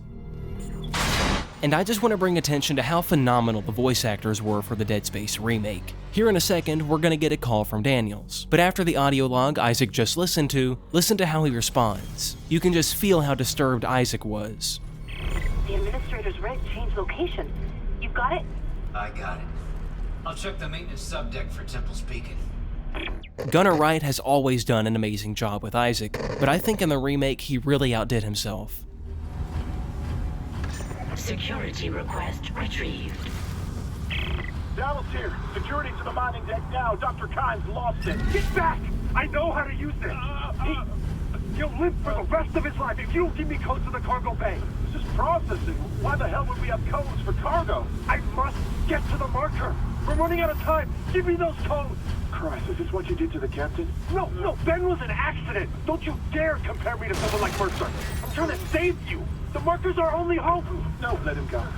He's armed. Where the fuck is security? The marker's our only hope? What does he mean by that? Also, why is he down here in mining? Wouldn't a higher-up have those codes? While on the elevator shaft going to Deck D, we'll get an ominous update on Hammond. Hammond? He must be in the vents on the crew deck. They're bringing something in.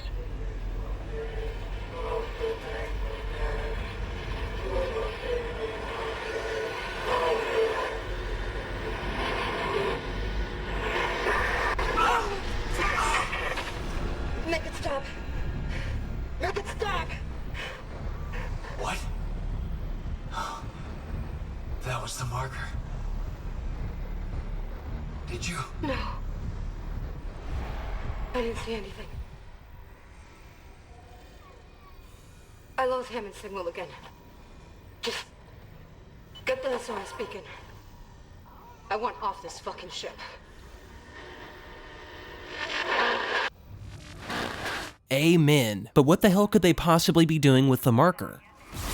On Deck D, we'll find that the fleshy growth is rampant, and we'll have to fight through a bunch of necromorphs. Remember earlier when I said Dead Space 2008 didn't have armored variants of necromorphs? Yeah, well, to fill that void, what they did instead was just throw waves and waves and waves of enhanced necromorphs at you. And they did not slow down. In fact, they actually sped up. And they were bullet sponges too. They would eat all of your shots. I had to buy ammo multiple times. So it's very nice to have some variation in the remake. Not to mention kinesis actually being a viable weapon. That helps a lot too.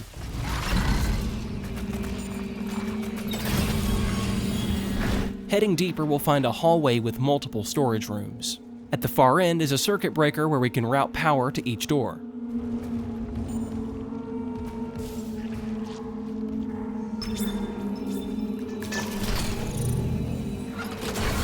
In storage number 2, we'll make a very interesting discovery.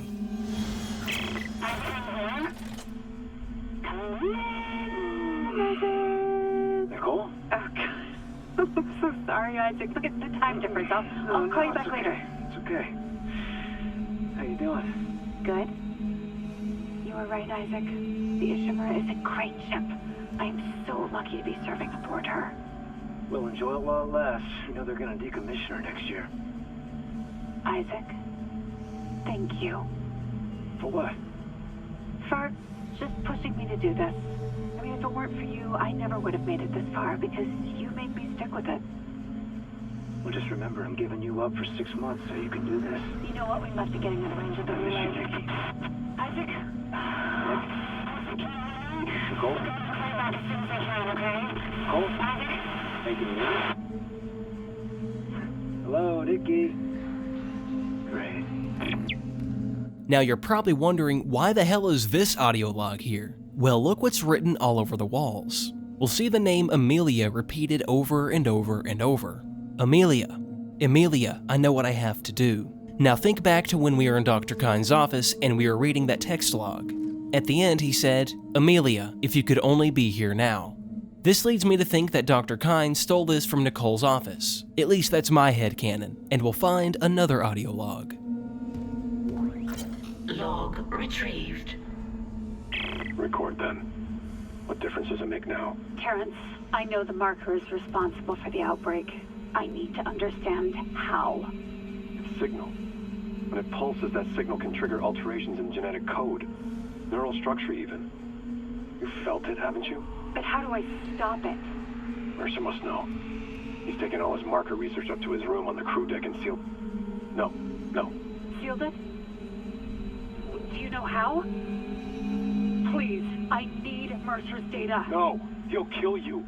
I won't have more deaths on my conscience. Unitology was all I had after I lost Amelia. Look what it's come to. Terrence, listen. I mean, if it weren't for you, I never would have made it this far because you made me stick with it. Well, just remember, I'm giving you up for 6 months so you can do this. You loved Amelia as much as I love Isaac, but if I can't cure this outbreak, I'll never see him again. Please, help me. 39277. If you must get into Mercer's room, that code should still work. Thank you. Here. These are safer with you. Dr. Brennan.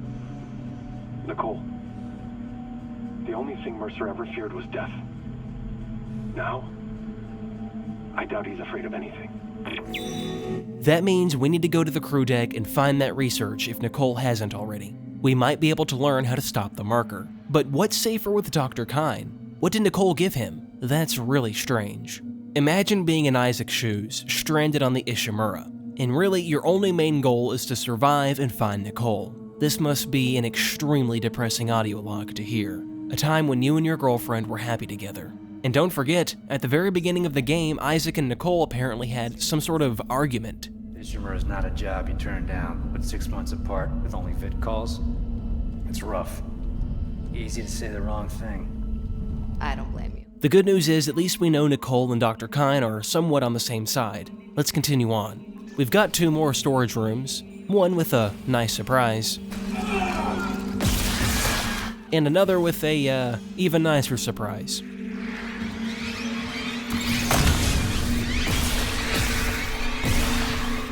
We'll then have to make it across a gondola. It's a miracle this track isn't overgrown yet, because this growth is really getting out of hand. Along the way, we'll be tortured by necromorphs.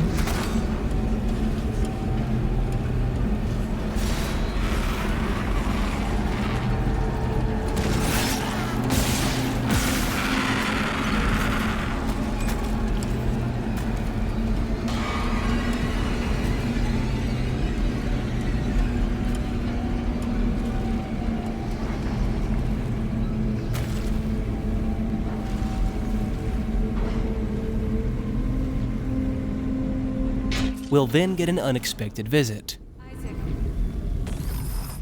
How the hell is Nicole down here? Is it even safe to breathe the air?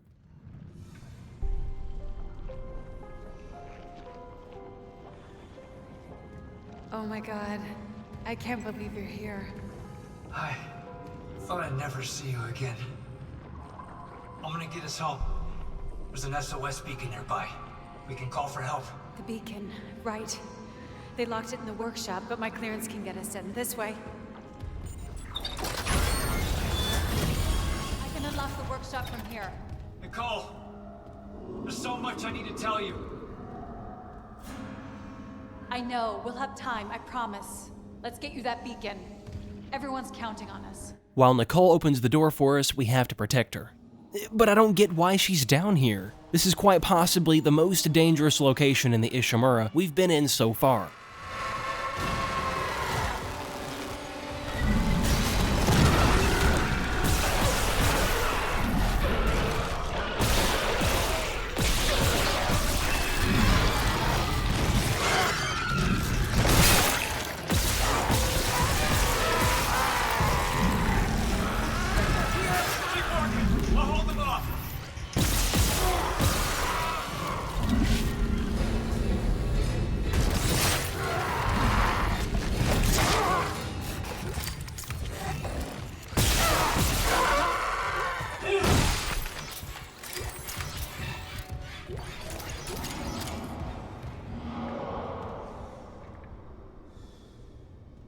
It's done.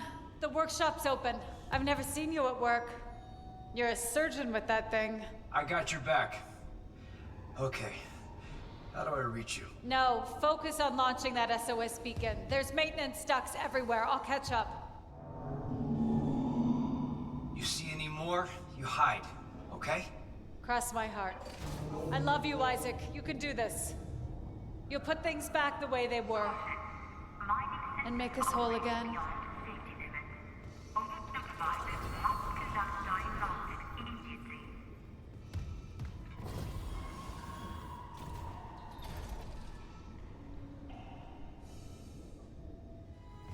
Inside the equipment workshop, we'll find an intermediate miner's rig, which is our level 4 suit. And then we'll grab Jacob Temple's SOS beacon. Isaac, I lost your rig signal, like Hammond's. I'm good. I got the SOS beacon. Nicole helped me out. Nicole's there. We got separated. She'll find her way back. She's a trooper, huh? I'm heading back to the mining control room. I'll launch the beacon. You watch out for Nicole. Assuming the system doesn't fizzle out again. Stay sharp. Well, clearly Daniels didn't believe Isaac, so there's a good chance he just hallucinated seeing Nicole. Imagine being in Daniel's shoes. She has to put her complete faith into Isaac. All of her chips. A guy that is clearly unraveling at this point, either due to the marker's alien signal or the accumulation of traumatic experiences. That would be terrifying in itself. I kinda feel for Daniels. We'll then find a circuit breaker to turn on zero gravity in the gondola area we just came through. You might have noticed that I didn't pick up all the supplies from the necromorphs I killed earlier. Well, now's our chance to go back and get our loot. We'll also find multiple supply boxes, and a level 3 room with more supplies. And there's also a crab plushie in here. Eventually making it back to a store, we'll go ahead and buy the level 4 suit, which gives us 26 slots of inventory space and 15% armor. We'll go ahead and purchase some nodes to max it out as well.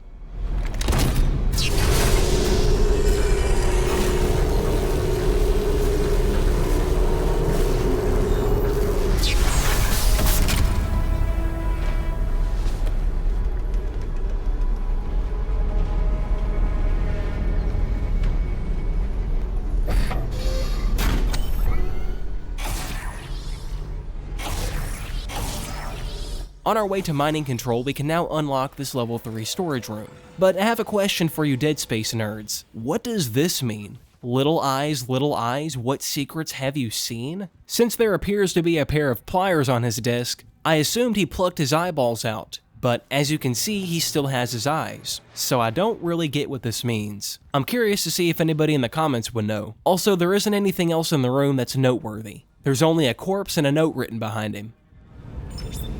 Administrator access granted. Prepping launch tubes.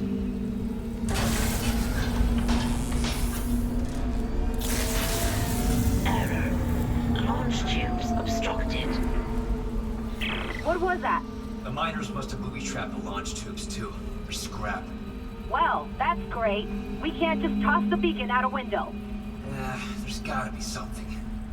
The asteroid. The one in the mining bay for smelting. What about it? If I attach the SOS beacon to that asteroid and then launch it away from the ship, we'd get a clean broadcast. And you get yourself killed.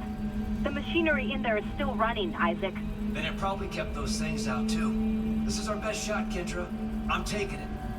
Oh, this is just wonderful. I think Isaac is just a little too courageous for his own good. Entering zero gravity. You have figured out a plan? The asteroid's held by a few gravity tethers. There's no emergency shutdown. I'll have to disable them the hard way. Plant the SOS beacon on the surface. Okay.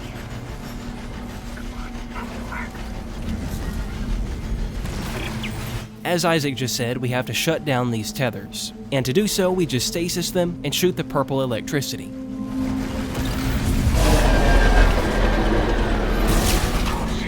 Gravity tether disengaged.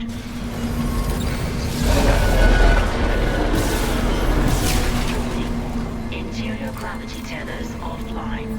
Exterior tethers at full power. Now we have to shut down the exterior tethers, and to do so we have to get past these swinging spike things by timing them correctly. Unfortunately, stasis won't bail us out of this. We have to do it the good old-fashioned way. Entering vacuum.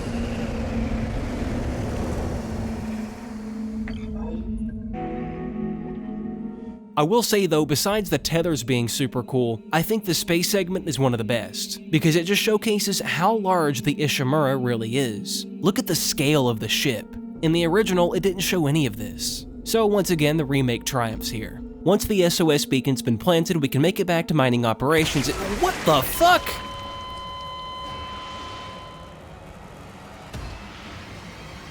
Guys, am I huffing on the copium? The spikes weren't even moving. I don't even know, man.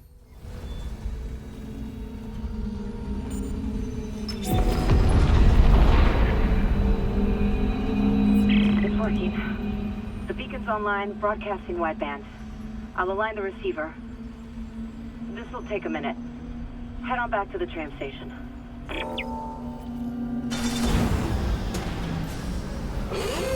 Hazardous anomaly detected. Quarantine activated. Not this guy again.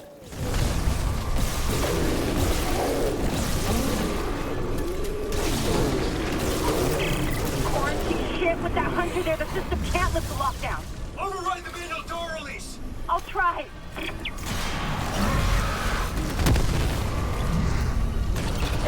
Damn it, the explosion fried half the circuit. Almost there. Hold it off.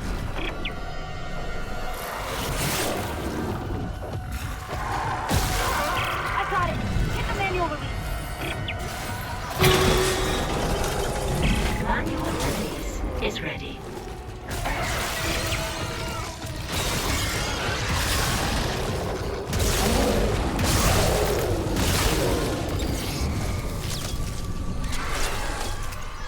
Manual release is ready.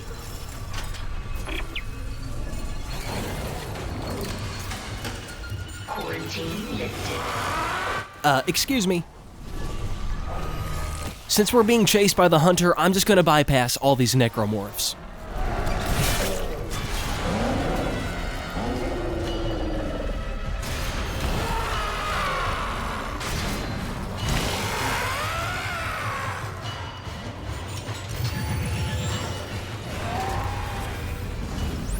Power restored.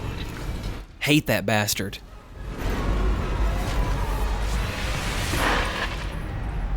I think it's gone, but I can't be sure. The system's bugged out again. I'm getting those camera glitches. The ones that look like my brother, waving at me. At least the beacon's away. I'm aligning the... Wait. Array receiver not responding. Oh shit. The comms array. We never fixed it. Guess there wasn't a broken encoder. Then let's hope that 48 hours estimate was wrong too. No comms, no rescue. Take the tram to the bridge. I'll hack open the door to communications. You see what's happening with the array. And don't worry about Nicole. Like Hammond said, she'll do the smart thing.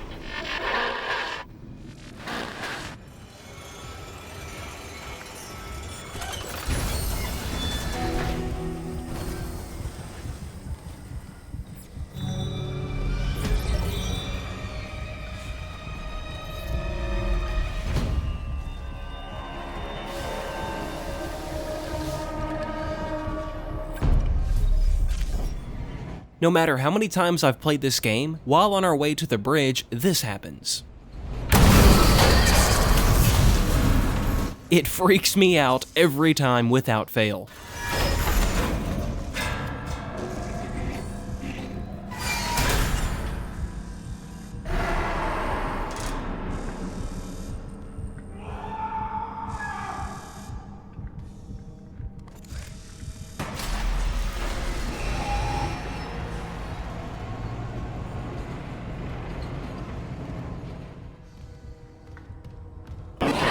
We did it!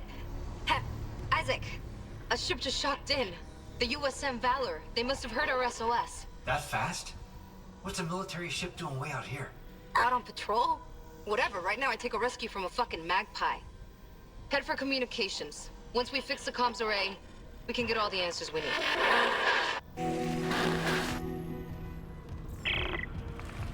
Another one. I'm getting weird feedback spikes on local comms. If whatever's wrong with the comms array is spreading? No, that's not it. So, the door to communications should be open. You can head down to the comms control station. And Isaac, watch what you say. I think someone's listening in. Well, okay. Who's listening in? The USM Valor? Dr. Mercer? Who's she talking about? Well, at least we might be getting out of here sooner than we thought. Before we fix the comms array, let's go to the captain's nest. You might remember that rig security panel next to Hammond. Well, since we've found a few more rigs, let's get an update on our progress towards Master Override. Warning. Multiple security protocols have been corrupted. Some areas may be inaccessible. Recommendation. Acquire department rig permissions and compile Master Security Override at this console. Master Security Override. Find a few senior officers' rigs, and those should cover the permissions it needs. Okay, sweet. We just need 3 more. Chief Engineer Rousseau's rig, Comm Officer Bailey's rig, and Tram Supervisor Benson's rig, which I'm pretty sure we seen that down in the tramway earlier. And apparently we can't reach it yet since we don't have access to the crew quarters. Well, we can go ahead and grab Chief Rousseau's rig, then we'll get Bailey's rig later on once we go fix the comms. To get to Rosea's rig, we'll have to go back to engineering. And you know what? We might as well scan that tissue sample we got from the hunter as well. We'll have to do that in medical. Sludging our way through engineering and going up multiple elevators, we'll come across a level 3 room we missed earlier. Well, we didn't exactly miss it since we didn't have security clearance yet.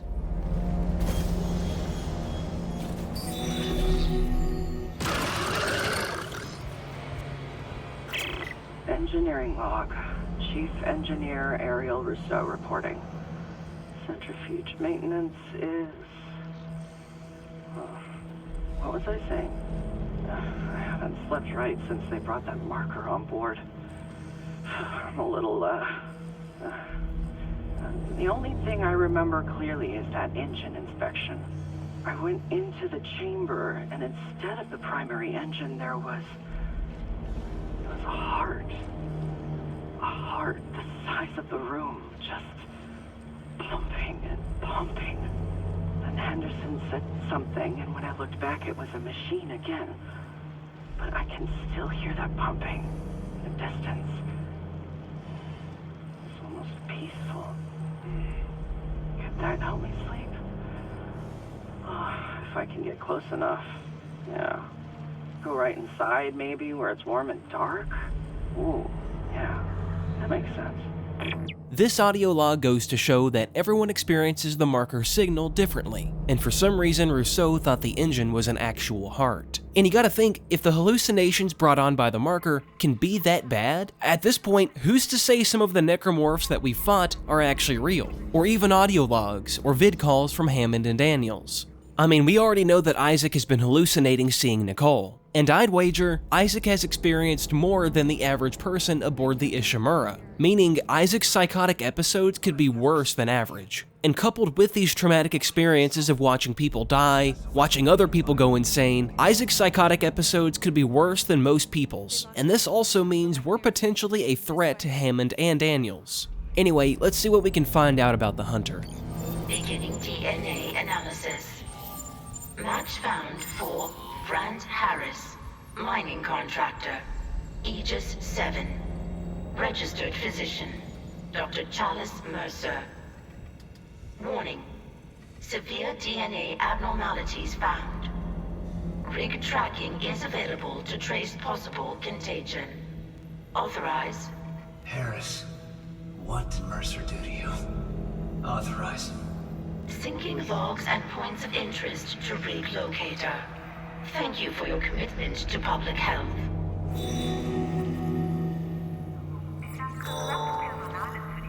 As we make our way to Harris's ICU bed, we'll find another text log down ER Hallway B, but it wasn't here during Chapter 2. Surgical log, Dr. Charles Mercer, tissue regeneration experiment 5.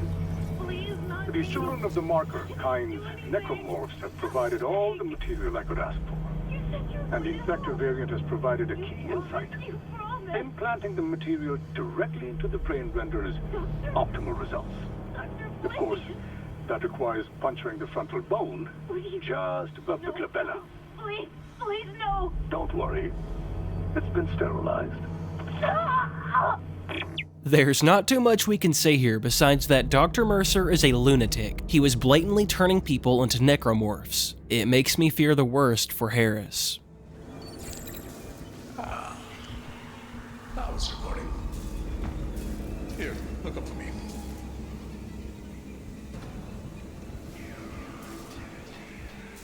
Just a sliver of bone between us and the Marcus. Relax. It won't be like Aegis 7 and that unpleasantness with the nurse. Wasn't a nurse when I did that. This errand you want me to do in ore storage. The miners won't like it. They're probably as narrow-minded as the miners in the colony is. Tormenting someone for being a little different.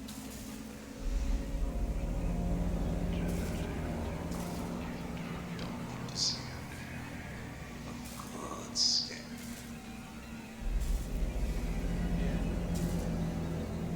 Yeah, they do. I'm ready.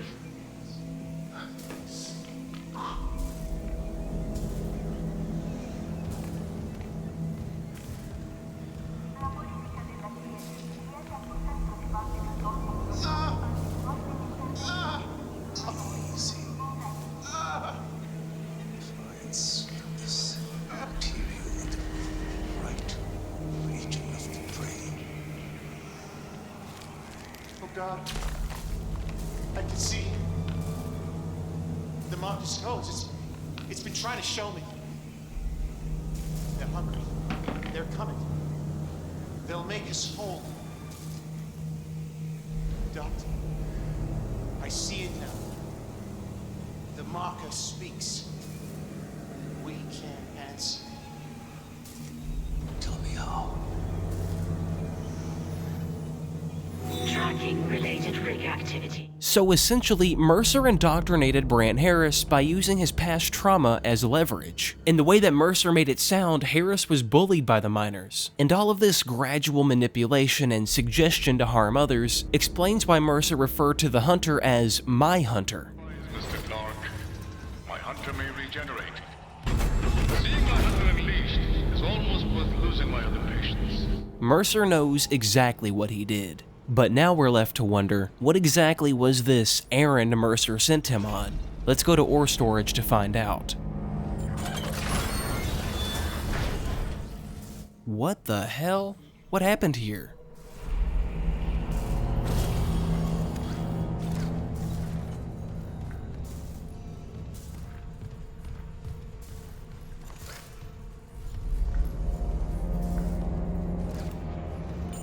Security request retrieved. Security, we got some freak called Harris stealing from ore storage. Dr. Mercer sent me for osmium to complete his work. Yeah, I don't care if God Almighty sent you. You skim from CEC's profit margin, we get screwed. God? So, you can put that osmium down, or I can break your arms first. I worked with people like you on Aegis 7. They'd steal my power nodes. Leave me to dig with no light. Hey, hey! Get off me! But when they abandon you in the dark, it's not empty. The marker whispered its revelations there.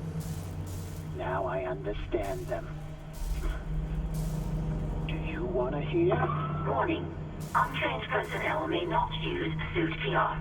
No, stop, please! I said please when they shut me in. Screamed it too. I promise I won't laugh like they did. Warning. Suit kiosk is obstructed. Serious injury may occur. Oh God! Help me!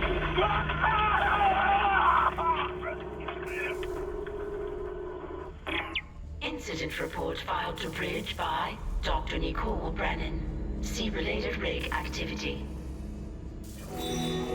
That is a bad way to go, and I have to say my hat's off to Motive Studio. For me, this is one of the most disturbing moments from the Dead Space remake. Giving a whole backstory to the Hunter was brilliant, and especially in this fashion. Now I know this is only a side quest, and I don't mean to get too real here, but Harris's demise is disturbingly relevant right now. It feels like almost every day there's this new sensationalized tragedy dominating the news cycle. And more often than not, the people responsible are mentally vulnerable individuals who've been manipulated, isolated, or pulled into some kind of toxic community or ideology. And in a lot of ways, that's exactly what Mercer did to Brant Harris. He straight up brainwashed him. But I wonder why he was after osmium. Let's go to the bridge to continue the quest. Log retrieved. Fine, then we'll waste more time and record this. Satisfied? No, I'm not satisfied. We have a dead miner. We can't sedate Brant Harris. Wasn't Harris originally your patient? Could have warned us that he'd go berserk. Captain, Harris is suffering from a dementia that we don't fully understand. He was making progress until Dr. Mercer took his case over my objections. I've read them. And frankly, this vendetta against Dr. Mercer just sounds like more of your bigotry. My what? Do you deny that you've counseled members of our church and turned them against unitology? I'm telling you that Mercer's treatments are immoral and dangerous. And why does he keep taking Harris to hydroponics? Medical is a sanctuary, not Mercer's private lab, so stop covering for him. More accusations, and still no proof. You know your way out. He won't stop with Brant Harris, Captain. You know that. Tracking related rig activity. The more and more we learn about Captain Matthias, the more we realize he was not a good person. Based on this, there's a pretty good chance he was in on this with Dr. Mercer. Also, did you catch Nicole saying medical is a sanctuary? Yeah, remember that trap Isaac fell for earlier? This means Mercer somehow got a hold of this audio, and he spliced together shit to make it sound like she was saying something she wasn't. Anyway, let's head to hydroponics. You don't mind me recording, do you? You'll lose language soon. It's so green here. There are worse places to work discreetly. They keep poisons here that would never be allowed near medical, and now you're invulnerable to all of them. Cellular regeneration. Will I kill you? If you try, Mr. Harris, I have options. The containment module, for example. Remember your last brain surgery? Stasis with consciousness? Quite useful. If only I hadn't wasted so much osmium on my last module design.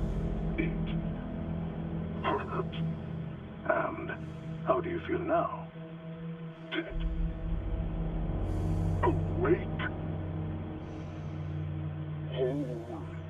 Then perhaps it's time for your first real hunt.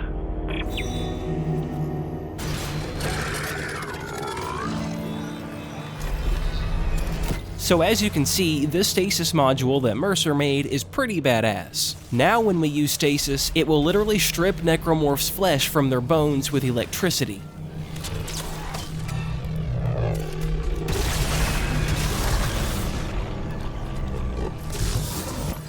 Now that Mercer knows his experiment was a success, I suppose you can say, does that mean he plans on transforming himself? Because he's trying to cheat death, right? And his first real hunt, as Mercer put it, was referring to Isaac. I think that's the only thing he could have been referring to. But now that we've completed this quest and learned more about Mercer, I'm pretty positive the marker is using him as a tool for whatever convergence is. What's interesting about Mercer is it didn't take him going crazy to listen to the marker. Since he's a unitologist, he simply embraced its signal. But let's get out of here and go fix the comms array. Once again, making our way through admin systems, we'll find the growth has almost taken over the hallway, and there are now 2 guardians we have to get through. I almost hate to say it, but the more that I play the remake, the more that I prefer it over the original. I haven't told you guys yet, but the way that I'm making this video, I'm playing it 1 chapter at a time on each game. That way things stay fresh in my mind and I can compare and contrast better. Or at least that's my method. But in doing so, I'm like disoriented when I come back to the original, because the aiming feels all wonky and movement stiffer. Coupled with that, the game is just generally harder. You have to be a little more resource intelligent, which I think I actually prefer because it makes the game more challenging, but that's besides the point. The remake overall is just a much better experience in my opinion, and it gives me reassurance that I made the right choice choosing the remake over the original. Now before we move on, I need to show you guys something in the break room. You might remember that Easter egg shanty I showed you guys at the beginning of the video. I could have told you guys about this earlier, but I thought it would have been a little too revealing to show it that early on. Alright, anyways, here's what we have to do. Once we enter the break room, we have to stand inside the circle. And fair warning, if you do this outside of the circle, it won't work. Now, do the following combination: melee stomp, melee melee, stomp, melee stomp, melee melee, melee melee, stomp. Doing this will summon an audio log, which is called Strange Shanty.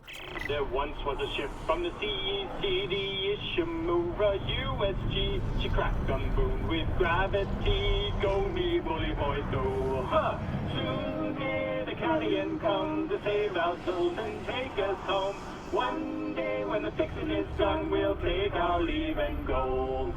3 years she served her tour, 30 planets cracked and more. The captain called no fly and swore he'd take that mucker in tow. Huh! Soon may the Callion come to save our souls and take us home. One day when the fixing is done, we'll take our leave and go.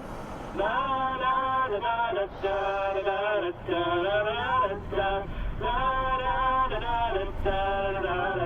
da da. Before the ship could set on home, tragedy struck and the colonies are gone. The old red marker done them wrong and brought the miners low. Huh! Soon may the Callion come to save our souls and take us home. One day when the fixing is done, we'll take our leave and go. The ghouls aboard a mystery spoke of immutology. The captain swore he'd keep his creed and drag his crew down so. Ha!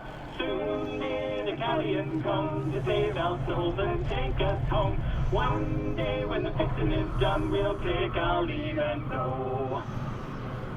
Now, I tried doing research, but I don't know how anybody figured this shit out by themselves. Apparently, these foot and handprints tell you the exact combination, but it doesn't make any sense to me because the order isn't correct. So I have no idea how anybody found this out. And obviously, Motive Studio was just goofing around. I don't think anybody actually knew that the Kellion was coming to the Ishimura. Yeah, we'll move on. In the comms access hall, we'll find Bailey's office along with his rig and an audio log.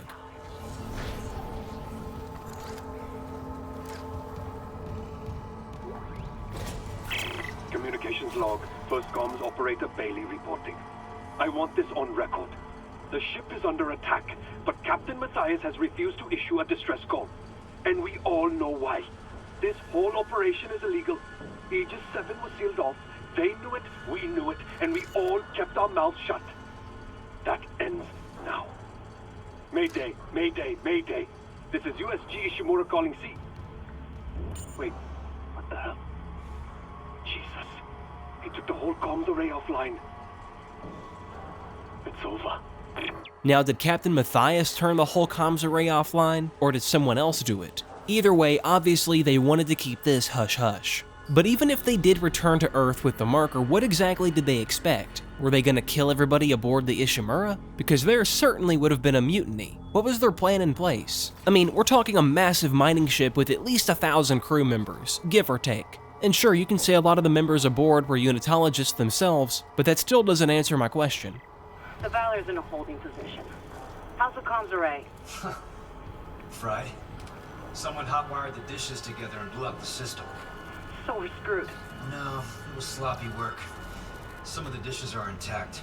If I replace them and create a new circuit with no gaps, we could broadcast a signal. Short range only, but it should work. Okay, do it. I'll, keep an eye on things here. Also, it's worth considering that Captain Matthias was under the marker's influence. But then that leads to more speculation, because if the captain specifically was targeted by the marker, doesn't that imply the marker is sentient? It's something worth thinking about.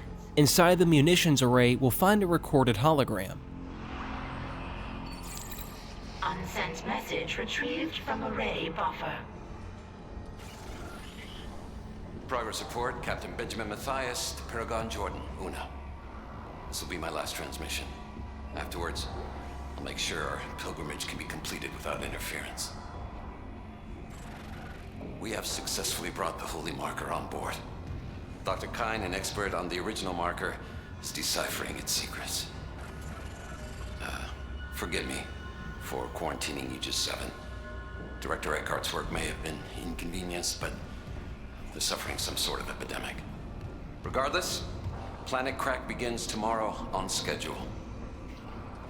CEC can scratch out its illegal operation now that the true prize is ours. Let's see EarthGov try to cover this up. Altman be praised. Matthias out. Okay, unitologists even have a salute? Or is that considered a hand gesture? Now, are we sure unitology is a religion? It's starting to look more like a cult. But what did "now that the true prize is ours" mean? You could interpret that statement in a few ways. It may lead one to believe that the Ishimura was here looking for the marker. But from what Captain Matthias said, he doesn't outright confirm or deny that. So as of right now, it would seem that the marker's discovery was accidental. However, they followed through with the Planet Crack regardless, even though they already knew the colony was experiencing an epidemic, as he called it. But even if they do succeed in taking the marker, Daniels was right. Aegis 7 was off limits, and this was off the books mining. They cracked the planet anyway, so that would mean the CEC is going to be in trouble regardless if the marker's hidden or not, because this essentially means they put profits over safety, since they began digging even though there's an epidemic on the colony. We'll then enter the comms array, and we'll be faced with a few enhanced leapers. Now, I won't bore you with this, but basically, we just have to take the broken dishes out and pattern these intact dishes in a way that routes power to the comms. I think you got it. Try opening a channel to the Valor. You may have noticed that yellow static subtitle. That means somebody's still listening to us. But I find it funny when the USM Valor shows up, that's when our calls start getting tapped. I got a strong feeling it's them. They're probably just trying to gather information, since they did respond to our SOS beacon. Before we leave though, I want to show you something that unfortunately didn't make it to the remake. Listen to how angelic this sounds, or maybe ethereal's the right word? I'm not really sure.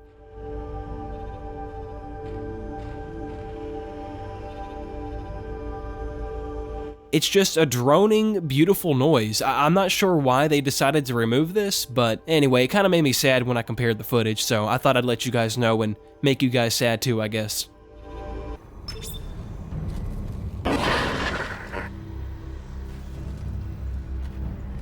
This is USM Valor, broadcasting on all frequencies to USG Ishimura in response to your SOS. We've picked up your escape pod number 47 and are en route to your position. This message will repeat every 30 seconds until you respond.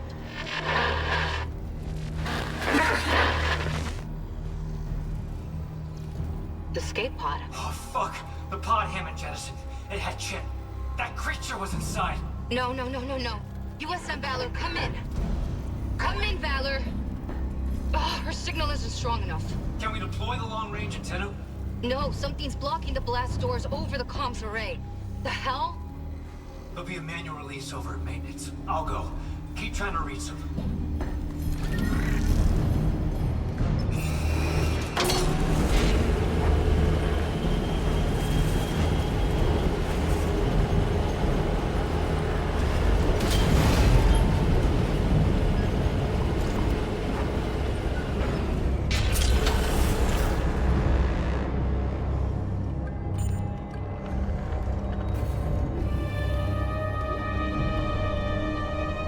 On our way to the manual release, we'll find a text log by Bailey.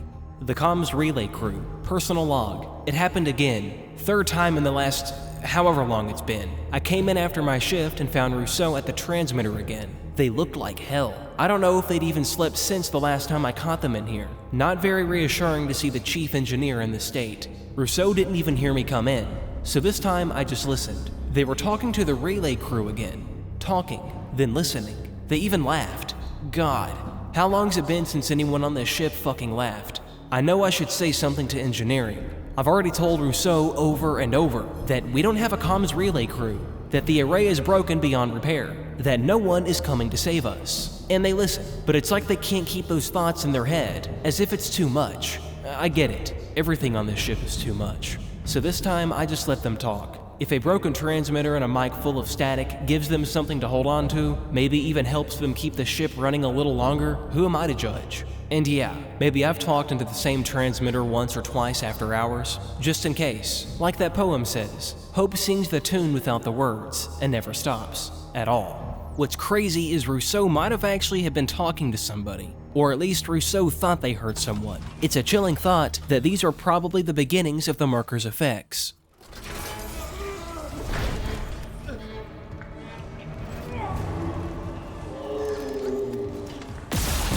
We'll then have our first run-in with the Divider. Besides the Hunter, probably my favorite necromorph. Definitely the creepiest. Much like the sounds the Hunter makes, the noises the Divider makes will also haunt your dreams. One of the things I hate about it the most is how it just slowly lumbers over to you, and then suddenly starts sprinting. It's actually terrifying. Okay, but think. We just saw a guy crawling around the corner here, right? And he was obviously dying. But if we look around, there's only a few doors, and we can see blood from where he was crawling. So could he have been hiding behind this mop bucket? Furthermore, where did the Divider come from? There aren't any broken vents or anything like that, but obviously the Divider wounded that guy. But stuff like this makes your mind wander with speculation. How'd the Divider get the drop on this guy? Did the Creeper slowly sneak out of vents, materialize, and then attack him?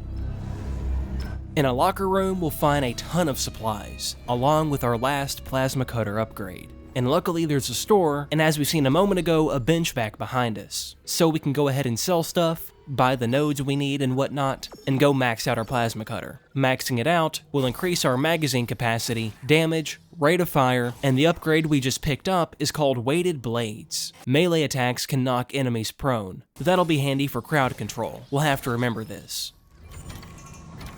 Hello?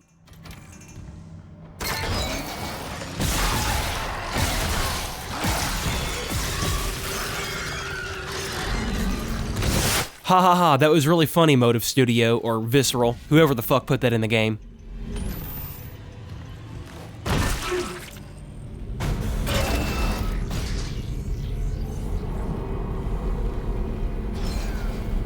On our way to maintenance comms, we'll hear something large. It sounds like a roar.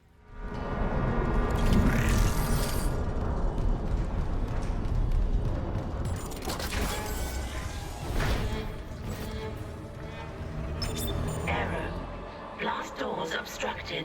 Please contact a repair technician. Still can't reach the Valor. What's happening with the antenna? Oh boy. Blocked by. It's the Leviathan. They must have snagged on the comms array after we spaced it. It's not coming off without a fight. Isaac, there's no time. There is if I use the ADS cannons. Manual targeting like before. I can shoot it right off the hull. I got this. You focus on the Valor. Will do.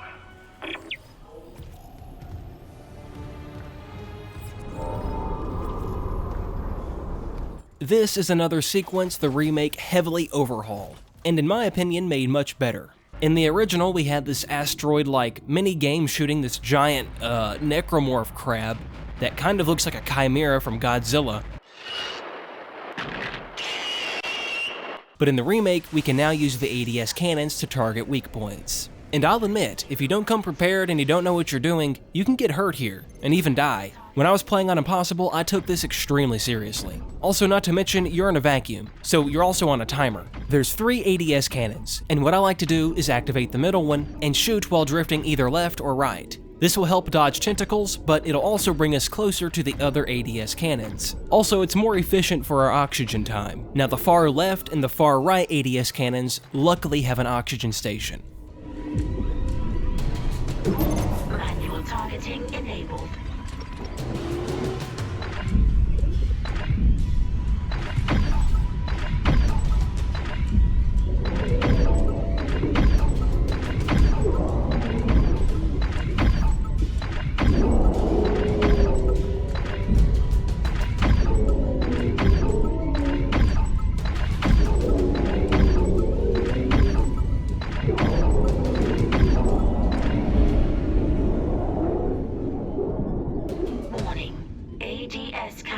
Destroyed.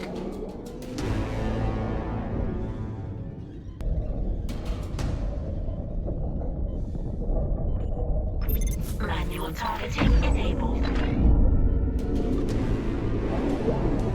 Warning. ADS cannon destroyed.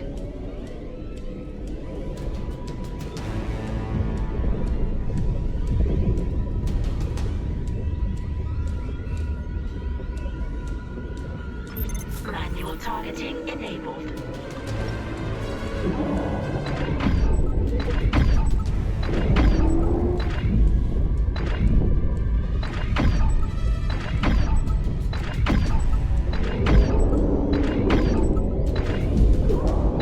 Before we can finish it off, it destroys our ADS cannon, so we'll have to use our gun.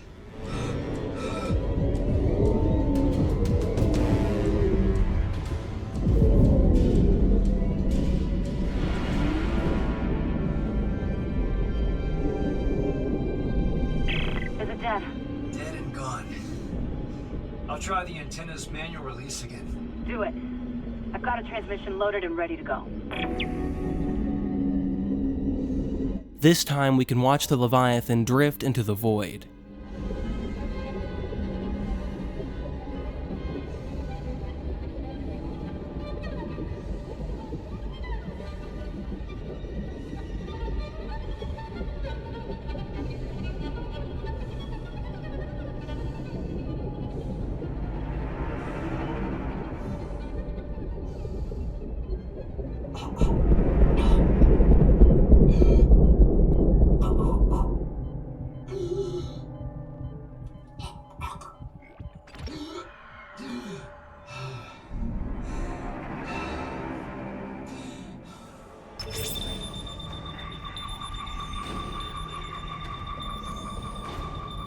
Yes!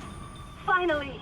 USM Valor, this is Kendra Daniels on the USG Ishimura. Do not open the escape pod. Repeat, do not open that escape pod. Do you read? No shot.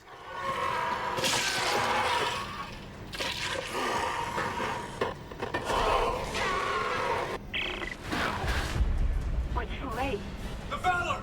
It's heading right for you! Brace yourself! Cold collision imminent.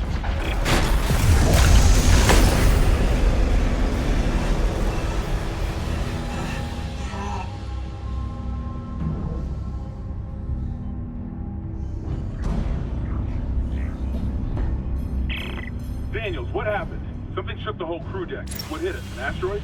Those things got onto the Valor, a rescue ship. They found your escape pod. And the one that used to be Chen, God damn it! the Valor's scrap. By the time another ship hears the SOS beacon, we'll all be dead. No, that's what I was telling you. I found an executive shuttle on the crew deck, intact. And the log says that shuttle's missing its singularity core. It can't get us home. Wait, maybe it can. If the Valor's singularity core is okay, I could salvage it, install it on that shuttle. We're fucking out of here. Where's the Valor now? It's near comms. Keep us stable. Isaac, I'll grab a suit and EVA onto the Valor. Meet me there. We'll find that core together. Let CEC clean up their own mess. I'm saving what I can.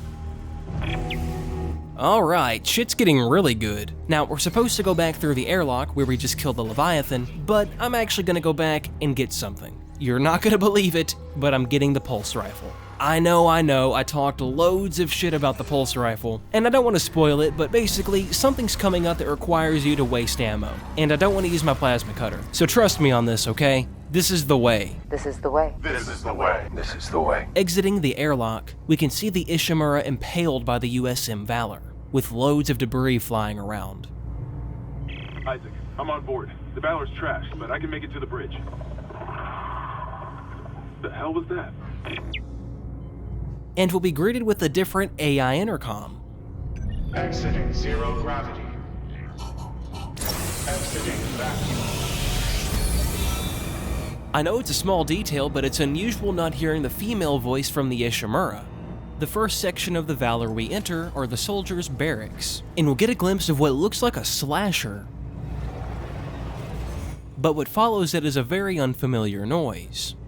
It's also interesting to compare the propaganda aboard the Valor to what we've seen throughout the Ishimura. The Ishimura's posters are overwhelmingly corporate. They're constantly talking about workplace safety, productivity, cooperation, being a team player. Everything is framed through the lens of company culture and corporate responsibility. The Valor, on the other hand, has a very different personality. Its propaganda is all about honor, sacrifice, duty, and glory. Being a strong soldier, serving a greater purpose, fulfilling your mission no matter the cost. It's really neat environmental storytelling. Without even saying a word, these posters tell us the exact kind of people these ships were designed for.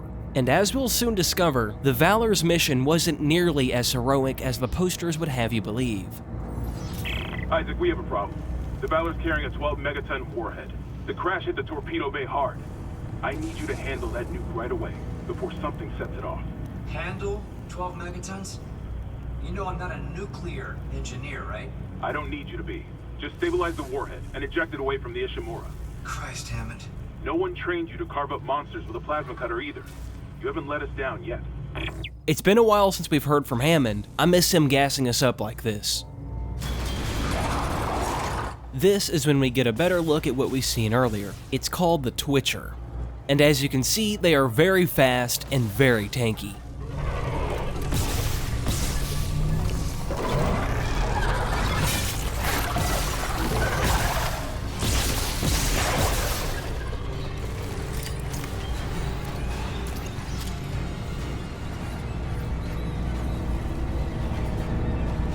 The soldiers must have had stasis units on their armor. When they were turned, those units merged right into their bodies, changed them. They're fucking fast, Isaac. Stay sharp.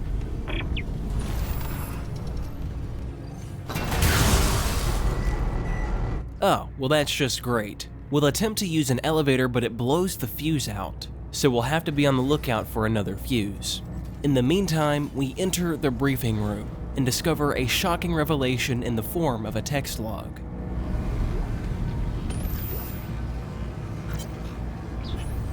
Orders. Eyes only. Priority black. Attention. Commander Cadigan from Chief of Staff. Earth Defense. Operation White Light Theater.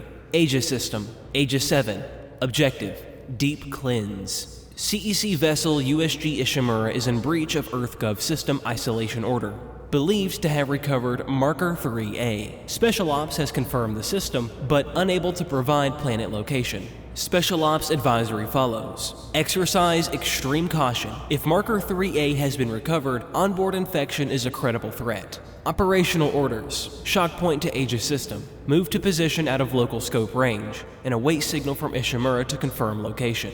Objectives. 1. Secure Marker 3A. 2. If infection is present, initiate sterilization protocol Eurydice. 3. If infection is not present, initiate containment protocol Apollo. 4. All personnel must, without exception, submit to full psychological examination during debriefing. Marker 3A? So it has a name? Obviously, that tells us EarthGov knew of this specific marker's existence, and it was buried, so then that would mean it's not alien after all. But this opens a whole other can of worms. Why the fuck was it buried on Aegis 7? And we haven't even gotten to the nuke part, so obviously the Valor was here to blow the Ishimura up. And what did it mean by the Ishimura signal? Could that mean somebody aboard the Ishimura is working with EarthGov? Or maybe that's referring to an SOS beacon. However, you may recall Daniel saying all the SOS beacons were jettisoned. Could that have been directed? Or is it possible the marker influenced someone to do that? And I'm a little hung up on this last part. All personnel must, without exception, submit to full psychological examination during debriefing. I'm pretty sure that's referring to the Valor's soldiers, not the Ishimura's crew members, meaning they were prepared to kill every single crew member aboard the Ishimura. But hang on, why would they intercept that escape pod if they didn't know it was infected? Furthermore, how did a single slasher manage to take down the Valor? These are big questions that I had when I first read this. But you know, I got to thinking, maybe the soldiers themselves weren't told the full story of what was actually going on. I mean, imagine someone being trained for firefights discovering you're actually fighting aliens. And obviously, they didn't know to hack off the limbs or anything like that. And furthermore, you'd think, well, wouldn't they scan the pod? And the thing is, if they didn't detect any life forms, then they would have opened it not expecting to find an alien. So my headcanon for this is, during the midst of chaos upon finding an alien on the escape pod, there was likely mass hysteria just like there was on the Ishimura. Some people's minds probably couldn't even comprehend what they were looking at. An alien zombie with swords for arms. Then once the Valor crashed into the Ishimura, it was game over, because there's no telling how many died during the crash. Furthermore, one infector making its way onto the Valor, infecting any of the soldiers, makes the problem far worse, as we just seen with the Twitcher. I mean, at this point, Isaac's basically a professional alien killer, and these soldiers were faced with the Twitcher right off the bat. And right next to this text log, we'll find an audio log that kind of speaks to this. This is Commander Cadigan to all hands. We have been boarded by hostile forces. Hostiles are alien. Repeat, alien, and extremely dangerous. All personnel to arms. Fire at will. And something else that we haven't even considered is the fact that the Valor is now in close proximity to the marker, which means that it would already be interfering with the soldiers' minds. After grabbing a node and supplies, we can then grab the fuse and fix the elevator, but we'll be ambushed. And of course, my stasis is empty.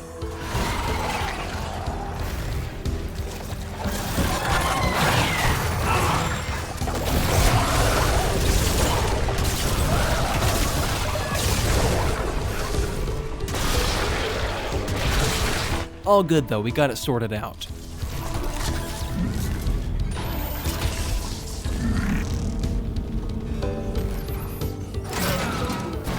And then we'll get a video call from Dr. Kine. Mr. Clark? Hello? I must speak with you. Who is this? Dr. Terrence Kine, the Ishimura's chief science officer. I studied the marker for the church. I'm done talking to unitologists. But the planet won't rest until the marker is returned. You can't leave. Watch me. Okay, I hate to say it, I think Dr. Kine might be onto something. If anybody knows what the hell's going on, it's either Dr. Mercer or Dr. Kine. So we'll have to pick our poison. And if there's any shot at stopping the outbreak, Dr. Kine would probably know something. But I got a feeling Isaac's gonna come around. We then enter the torpedo bay, and we'll find the nuke that we have to disarm. Radiation hazard.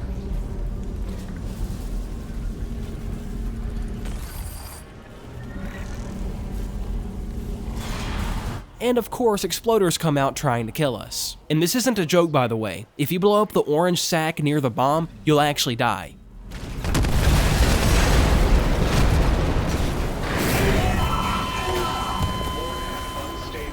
So we'll have to be very careful. Contain all explosive materials.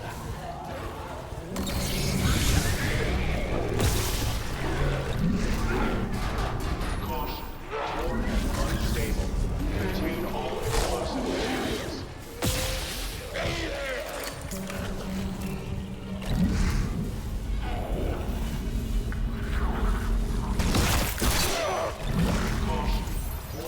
Then we'll just shoot the charges and press the panel. But first, let's get a look at this bomb.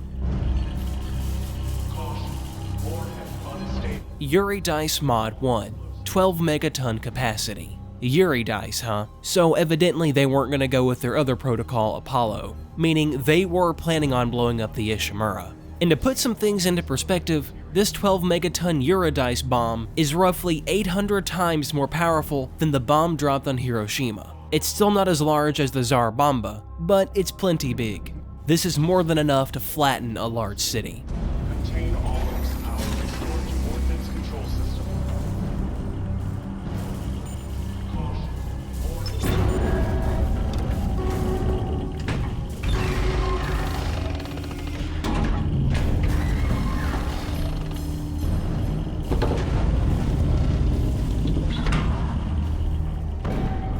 Warhead has been ejected. Alerting bridge. Okay, the warhead's clear. Hammond, this doesn't add up. If the Valor was just on patrol, why bring a nuke? And if they had a target, what's out here except us? Yeah, I know. I'm downloading a munitions report right now. I'll clear your route to the engine room. Grab that singularity core and let's get out of here. In the armory, we'll be faced with multiple Twitchers and a divider. There are bombs in here to use, but it's really crowded. So if you're not careful, this is actually a very difficult altercation.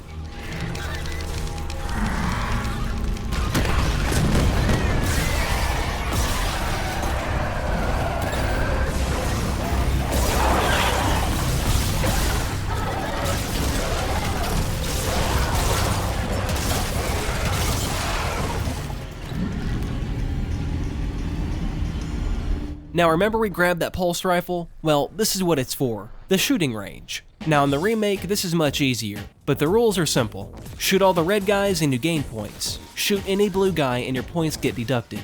Now obviously by this footage you can tell that I didn't pay attention to the instructions, but like I said in the original, it's much more difficult, so you have to pay attention. Because that shooting range was broke up into levels, and with each level that you completed, you would get an item, and by the end you get a semiconductor and then eventually a node. But if you shot a blue guy even once, you would have to start over because you wouldn't have enough points to finish the game. So in the remake it goes easy on you. But what I found kind of interesting is that in the original version it actually made your ammo infinite. So you wouldn't even have to have a pulse rifle if they did this in the remake. I'm not sure why they didn't do that. Once we get 300 points, things get a little hectic, because live targets start dropping from the ceiling. Okay, let's switch to a different gun. We don't need that shit no more.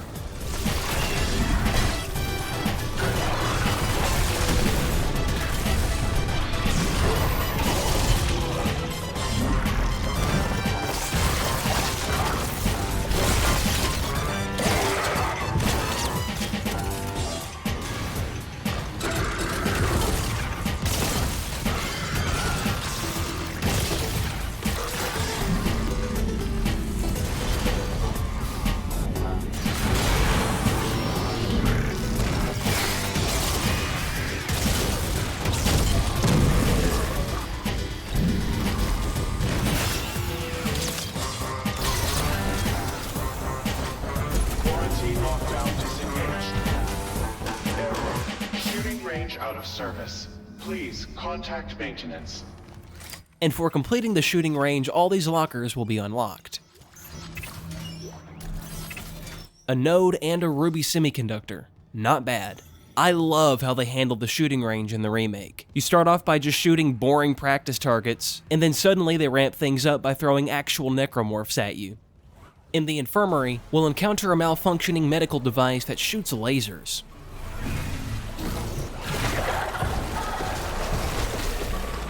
And then we'll get a hallucination of Nicole.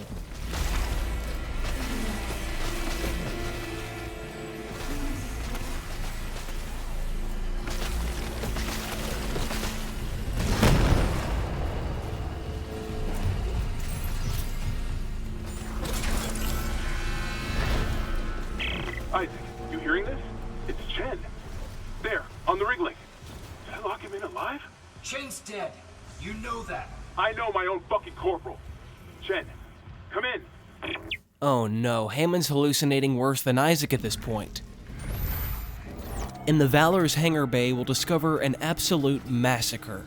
with blood and body parts lying all over. And that's when we spot the CEC's logo on this pod. This is what Chin was inside of.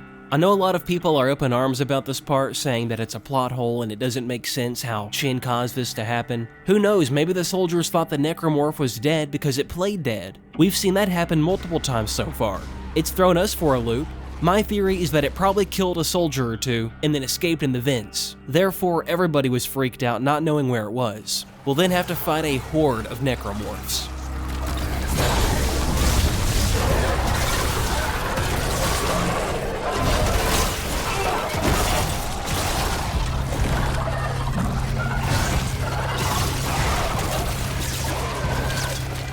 And will then face a brute. But he just so happens to walk into the electricity.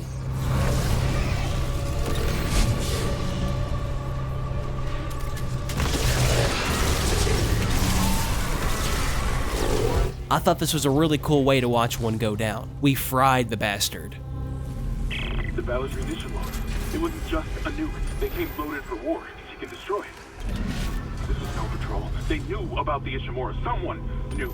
We were all dead from the moment we arrived. And Hammond just found out what we did. What's interesting about this chapter is the name, because the name of the chapter is Dead on Arrival, and it has a double meaning I thought I'd point out. Obviously, when you first see the chapter name when you enter the Valor, you're thinking of the Valor's crew. They died just on arrival. But then we learn this. We were dead on arrival. We'll finally make it to the engine room where we can grab the Singularity Core.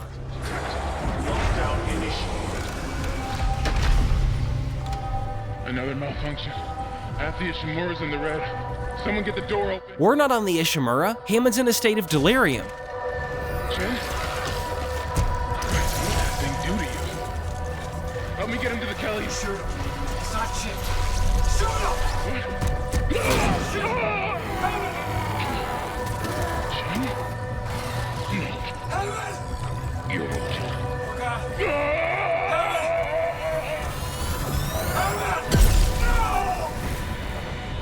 Quarantine lockdown disengaged.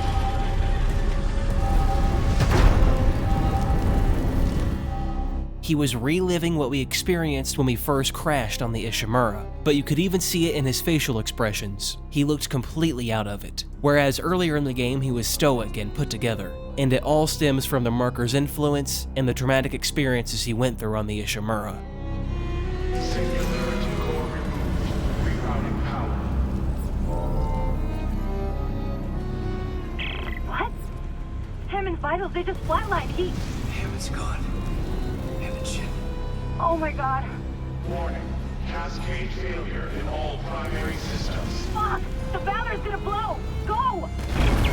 With the ship moments from detonation, we're forced to run and escape.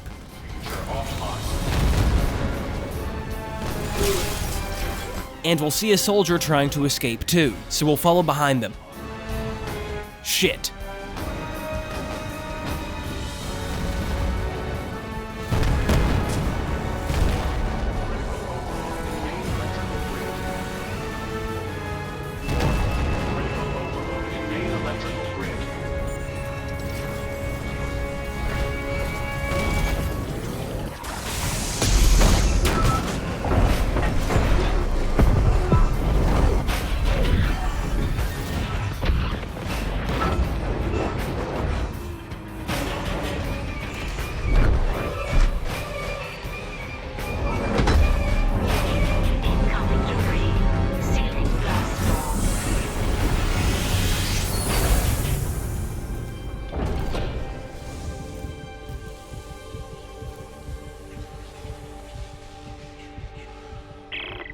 Come in. I'm here. Fuck, that was close. Chen, Johnston, now Hammond. And I'm tracking movement from the Valor. I think some of those mutated soldiers made it on board. What about the Valor's Singularity Core? It's covered in blood, but I got it. God, I hope Hammond was right about that shuttle. He said it was on the crew deck, along with every unitologist on the ship and their marker. You need to... Wait, someone's opened the door near the bridge atrium? It'll get you to the crew deck, but who's left with that kind of clearance? Isaac, something's up, but we have to get that shuttle. For God's sake, be careful. We're all that's left. Exiting zero gravity.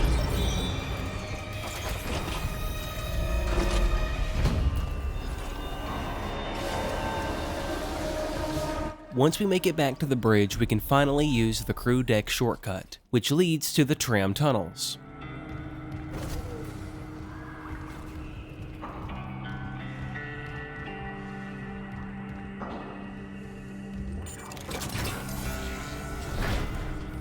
And if you recall, there was actually a rig down here.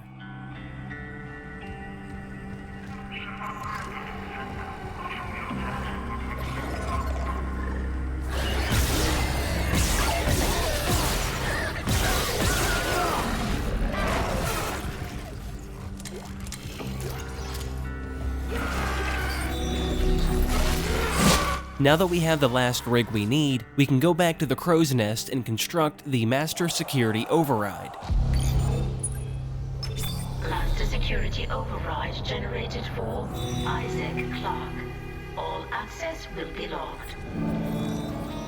And you know what this means? A loot montage. There's a master room and water purification with a pulse rifle upgrade, a node, and a lot of other stuff. In the engineering machine shop, there's a master crate with a Ripper upgrade. And on the mining deck and tool storage, we'll find another master crate. This one with a contact beam upgrade.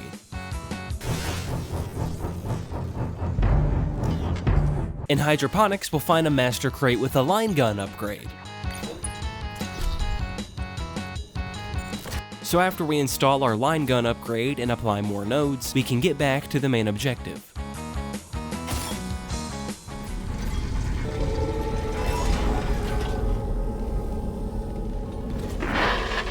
Isaac, I'm losing you.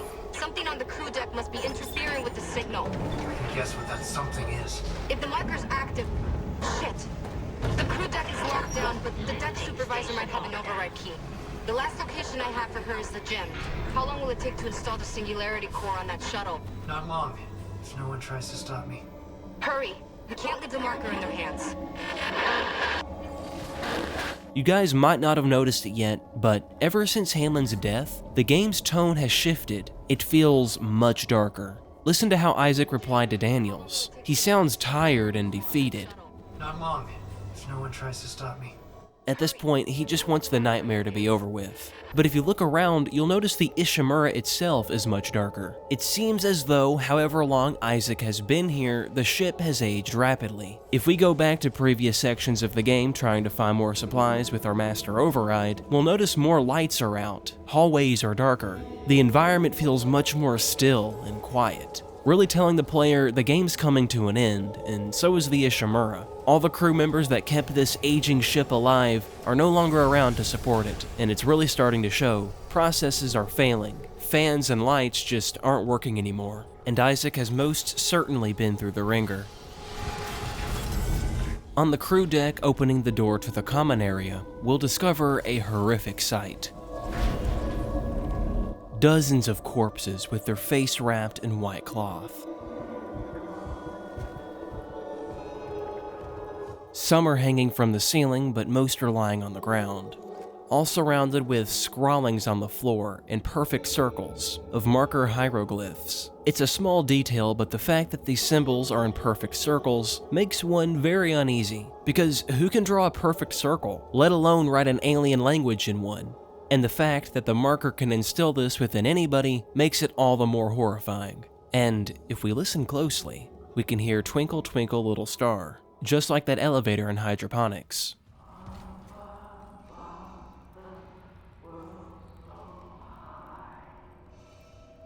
But this time it's slower, distorted, and somehow even more depressing.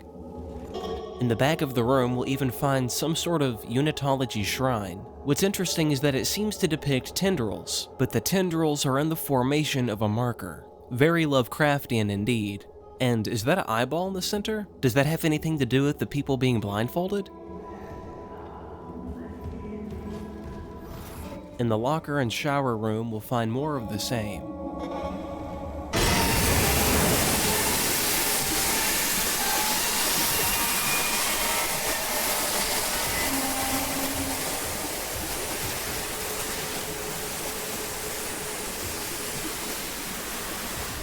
But my question is, how did these people die? Did they harm themselves? Obviously the ones hanging from the ceiling did, but what about the ones just sitting up against a wall? Did somebody collect the bodies after they had been killed by necromorphs, then cover their face and prop them up? Very strange. Over near a bench we'll find more supplies, but most importantly an advanced engineer rig, which is the last unlockable suit in Dead Space 1. Technically it is. But there's actually a level 6 suit once you complete the game. It's in New Game Plus. But later on, we'll be talking about a few things from New Game Plus, not just the suit, so we'll worry about that later.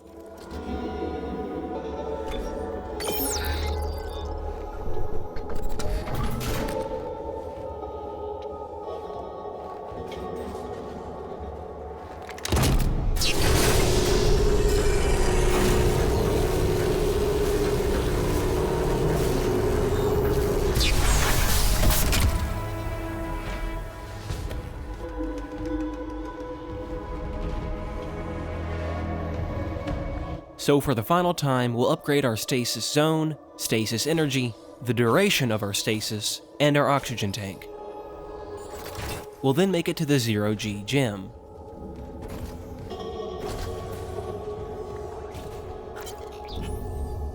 Z-Ball rules. Use the Kinesis module to grab the ball and shoot it into the rings before the timer runs out. Beating each level yields a reward that can be claimed from the lockers. When the center of the ring lights up, target that ring for a score multiplier. Play ball. Okay. Well, obviously playing Z-Ball is completely optional, just like the shooting range was. But we do have to enter the room at least once because there's a fuse in here we need. This will power a small lift.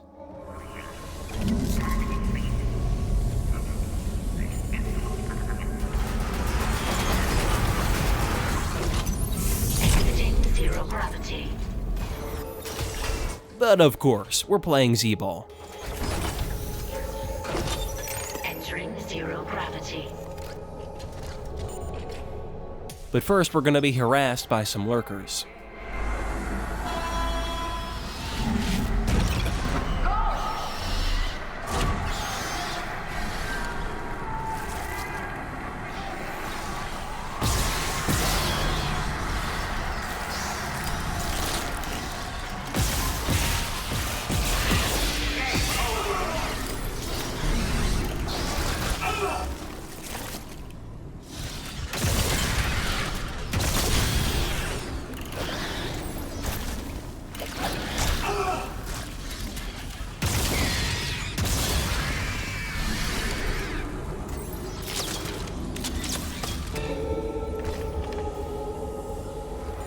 Now just like with most things in the Dead Space remake, Z-Ball here is just a little bit easier on you than it was in the original. Plus, I didn't upgrade my Kinesis grab range either. That definitely didn't help. But along with it being easier, it's actually more fun. And you know, it's nice to blow off some steam. Plus, we'll get really good rewards at the end. In all my playthroughs, I've always assumed that this was just a silly side thing. You know, something to goof around with. And I never really thought about it beyond that. But while I was making this video, this silly segment ironically became one of the most depressing parts of Dead Space. I know that sounds dramatic, but let me explain. First off, while you're playing, you'll notice a fake audience track in the background, cheering you on as you make goals. But the deeper into the game you get, you'll start to recognize a voice, calling out your name.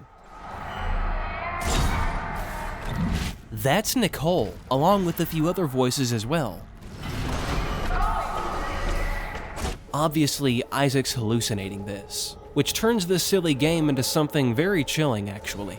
And consider this, the audience track is real, right? Now picture yourself in Isaac's shoes, orbiting a planet far from Earth, aboard the Ishimura, an alien-infested spaceship that's falling apart. Furthermore, almost everyone aboard is dead, leaving you to be one of the last people alive. And here you are playing Z-Ball, and with every ball you shoot into the goal, it creates a sound that echoes throughout the ship. This loud, obnoxious, high-energy sound that's being created by this game is clashing with the silence of the Ishimura.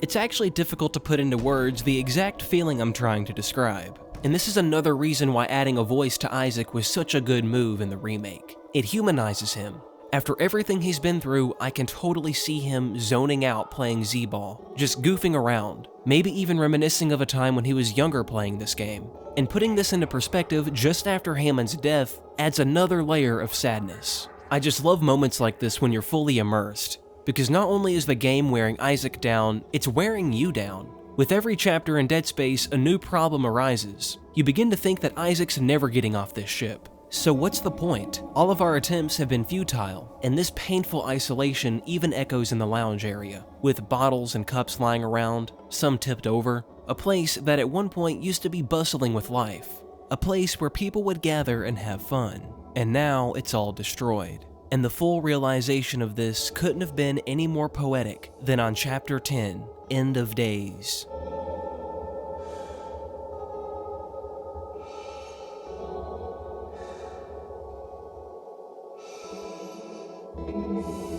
Up the cargo lift we fixed, we'll find a viewing room, where people would gather and watch other people play Z-ball. We'll even find pillows and blankets in the chairs. They might have even been told to stay in this room, where it's safe, and wait momentarily until the infected persons have been quarantined. These people were likely impatiently waiting, just wanting to get back to their normal lives, their boring job aboard the Ishimura.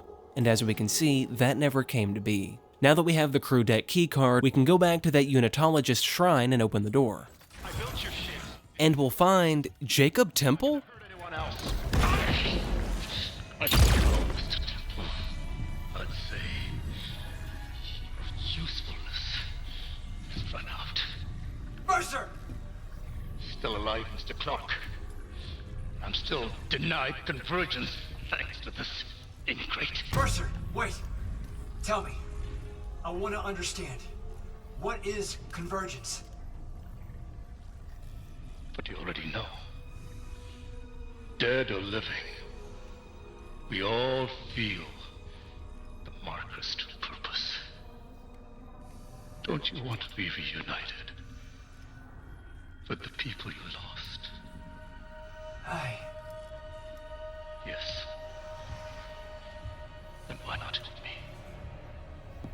Mr. Temple has refused, but we are so close. Everything that has happened on the Ishimura is just the beginning. When you put it that way, you and your marker can go to hell. Shame.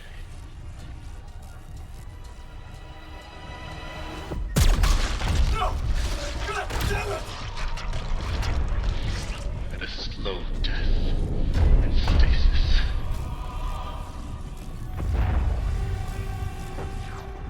I think your death will come faster.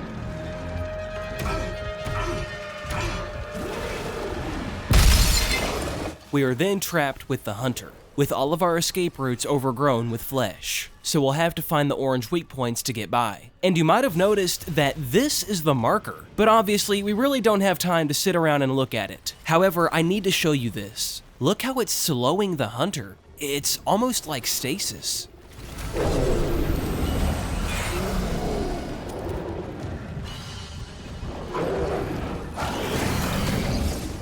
We'll finally break away, and Isaac will start hearing voices.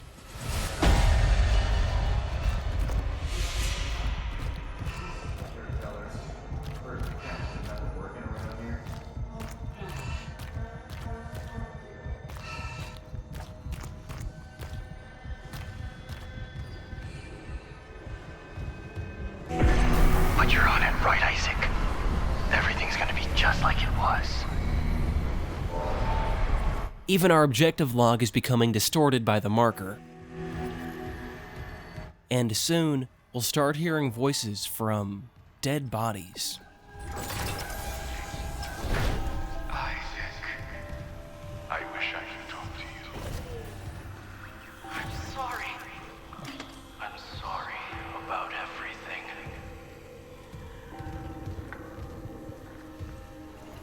Moving on to find the tendril's weak points so we can free up that elevator by the marker, we'll find a recording of Dr. Mercer. A moment's pain will fuel humanity's ascension. Do not falter at the very brink. Or maybe not a recording? Mercer then starts psychoanalyzing Isaac. Patient? Isaac, Symptoms, mania, delusion, violent behavior. What was the last strongest? The greed or the guilt? Surely Isaac hallucinated this, right? And it's only just a looped recording? But on the other hand, maybe not, because just a moment ago, Mercer asked Isaac if he wanted to be reunited with the ones he lost. Was he alluding to Nicole? Lost as in lost or dead? Maybe he knows something we don't. But Nicole could very well be alive right now. Just because Isaac is hallucinating her doesn't mean she's dead. However, I think it's time we start considering the possibility that Nicole actually is dead. And as a matter of fact, the more we explore the Ishimura, the chances of her being alive are steadily declining. Because as me and you both know, the Ishimura is overrun. And listen to this response from Isaac. Don't you want to be reunited with the people you lost? It would seem Isaac is grappling with this possibility as well. Something that tells me this could have been a live hologram rather than a recorded one is the fact that these chairs are gathered around the pedestal, even these bodies, meaning that these people would gather around to listen to what Mercer had to say. I mean, I guess they could have been listening to a looped recording, but wouldn't it make more sense that they'd gather around when he had something new to say? It's food for thought. Across from the pedestal, we'll find that the standard crew quarters door has been barricaded, but to destroy this tendril, we'll have to get inside. But why is it barricaded? Oh, that's why. And here we'll have to face two guardians.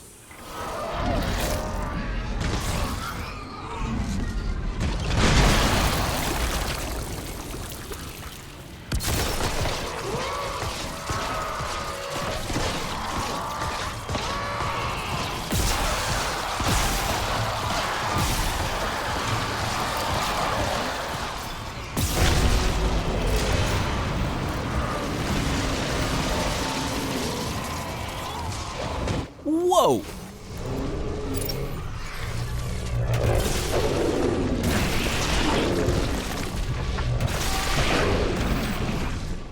In the back is a storage room where we'll go ahead and grab a fuse.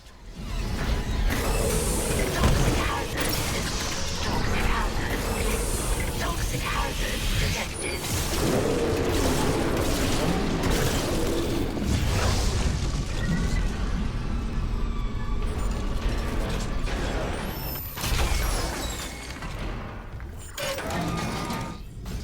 Making it back to the central nexus, we'll be able to get a better look at the marker without the hunter chasing us down.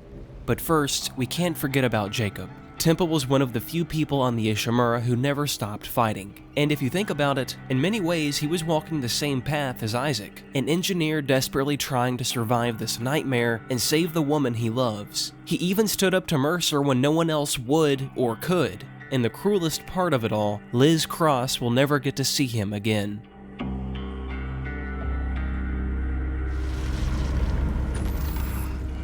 The closer we get to the marker, our vision begins to warp. And let's just take this thing in for a moment. Whether or not its true origin is alien or made by humans, it absolutely has an alien design. It has the exact same hieroglyphics we've seen throughout the entire game, and the red pulsating glow it gives off. If this thing really is man-made, it's the most alien human-made thing I've ever seen. Aside from the B-2 bomber, of course. But the marker even tops that. This thing is weird. We'll then get a call from Daniels. However, being in such close proximity to the marker, we can hardly make her out. What's happening? Find the shuttle. You need to install the singularity core. Isaac! Isaac, can you hear me? I'm not quite sure why. Maybe I missed something, but Isaac doesn't even try to respond to her here. He just ignores her. I never understood that. Through the entrance to the deluxe quarters, we'll find many rooms. But before we can even think about entering any of them, we get ambushed by the hunter and a horde of necromorphs.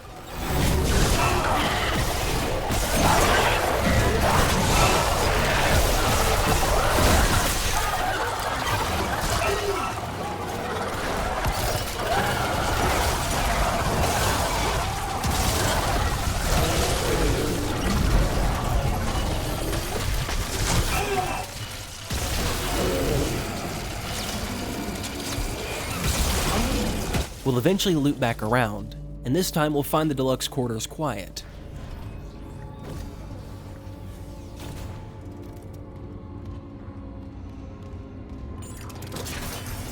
In the bathroom, we'll find a person hanging from the ceiling.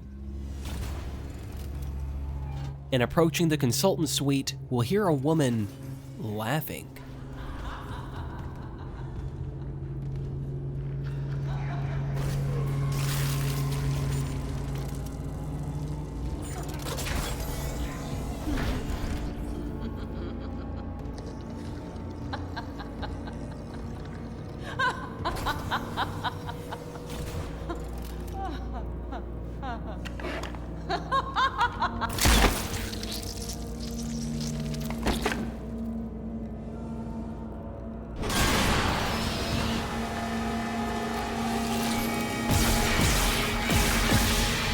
It goes without saying the crew quarters is the most infested place we've seen so far. Even worse than mining Deck D with all its fleshy growth. Don't get me wrong, obviously there's fleshy growth everywhere here, but in the crew quarters it was a different situation, reason being, there were a lot more people here. So when shit started hitting the fan, it hit hard. There isn't a single room in the crew quarters that doesn't have marker symbols scribbled everywhere. In the guest consultant suite, Isaac has another marker episode, but this time we learn about the truth of his and Nicole's argument.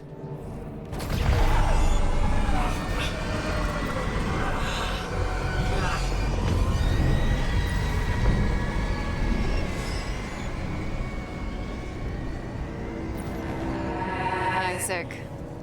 Sorry, late shift. How are you? My mother, she's, Octavia? How's she doing? She's dead, Nicole. They both are. She killed my dad, then herself. Yeah. The church. They, took the bodies before I could, Oh my God. Oh, Isaac, I'm so sorry. Stop it. Just stop talking.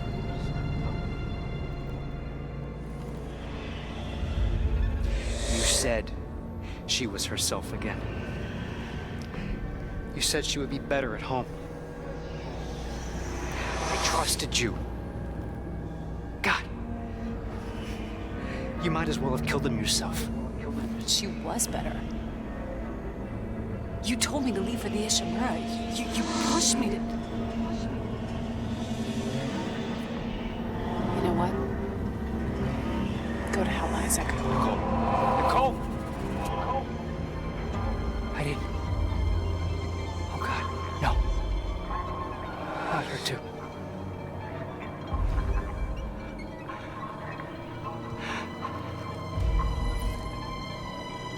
Isaac. It's me. I wish I could talk to you. She wanted to talk. I didn't. Sorry.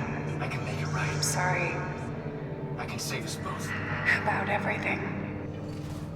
So after all this time, we finally learn the truth of what happened between Isaac and Nicole, which means this is what Isaac was alluding to at the beginning of the game.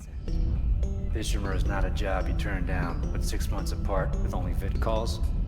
It's rough. Easy to say the wrong thing.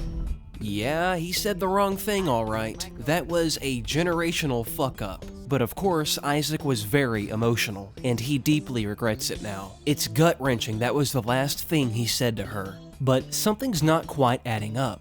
Because since Isaac is trying to repair the shuttle, then wouldn't he be frantically looking for Nicole? He just said he can save himself and her. But obviously, we know the fate of most crew members aboard the Ishimura. There's a very good chance she's already dead. And as delusional as Isaac may or may not be at this point, I think deep down that's starting to sink in. In the back room, we'll find a force gun upgrade, but more importantly, we'll find a recorded hologram. Log retrieved. Is it recording? Can't miss anything. There's just cruelty. Who's to decide deciphering how the marker's signal affects the brain and oh my god. Ah, Dr. Brennan. Let me guess. Terrence Kyne let you in. Shame he's not here. He didn't understand how this tragedy represents a chance to cure death.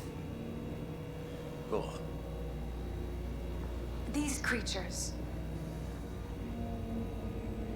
reanimated tissue, cellular immortality. I know we've never seen eye to eye, but I understand now. There's so many I should have saved. So you came to me? Because you've learned how to communicate with the marker. I'm so close. I thought it must have the secrets that I need. You are a woman of science, not faith. Leave the marker to me.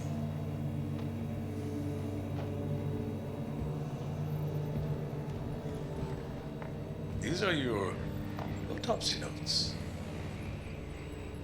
Very thorough. You'll need them peer-reviewed, of course. And poor Terrence isn't here to help you. Yes. There's only one man I trust now.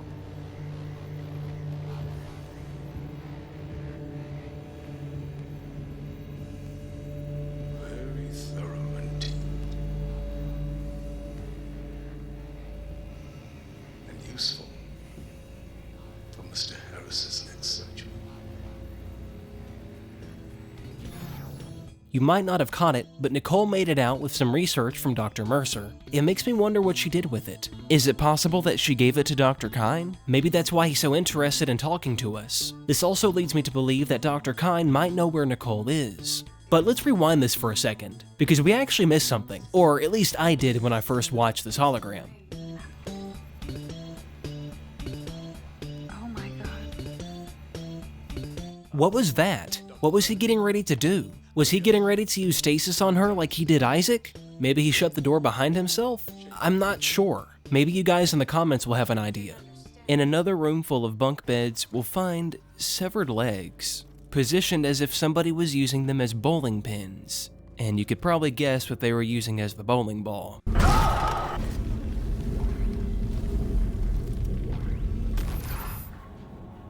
My friends, is this what you hoped for when you signed your lives away to the church?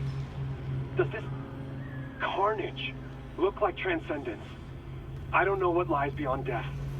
Not anymore. But I do know our lives are more than just fuel for convergence. If we work together, we can fight this evil.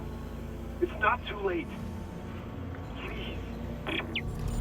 In another hallway leading to the executive quarters, we'll find a collection of framed portraits. The common speculation is that these are the Ishimura's former captains, a visual reminder of the ship's long history. And behind one of them, somebody stashed a gold semiconductor.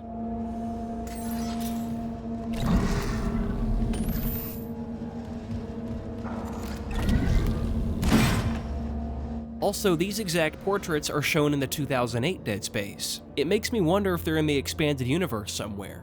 I tried looking, but I couldn't find anything. Maybe you guys could let me know in the comments. In the center of executive quarters, we'll find more than a handful of rooms belonging to the Ishimura's, executives. But once we begin digging through their rooms, the more we discover. Let's start with Captain Matthias's room. Inside, we'll find a shrine of the marker, surrounded by candles. Interacting with it causes Isaac to hallucinate marker symbols.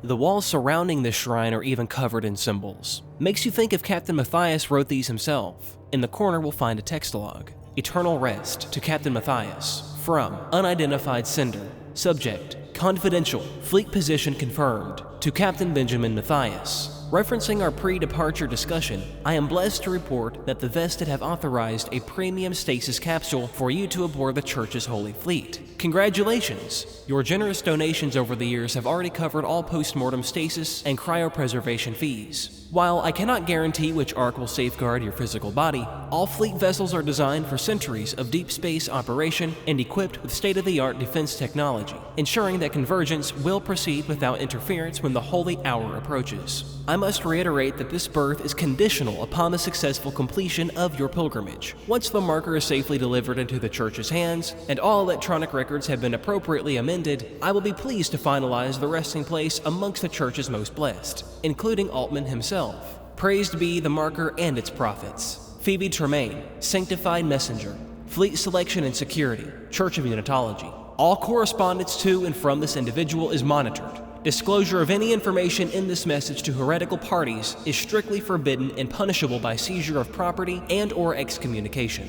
Hang on a second. So, the Church of Unitology stole Isaac's parents, right? And they're essentially scamming Captain Matthias so that they'll take his body to their holy fleet or whatever. But what's the idea here? That they'll eventually become necromorphs? Is that what this is all about? I guess that would explain a lot. That's essentially their afterlife. But regardless, it doesn't look like Captain Matthias' body's gonna be with that fleet anytime soon. Now, before we move on to the other rooms, I actually have something to show you. Alright, so you see how there's 12 candles on the table? Well, if you beat Dead Space Remake and play through again on New Game Plus, you'll be able to find marker fragments scattered around the Ishimura, and there's 12 in total. Now, I'm not going to show you every single location because there's really no point and it's a waste of your time. There's really good tutorials for that. But I will show you their item description because they give you a little riddle, if you want to call it that. Now, these aren't in any particular order, but the riddle is usually in reference to something happening in that chapter. Found in engineering, a vast machine pivots around one cog.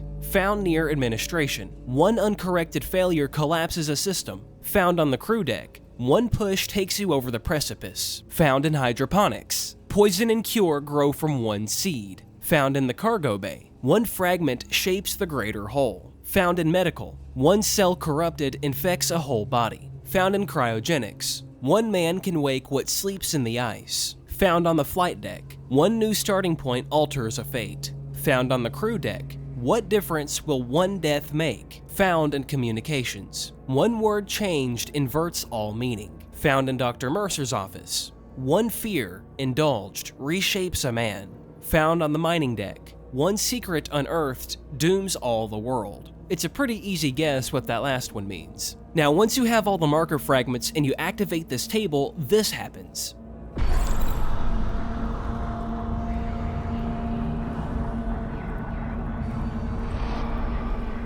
Once you do this, it actually triggers a secret ending. But not only that, you actually get some alternative dialogue, which we'll talk about that when the time comes. In Officer White's room, we'll find another text log. White's list, personal log, D. White, first officer. Goddamn unis are running the ship. So far, I know for sure. Captain Matthias, Chief Science Officer Kine, Second Science Officer Mercer, Lieutenant Commander Holt, Lieutenant Carrillo, Lieutenant Junior Grade Pitts, Lieutenant Junior Grade Reed, Ensign Maynard, Ensign Shand, Ensign Espelta, and Ensign Natividad. That many senior officers just happen to be marker heads? Can't be coincidence. I know a stacked deck when I see one. Update. A lot of those reassignments started after Director Eckhart got chatty with the captain. Since when does the C-suite give a damn about personnel? Well, Mr. White definitely called it. He was onto it for sure. After we destroy another tendril, we'll eventually make our way to Chief Stewart's offices, where we'll hear Dr. Kine's voice.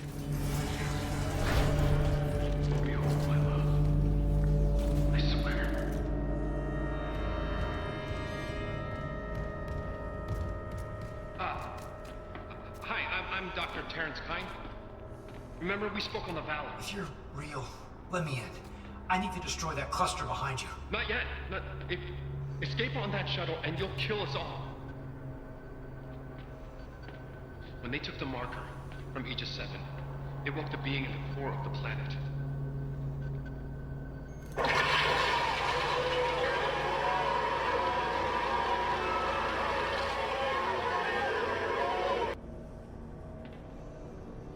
The hell is that?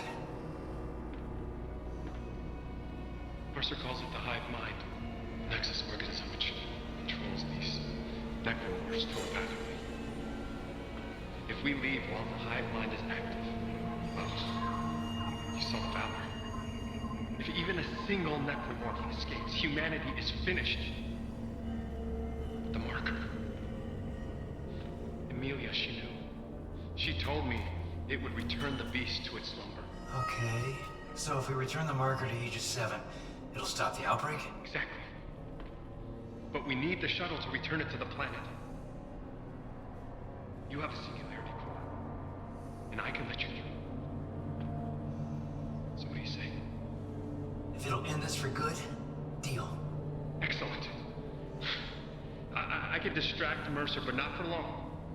Get the marker to the shuttle bay quickly.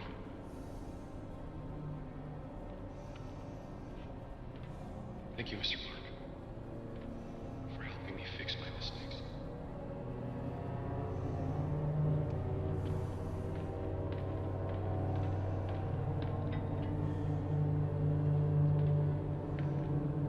Of course, at this stage, Dr. Kyne is obviously crazy. But is he really any better than Isaac? No, of course not. Isaac himself didn't even know if Kyne was real or not. So obviously, Isaac doesn't even trust what he's seeing anymore. At least not fully. Although the longer that Isaac stays on the Ishimura, the worse his symptoms will become. It likely won't be much longer before he's as deluded as Dr. Kyne.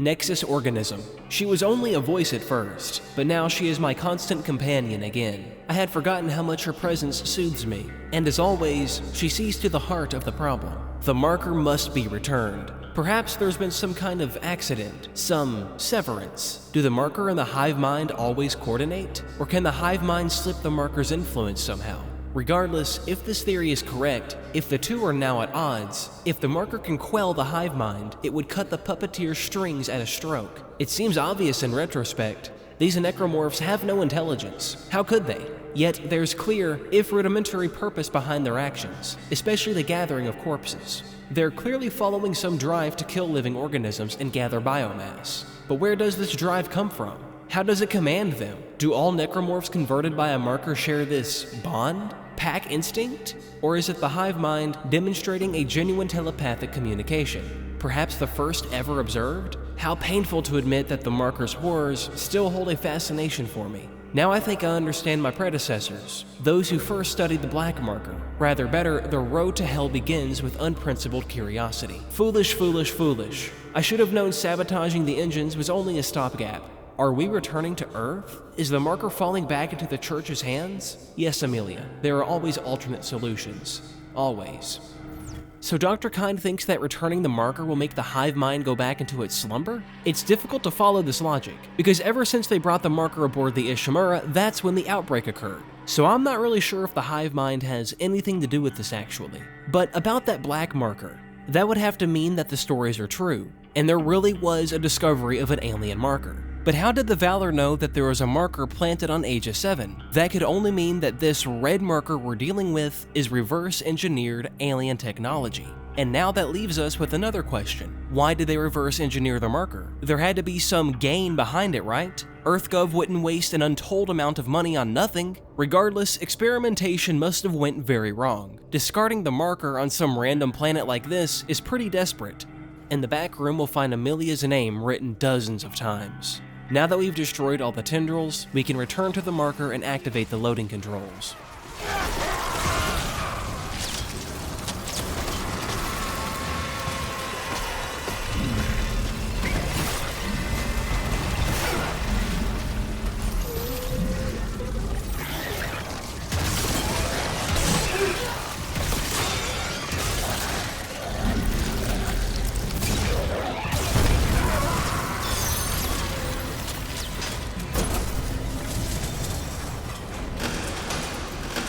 Quarantine lifted.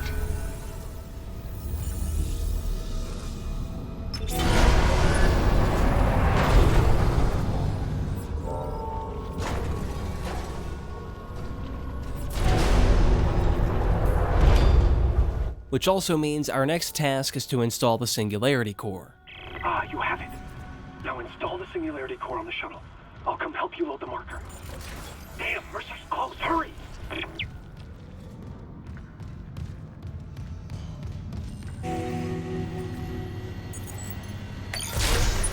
Singularity core replaced. Test fire shuttle engines to complete hardware installation. And once we test fire the newly fixed shuttle, the Hunter ambushes us, along with a dozen necromorphs.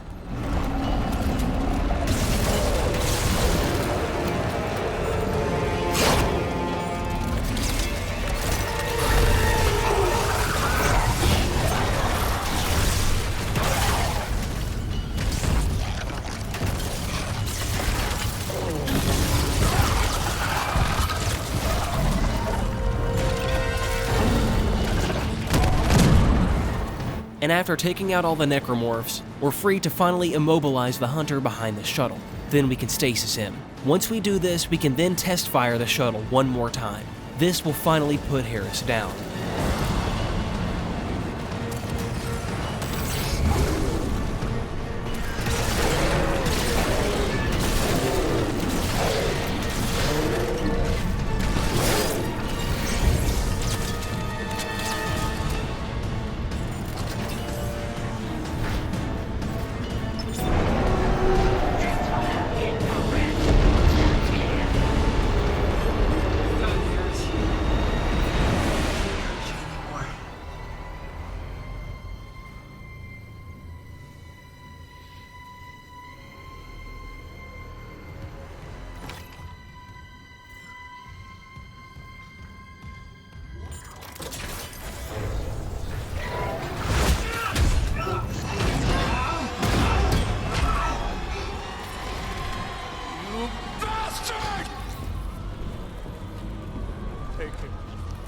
Bring convergence! Make us whole!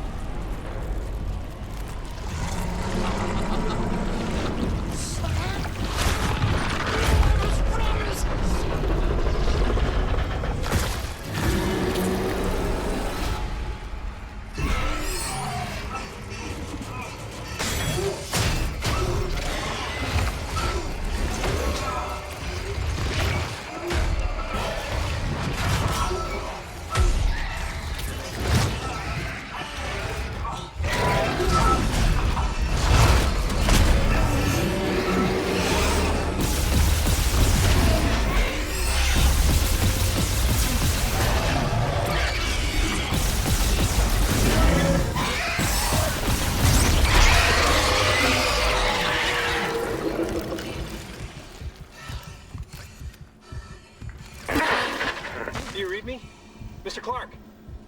Mr. Clark, come in! Fuck this ship. You're alive. Altman beat me. Fuck Altman, too. Kendra? I'm here. But every alert on the Ishimura is screaming. Critical damage to internal systems.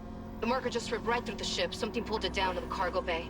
Kind, pilot the shuttle to the hangar. I'm going after the marker. Of course. Amelia, quickly. Wait, Dr. Kine. That guy's lost it. He killed the captain. We can't trust him near the marker. He says returning it to the planet is the only way to end this. We've got to try. I'm heading to cargo. You ping Nicole's rig and tell her where to go. Leave it to me. Thanks. When I get the marker, we're all getting out of here.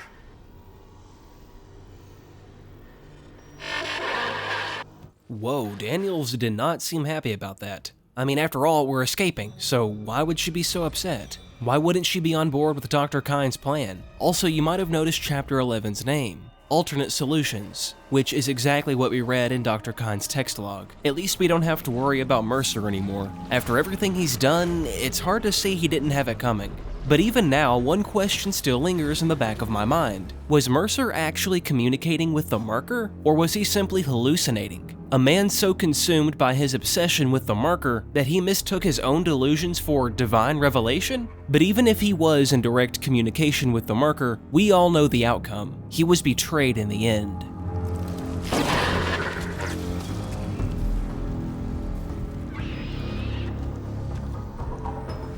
Mr. Clark, we're approaching the hangar bay. We'll meet you there with the marker. Yes, Amelia Sue. We'll send the hive mind back into the darkness. So glad you gave that guy our only escape shuttle. Shit, Isaac. Those things you've killed, their biomass is down in the cargo bay. It's recombined itself into... Well, it's something huge, and the marker's embedded right in the middle. How the hell do we do this? I've got the Ishimura's cargo cranes. They can move half a bay of mining gear, no problem. If whatever's down there wants to wrestle for the marker, I'm in.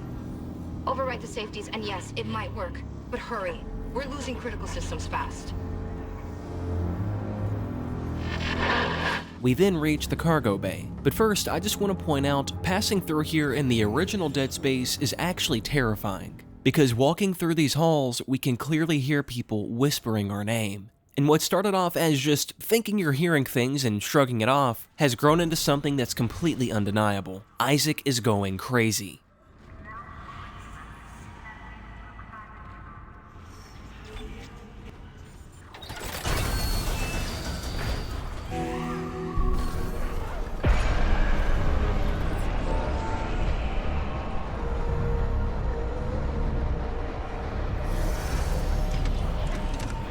From up here on this balcony, we can go ahead and take out some tendrils, and even some necromorphs. Now, just down this lift, if we turn around, there's some cargo crates we can move, and back here in this locker, we'll find Pang. Now, if you're new to Dead Space, you're likely confused. Basically, Pang is an obscure inside joke in the Dead Space community. You can actually find a Pang treasure in Dead Space 2 and 3. But if you've been watching with your eyes closed, throughout this entire video, you almost certainly seen all of the Pang advertisements all around the Ishimura. And you can even find graffiti mentioning Pang. The advertisements usually say something along the lines of, "I love my Pang. I want more Pang. Everyone wants Pang. Delicious Pang." Alright, I'll stop. The most common consensus is that it's an advertisement for beverages, but some people think it's actually an advertisement for drugs, sex toys, or some silly reference to porn. Reason being, if you actually look at these ads, they're really sexualized, especially in the original. And the fact that the treasure is molded into the shape of a woman doesn't really help those rumors. This treasure was also in the original Dead Space as well, which that version actually had color. The inventory description for it in the original is, "There's always Pang." But in the remake, it's now an oddly intriguing artifact from the past. Sell at the store for credits. The most likely reason they changed its location in the remake is because simply in Chapter 4, we're able to return to the hangar bay in zero gravity. And the reason that would have been a problem is because it actually sells for 30,000 credits. I didn't mention that part, did I? Yeah, anyway, just a little bit of trivia for you guys. Oh, and we can't forget the poster. I want more Pang. Once we take out this Guardian, there's actually a Master Override crate just beneath it, which will give us a Force Gun upgrade. To activate the loading process of the marker, we'll have to go all the way to the back of the room to this panel, but as we approach it, we'll notice the monitors have been corrupted. Instead of English words and the CEC logo, we instead see the marker and symbols belonging to it. Now my question is the alien signal the marker gives off causing these monitors to do this? Or is Isaac hallucinating it? In my opinion, I'd say the latter is more accurate. Reason being, our own objective log earlier was being corrupted as well. Cargo loader activated. Warning. Shipment 782 is misaligned. Retrieval may be delayed. Beginning retrieval.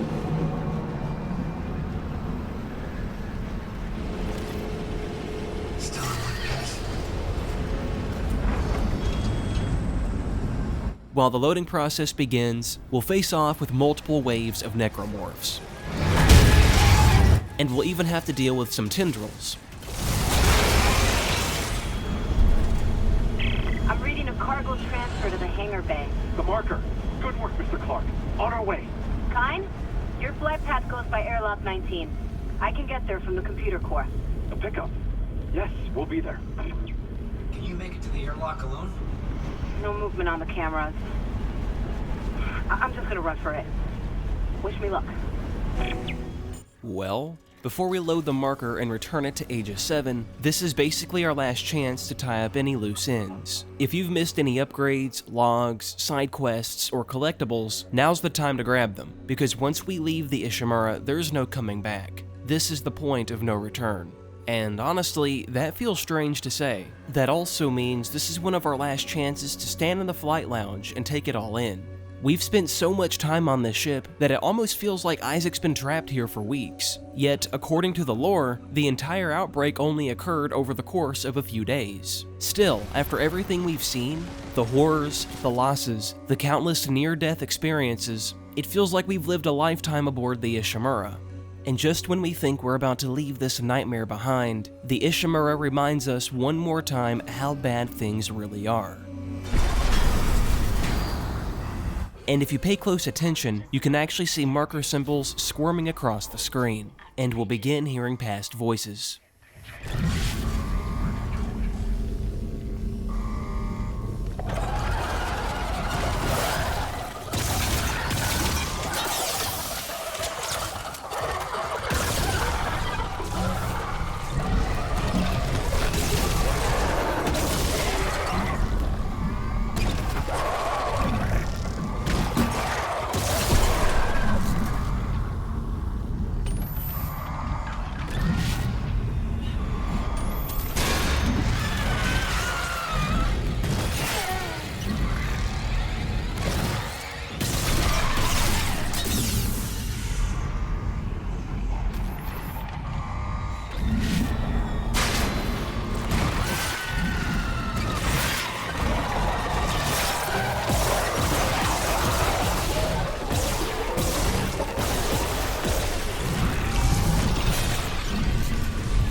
Quarantine lifted.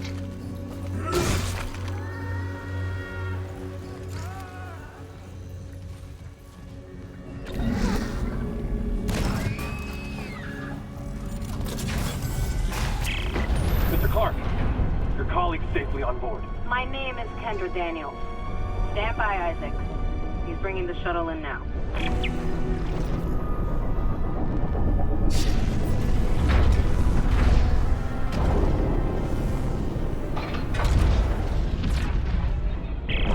Isaac, we can't run the automated loading controls. Must be the damage to the ship. We're losing time. The hive mind is down there. Kind, relax. I'll turn off the gravity in the hangar, then I can load the marker by hand. All right. No, don't worry, Amelia. They understand. Jesus.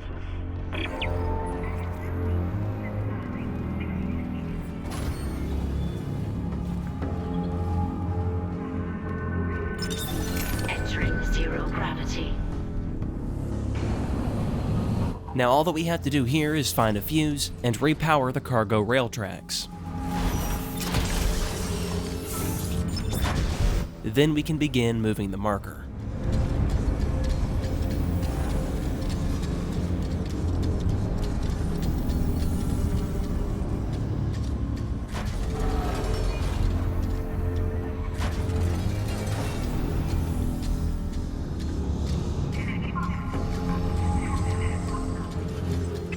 In one of these side rooms, we'll find a shit ton of loot, but also a diamond semiconductor. Selling that and our ping treasure will make us a lot of money.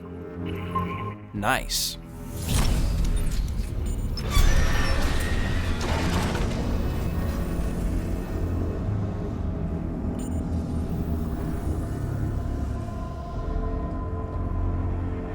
There it is. The marker. The safeties are still on. I need to restore gravity before we can load it. Hurry, please. Exiting zero gravity. Now we can finally get the hell off the Ishimura. He's on board. Come, quickly. Go open the hatch for him.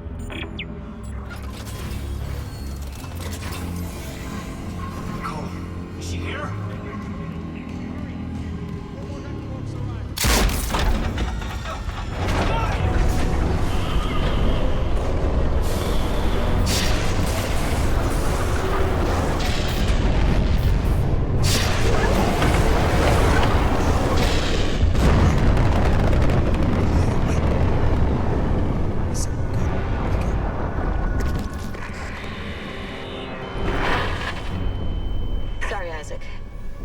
Trust him with the marker. Kendra, what are you doing? What my department sent me here to do. Even if the Valor couldn't help me out like I wanted. Department? Who are you? I work for EarthGov, cleaning up a very, very old mess. I told you and Hammond that Aegis 7 was off limits. The planet was one big government experiment. The marker, this divine artifact, it was built by human hands. That's impossible. It's an alien world. The miners dug up the fucking thing. After it was planted here a few hundred years ago. Even Kind didn't pick up on that. They found the first marker in some crater on Earth. That one. That was real. Alien. Enough to inspire unitology. Our people studied it and reverse engineered this red marker. But they needed somewhere to test it. Aegis 7. You've seen the result. The stuff of nightmares. I thought the old reports were just hysteria. Until I saw what I saw. They sealed off the whole system, buried the records nice and clean. Until CEC got greedy. Those idiots tore Aegis 7 apart and woke up with the old research team left behind. So EarthGov sends you to sweep it all under the rug. Damn it, we have to return the marker. If anyone else stumbles across Aegis 7... It was disappeared once. We can do it again. I've seen how the marker fucks with your head. It must be contained.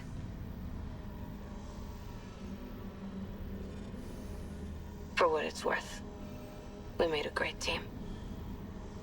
You'll find another way off the Ishimura. I mean, you're one hell of an engineer. Your experiment's gonna kill us all! Daniels!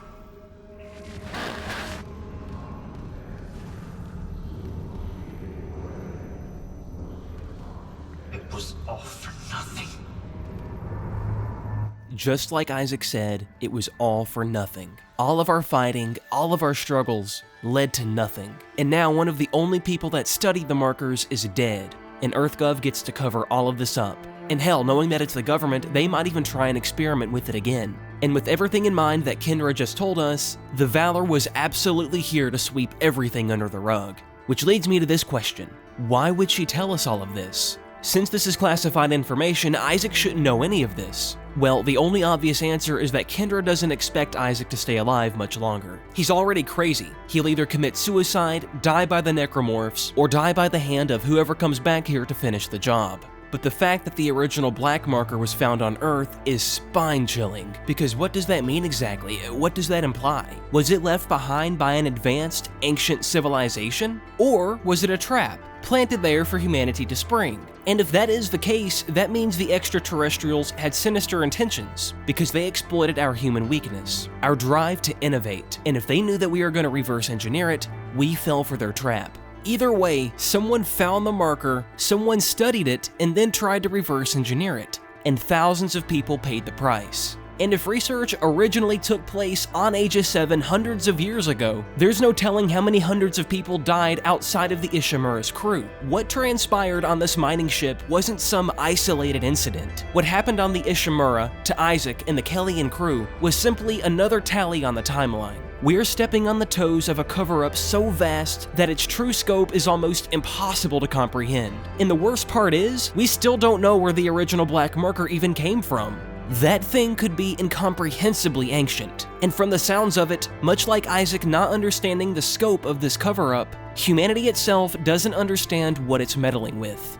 And if all of that wasn't enough, after everything the Kellian crew has been through, we're stabbed in the back by Kendra. The same Kendra who spent this entire journey fighting alongside us. The same Kendra who just murdered Dr. Kyne in cold blood. Now, Kyne wasn't innocent. His obsession with the marker helped fuel this outbreak, but he was trying to make things right. He was trying to undo the damage. He didn't deserve to die like this. We'll then get a call. Isaac, come in, it's Nicole. Where are you? In the flight control room. Please, you have to come up here now. There's still a way out for us, but we don't have much time. Yeah. Sure thing, totally not a hallucination of Nicole. What's crazy is Isaac isn't even batting an eye here. He didn't even question himself. That, or he's allowing himself to be fooled. At this point, he might have just given up.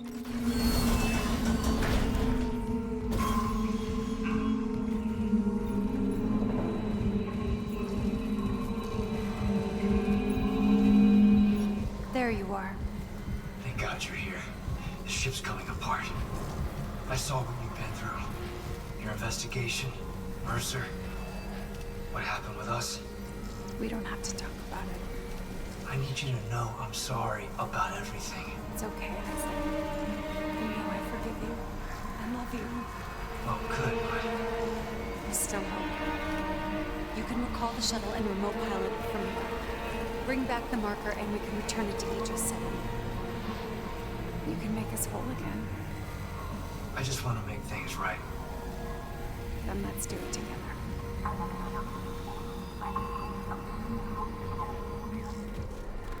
Calling shuttle USG-09. Prepping remote docking procedures. Damn it, Isaac! You don't know what you're doing! I know. I'm finally doing the smart thing. You fucking kidding me? Shit! Warning. Escape pod launch detected from shuttle USG-09. Escape pod. Damn! We lost her. It doesn't matter.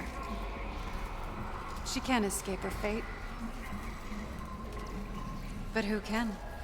What makes this hallucination of Nicole so creepy is her body language. She's almost chipper and happy. It's so unsettling. And the fact that the game has slowly been drip-feeding us hints that Isaac is slipping makes this sad, depressing even, because the player knows they're walking Isaac straight into a trap. Here it comes. Isaac? I know. Ishimura's finished. If we get on that shuttle, there's no going back. Leave no regrets. Go. I'll reprogram the shuttle with our flight path to Aegis 7 and join you on board. Don't leave me waiting. Never again. Now that we have a new mission at hand, we can finally board the shuttle and return the marker to Aegis 7.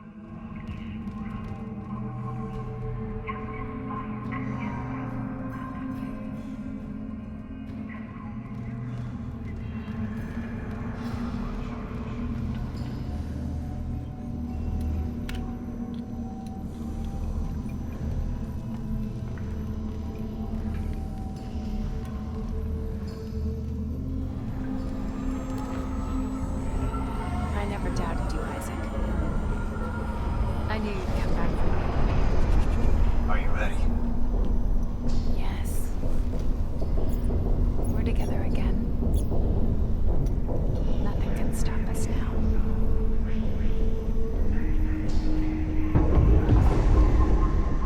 This isn't how I imagined saying goodbye to the Ishimura.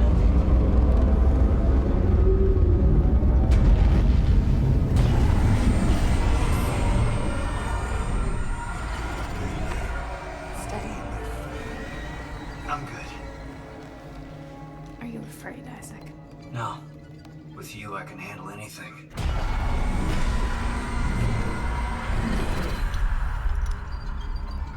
One more ride together, then. This all began in the core of the planet. Daniel said EarthGov built the marker. Some experiment they abandoned hundreds of years ago.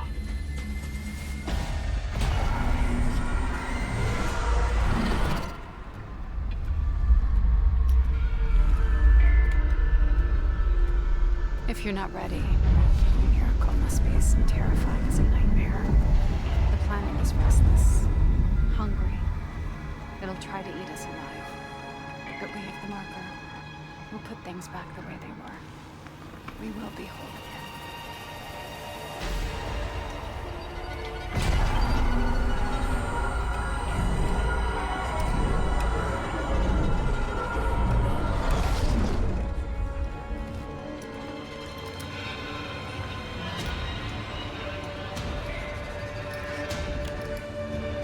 With Isaac fully diluted, we can begin unloading the marker, and hopefully end this nightmare once and for all.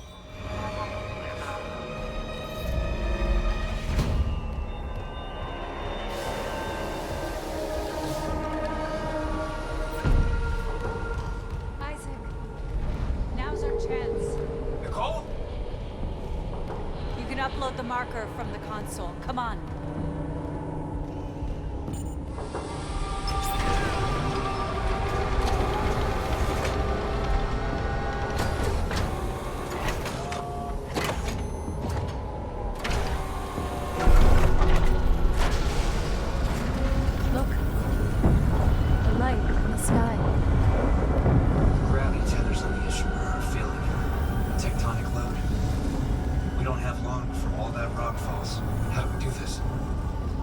return the marker to its pedestal. The loading track leads directly to the excavation site. It'll work. The hive mind will obey. We'll be whole again. And you and I can be together.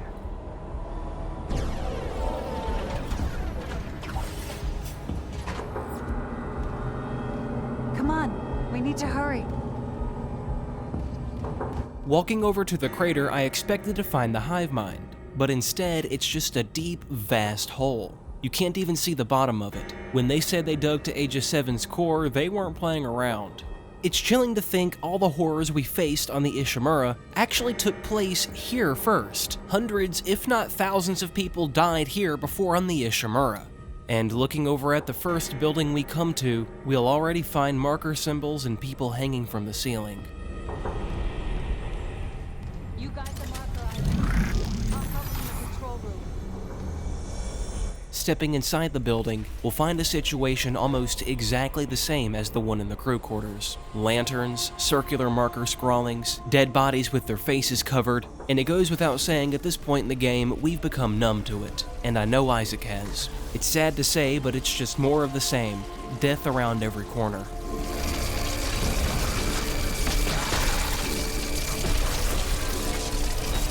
Out of nowhere, Nicole will call us again. The marker signal changes us. We combine them. But there's a dead space in that signal. Around the marker itself. The eye of the storm. They can't stay in it for long.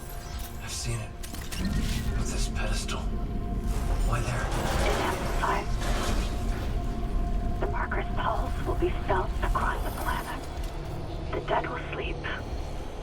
And the living will see what can't be forgotten. At this point in the game, you begin to wonder if our theory is correct and Nicole really is dead. Does that mean Isaac is hallucinating this entire voice call? Or is the marker itself literally communicating with Isaac? Because she's speaking very cryptically. Or is it possible he's talking to someone else? Lying on the ground in front of the store, we'll find a text log. PCSI, retrieval order, from Captain B. Matthias. Retrieve victims of Union Square mass suicide from Aegis 7. Bodies are to be transported to USG Ishimura morgue with security escort. Notify doctors G. Damas and T. Kine upon arrival. Assignments: Sergeant Weller, Officer Blaine, Officer Hutchkins, Private Karklins. Authorized by Chief Vincent, PCSI Sec. Comments: Gabe. Yeah, I know, it's casket duty, but I think you'll like this one. I hear a buddy of yours is down on Aegis 7, and a kiddie assignment like this should leave some time for a meetup. Don't scare the rookie, Alyssa. I bet Gabe and Alyssa were in for a big treat once they found out what was actually happening on Aegis 7. In the side room, we'll get a closer look at the bodies hanging from the hooks, and beneath them we'll also find an audio log.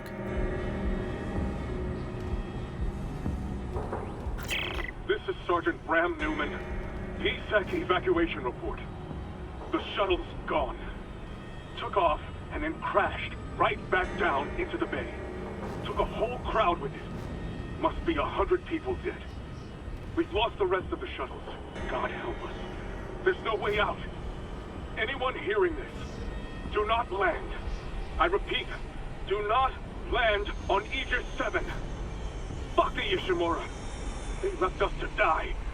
This finally ties everything in together. In that hologram video recording of Captain Matthias, when he said they quarantined Aegis 7, we didn't think about it from the perspective of the colonists, what it did to them, leaving them stranded with no help. All the captain cared about was collecting the marker so he can make his voyage and give it to the unitologists. And just as Newman said, due to the captain's hubris, the reality of the situation was ignored, and they were all left to die. Oh, and I thought this would be satisfying to leave in. We'll sell the diamond semiconductor and the Pang trophy.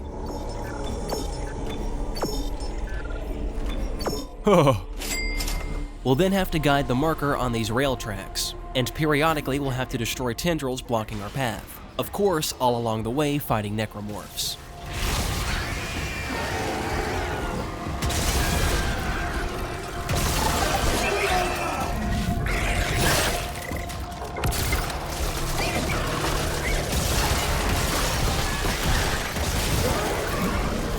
Lifting quarantine. Do you miss them, Isaac? Kelly and team? And your parents? Your mother was a unitologist. She believed.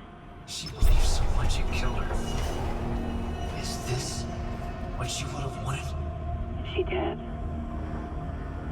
Would that make this easier? Maybe it's a good thing I'll never know.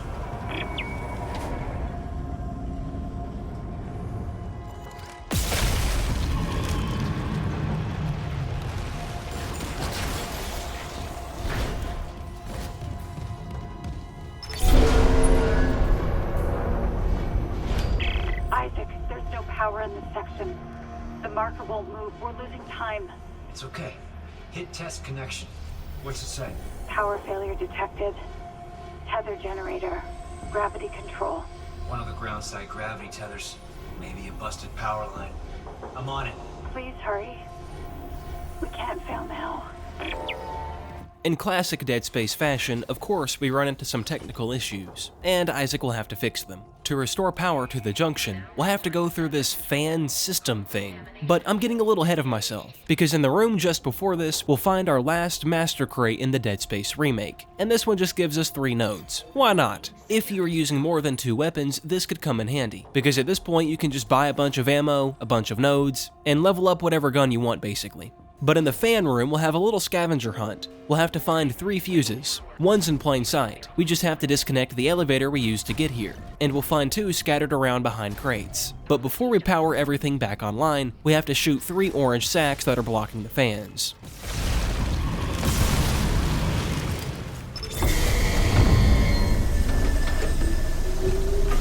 Restarting tether. Now entering 0 gravity. Janet, Isaac.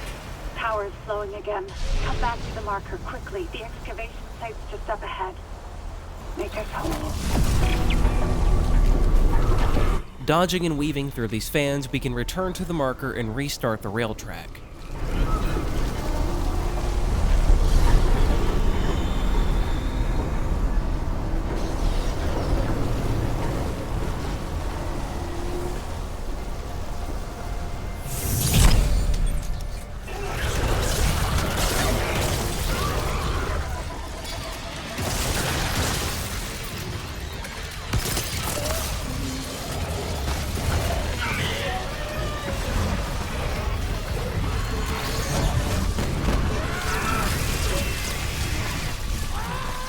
Holy shit, these lasers are actually cracked. I wish I used them more earlier.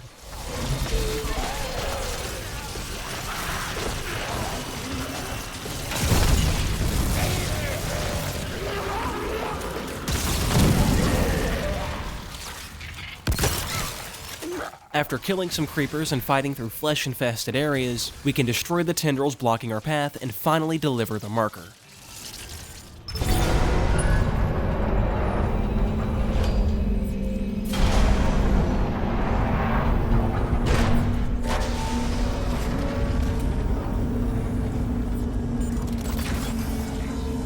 You're almost there, Isaac. Get the marker to the pedestal. Hurry!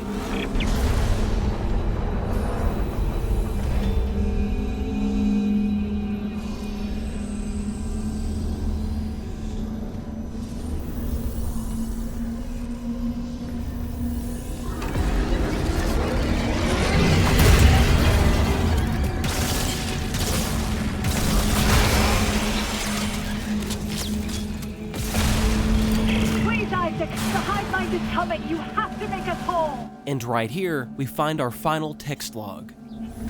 Recombination study. Patient log. Dr. Abernathy. Aegis 7 clinic. Automated transcript. I've quarantined the, former doctors Clifton and Hogan. We are barricaded in. I intend to keep a complete log no matter what happens out there. Different vectors of infection seem to be, someone needs to keep a record. If the marker signal can change a body from a distance, we need to know. Update. The chest of Dr. Clifton's corpse has started to expand, like it's taking a deep breath. Something appears to be happening under the surface of the skin. The body's convulsing. There is a yellowish briny liquid is bursting from the mouth. He's choking? But he's... oh my god. I hope it's gas release. Update. Okay, now there's, the esophagus is bulging and the jaw is collapsing. The head. His, head is splitting apart. It's reforming. Almost looks like a proboscis with... feelers? The chest is splitting along the center now. The chest is splitting and it's stretching, expanding outwards as the internal organs, muscle, and bone are bent inwards. Can I get a scanner, please? No, the scanner. Thank you. Update. So the internal organs have reorganized themselves. The structure isn't... There seems to be a central organ now, resembling a massive bladder. The bladder is filling with a liquid, some of which can be seen spilling from the creature's proboscis, so the two must be connected. Update. The legs are quivering violently. The flesh is peeling away and merging with the flesh from the chest leg just got bent backwards and, okay, now the other one just snapped back at the knee as well. It's, starting to sit up? It seems fully reanimated. Can we, hello? Yeah, PSEC. Anyone who's free to euthanize. God, do I have to think of everything? Update. The, spatter of the glass is making observation difficult. I missed that Dr. Hogan is also transforming, but it's not his legs are elongating, somehow flaying themselves, and they're twisting with a mixture of his own internal organs into a single appendage. It's like some sort of tail. His face is contorting. His jaw is clenching and unclenching. It's crunching on itself. And several jaw-like appendages are emerging from his mouth. But it can't accommodate his head is splitting open too, like Clifton's. I can't. Sounds of vomiting.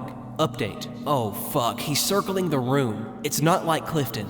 It's like he's hunting? Does he see me? No, the vents. He's going for the vents. PSEC? PSEC. Is anyone left? Sounds of impacts, screaming, and an organic crunching noise.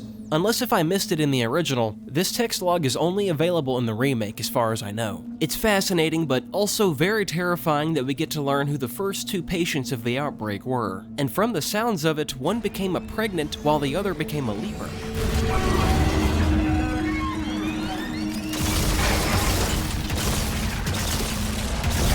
After we clear the path of tendrils that are trying to kill us, we can then deliver the marker. Since we know the marker is using Isaac as a tool, much like Mercer, it does make you wonder why necromorphs and tendrils are trying to stop us. You'd think the marker would make this as frictionless as possible.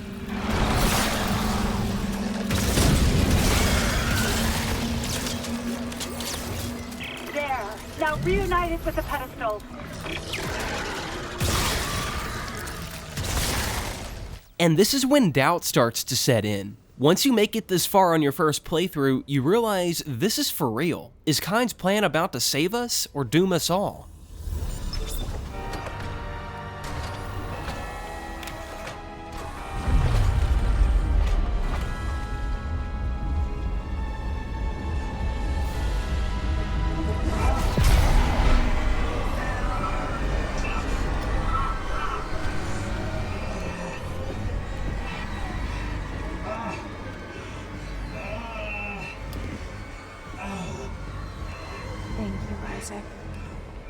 I always believed in you. Nicole. We're whole again. We are whole. Emergency. Geo-orbital gravity tethers offline. Tectonic load released. Impact imminent. All personnel, evacuate immediately. Payload. I'll restart the tether. Buy us time. No.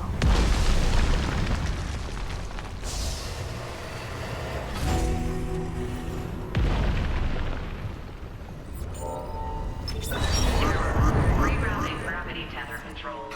Come on.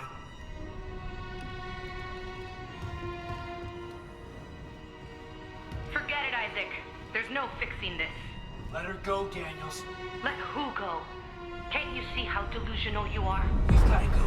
The payload from the planet crack is about to fall. I gave you a chance to come around, Isaac. But if you still won't see it, I'll help you. One last time. Rig link override. This time, watch to the end. Isaac, it's me. Oh, I wish I could talk to you. I'm sorry. I'm sorry about everything. I just wish I could talk to someone. It's all falling apart here. I can't believe what's happening. Strange. Such such a little thing. Just had a talk. That's all this research was in the end. Not much, is it? Just trying to make it listen when he begged for convergence. But I had a different prayer. It spoke. And then it listened. Make this stop, I said. Maybe it understood, but...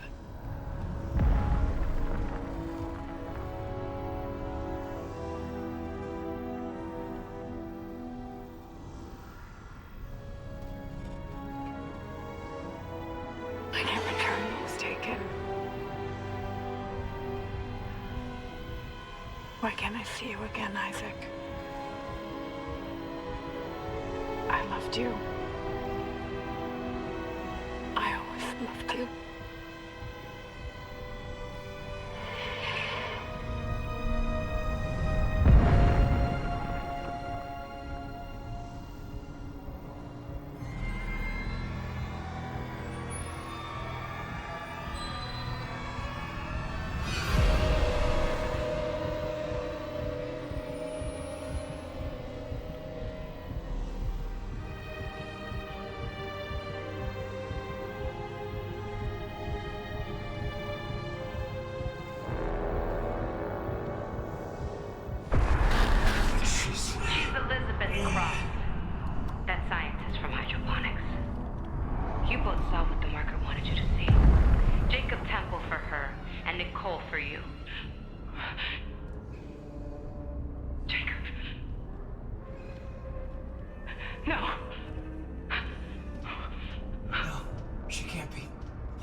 Nicole's been dead this whole time.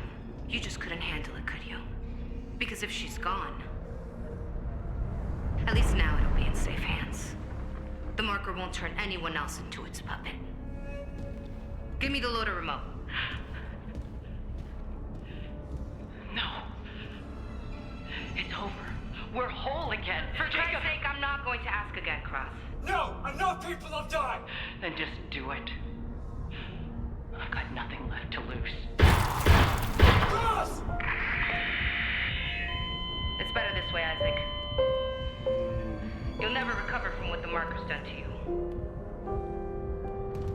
And when the tectonic load drops, all this will be buried. Just like Earth goes on it. In cold blood, Kendra kills Elizabeth. But more than that, we finally learn the truth. Nicole was dead this whole time.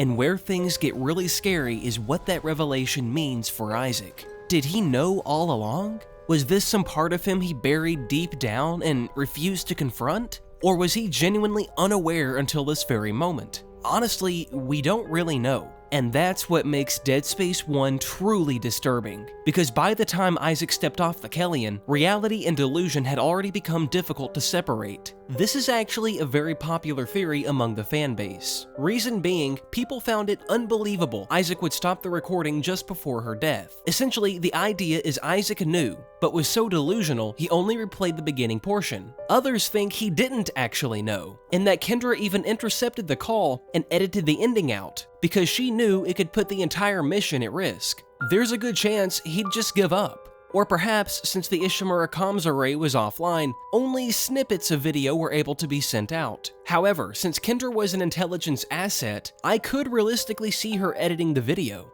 However, my argument against that is this. During the beginning, she seemed optimistic in helping Isaac find Nicole. Hey, that gives you plenty of time to catch up with Nicole. Yeah, I hope so. It's only around Chapter 6 that it becomes obvious Kendra knew the truth. Nicole, I'm going back to medical. Makes sense. Isaac, I lost your rig signal, like Hammond's. I'm good. I got the SOS beacon. Nicole helped me out. Nicole's there. We got separated. She'll find her way back.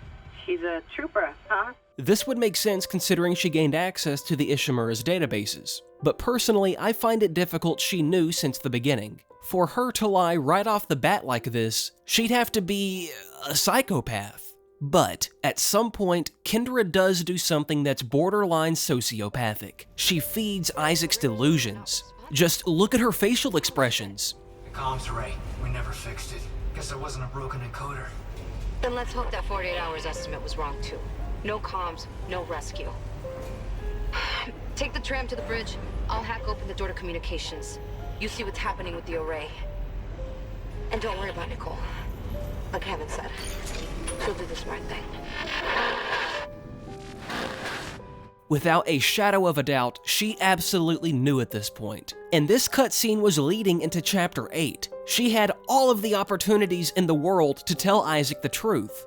But now, I might lose some of you on this, but even then, I don't really blame Kendra for doing what she did. You have to think about it from her perspective. Daniels knew about the marker all along, which completely exonerates Hammond, by the way. It's pretty obvious he had no idea about Nicole or the marker. From the beginning, Kendra had it out for Hammond. Him, Temple, and Cross were the only true homies.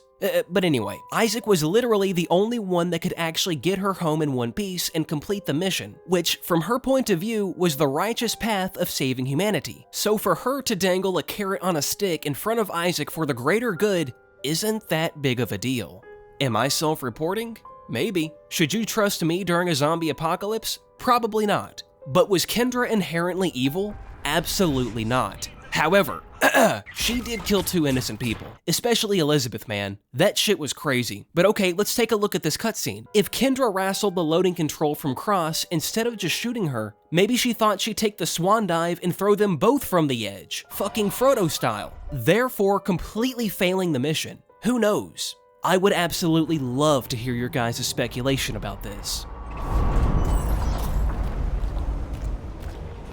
Making our way toward a storage room, we'll find a shitload of loot, making it clear we're getting ready to have some sort of boss fight.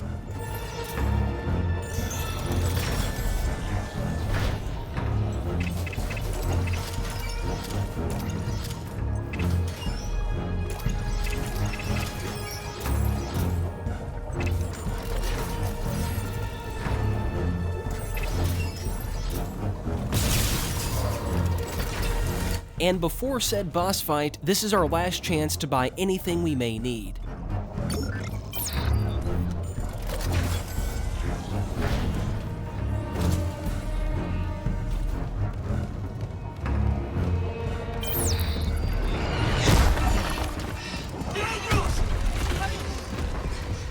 Last warning, Isaac. I mean it.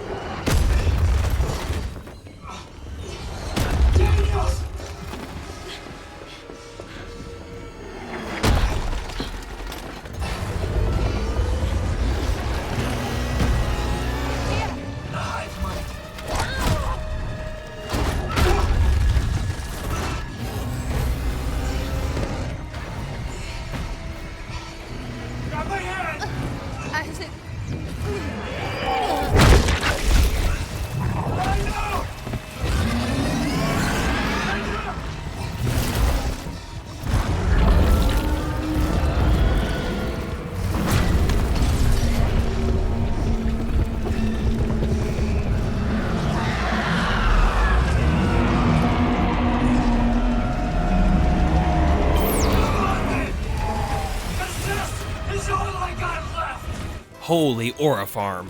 Now the hive mind isn't that complicated. You shoot all of the orange weak points and you dodge as many attacks as possible. And in both games we'll get a shitload of loot on the deck here, so ammo really shouldn't be a problem. What's really cool about the hive mind is that it almost looks like some kind of alien species. And coming back to this after playing the later games, it kinda makes you think that.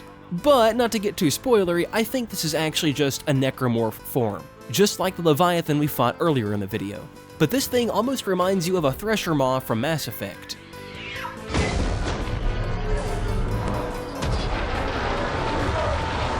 But according to the lore, everyone seems to agree that this is just a very large necromorph, not an alien turned necromorph. In the later stages of this boss, he'll try and spit green acid at you, but once you pattern him, he's quite easy to beat. Once we destroy the weak points on his face, his chest will begin to periodically open, giving us a clear shot at these orange sacs. And after we pop them all, he'll grab us.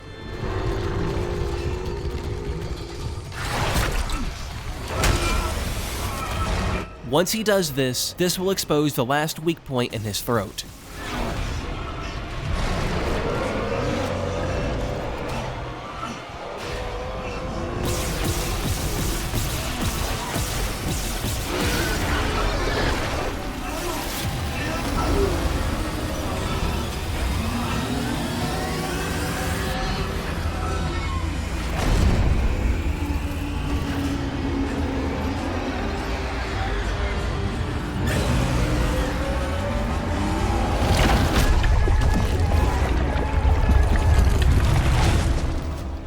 Finally, we can get out of here.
And we'll get a look at Isaac's exhausted face.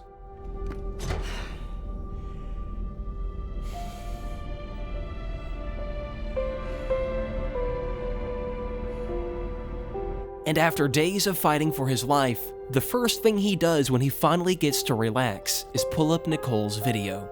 Isaac, it's me. Oh, I wish I could talk to you. I'm sorry.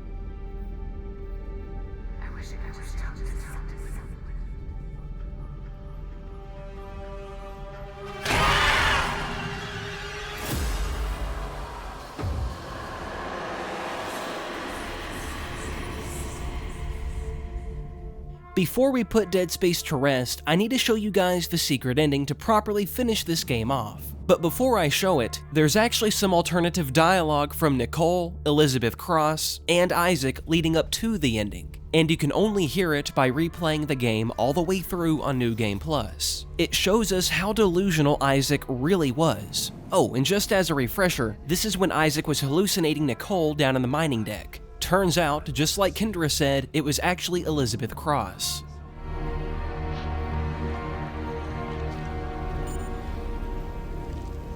Security recording retrieved. Isaac? It's Liz Cross. I heard gunfire. It had to be you. Or Jacob. I thought I'd never see you again. I'm gonna get us home. There's an SOS beacon nearby. We can call for help. This place has really got to you. Isaac, I have Jacob's codes. I can get you into the workshop. Come on. At this point in Chapter 7, it was already this bad. She was talking to Isaac as if he was a toddler. I mean, you're one hell of an engineer. Your experiment's gonna kill us all! Daniels! She can't take the marker. She doesn't understand. Damn it, Isaac! You don't know what you're doing! I know you don't understand the marker like I do. Fucking kidding me? Shit! Warning. Steady. It's loud, isn't it? Are you afraid, Isaac? No. There's nothing to fear. Do you miss them, Isaac? The Kellyan team? Yeah. They think they're dead. What do you think? The marker saw who they really were. It'll remember them.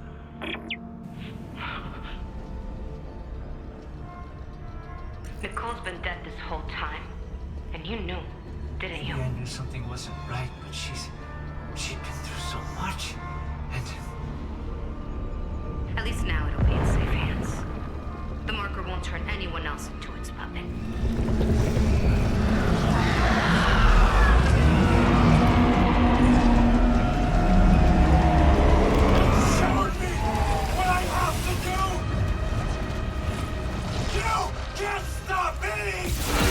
And now this is the alternative ending to top it all off, which ties in very well with Dead Space 2 when we're introduced to Isaac again.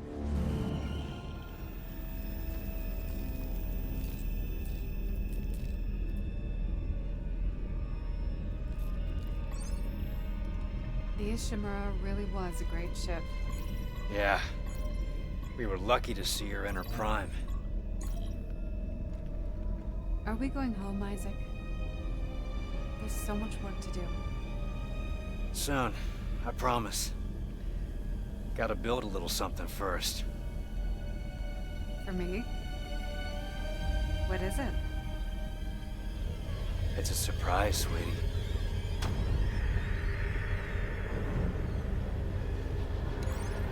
But I think you're gonna like it.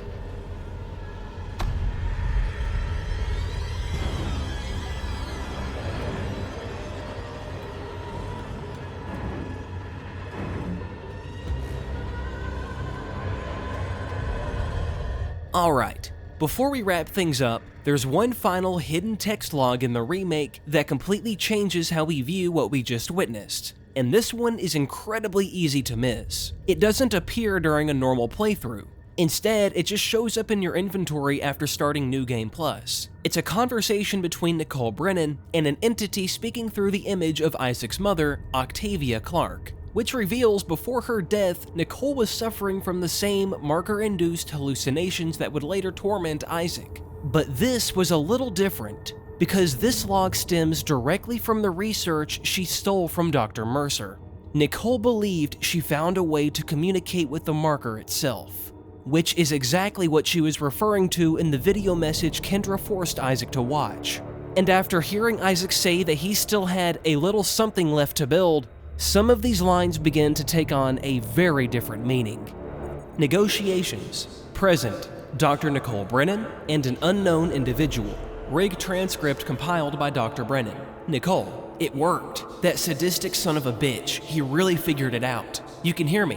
Can you understand me? Unknown. Can you understand us? Nicole, my God, why do you look like her?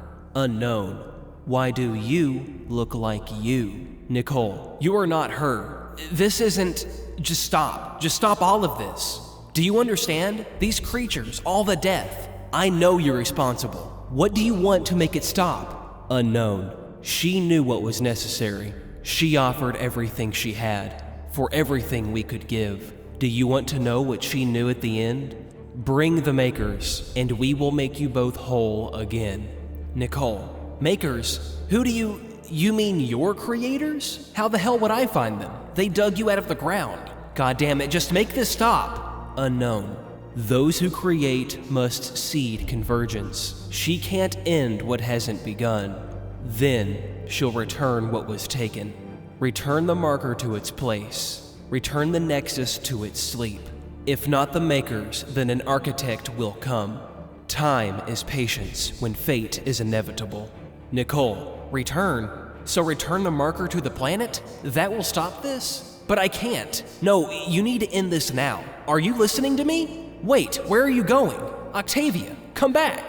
Octavia? So what exactly makes this log so important? Well, this log took place long before Isaac escaped the Ishimura. The entity repeatedly speaks of future makers, an architect, and a convergence that has yet to begin. Even more disturbing, it speaks as though the events aboard the Ishimura are merely one step in a much larger process. And that's what makes this conversation so unsettling. Nicole demands answers. She demands the slaughter to stop. She begs for some way to end this nightmare. Yet the entity never argues. In fact, it speaks with absolute certainty, as though the outcome has already been decided. By the end of Dead Space, Isaac may have survived, the marker may have been returned, and the hive mind may be dead, yet this entity never sounds worried. Instead, it sounds completely certain that sooner or later, someone will continue its work, as though this nightmare aboard the Ishimura was never truly over.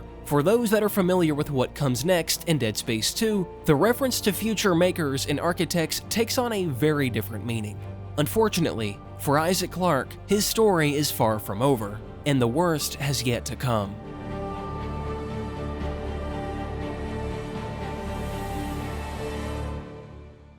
After making this video and paying attention to all the characters, little details, text, and audio logs, Dead Space's story hits on an even deeper level. And what's crazy is I'm not burnt out on Dead Space at all. I'm ready to make the video on Dead Space 2 and 3.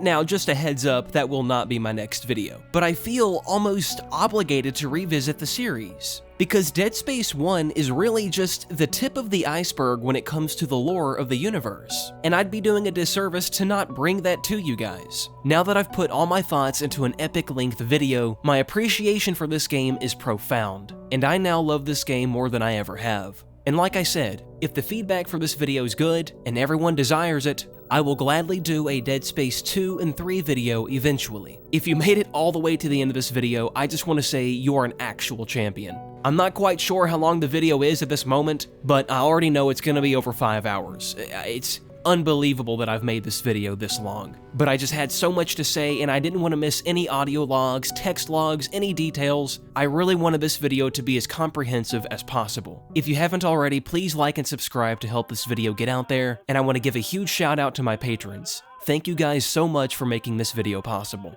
I'll see you guys in the next video. Have a good one. Soon may the carrion come to save our souls and take us home. One day when the fixing is done, we'll take our leave and go. The ghouls aboard a mystery spoke of inutology. The captain swore he'd keep his creed and drag his crew down so. Ha! Soon may the carrion come to save our souls and take us home. One day when the fixing is done, we'll take our leave and go.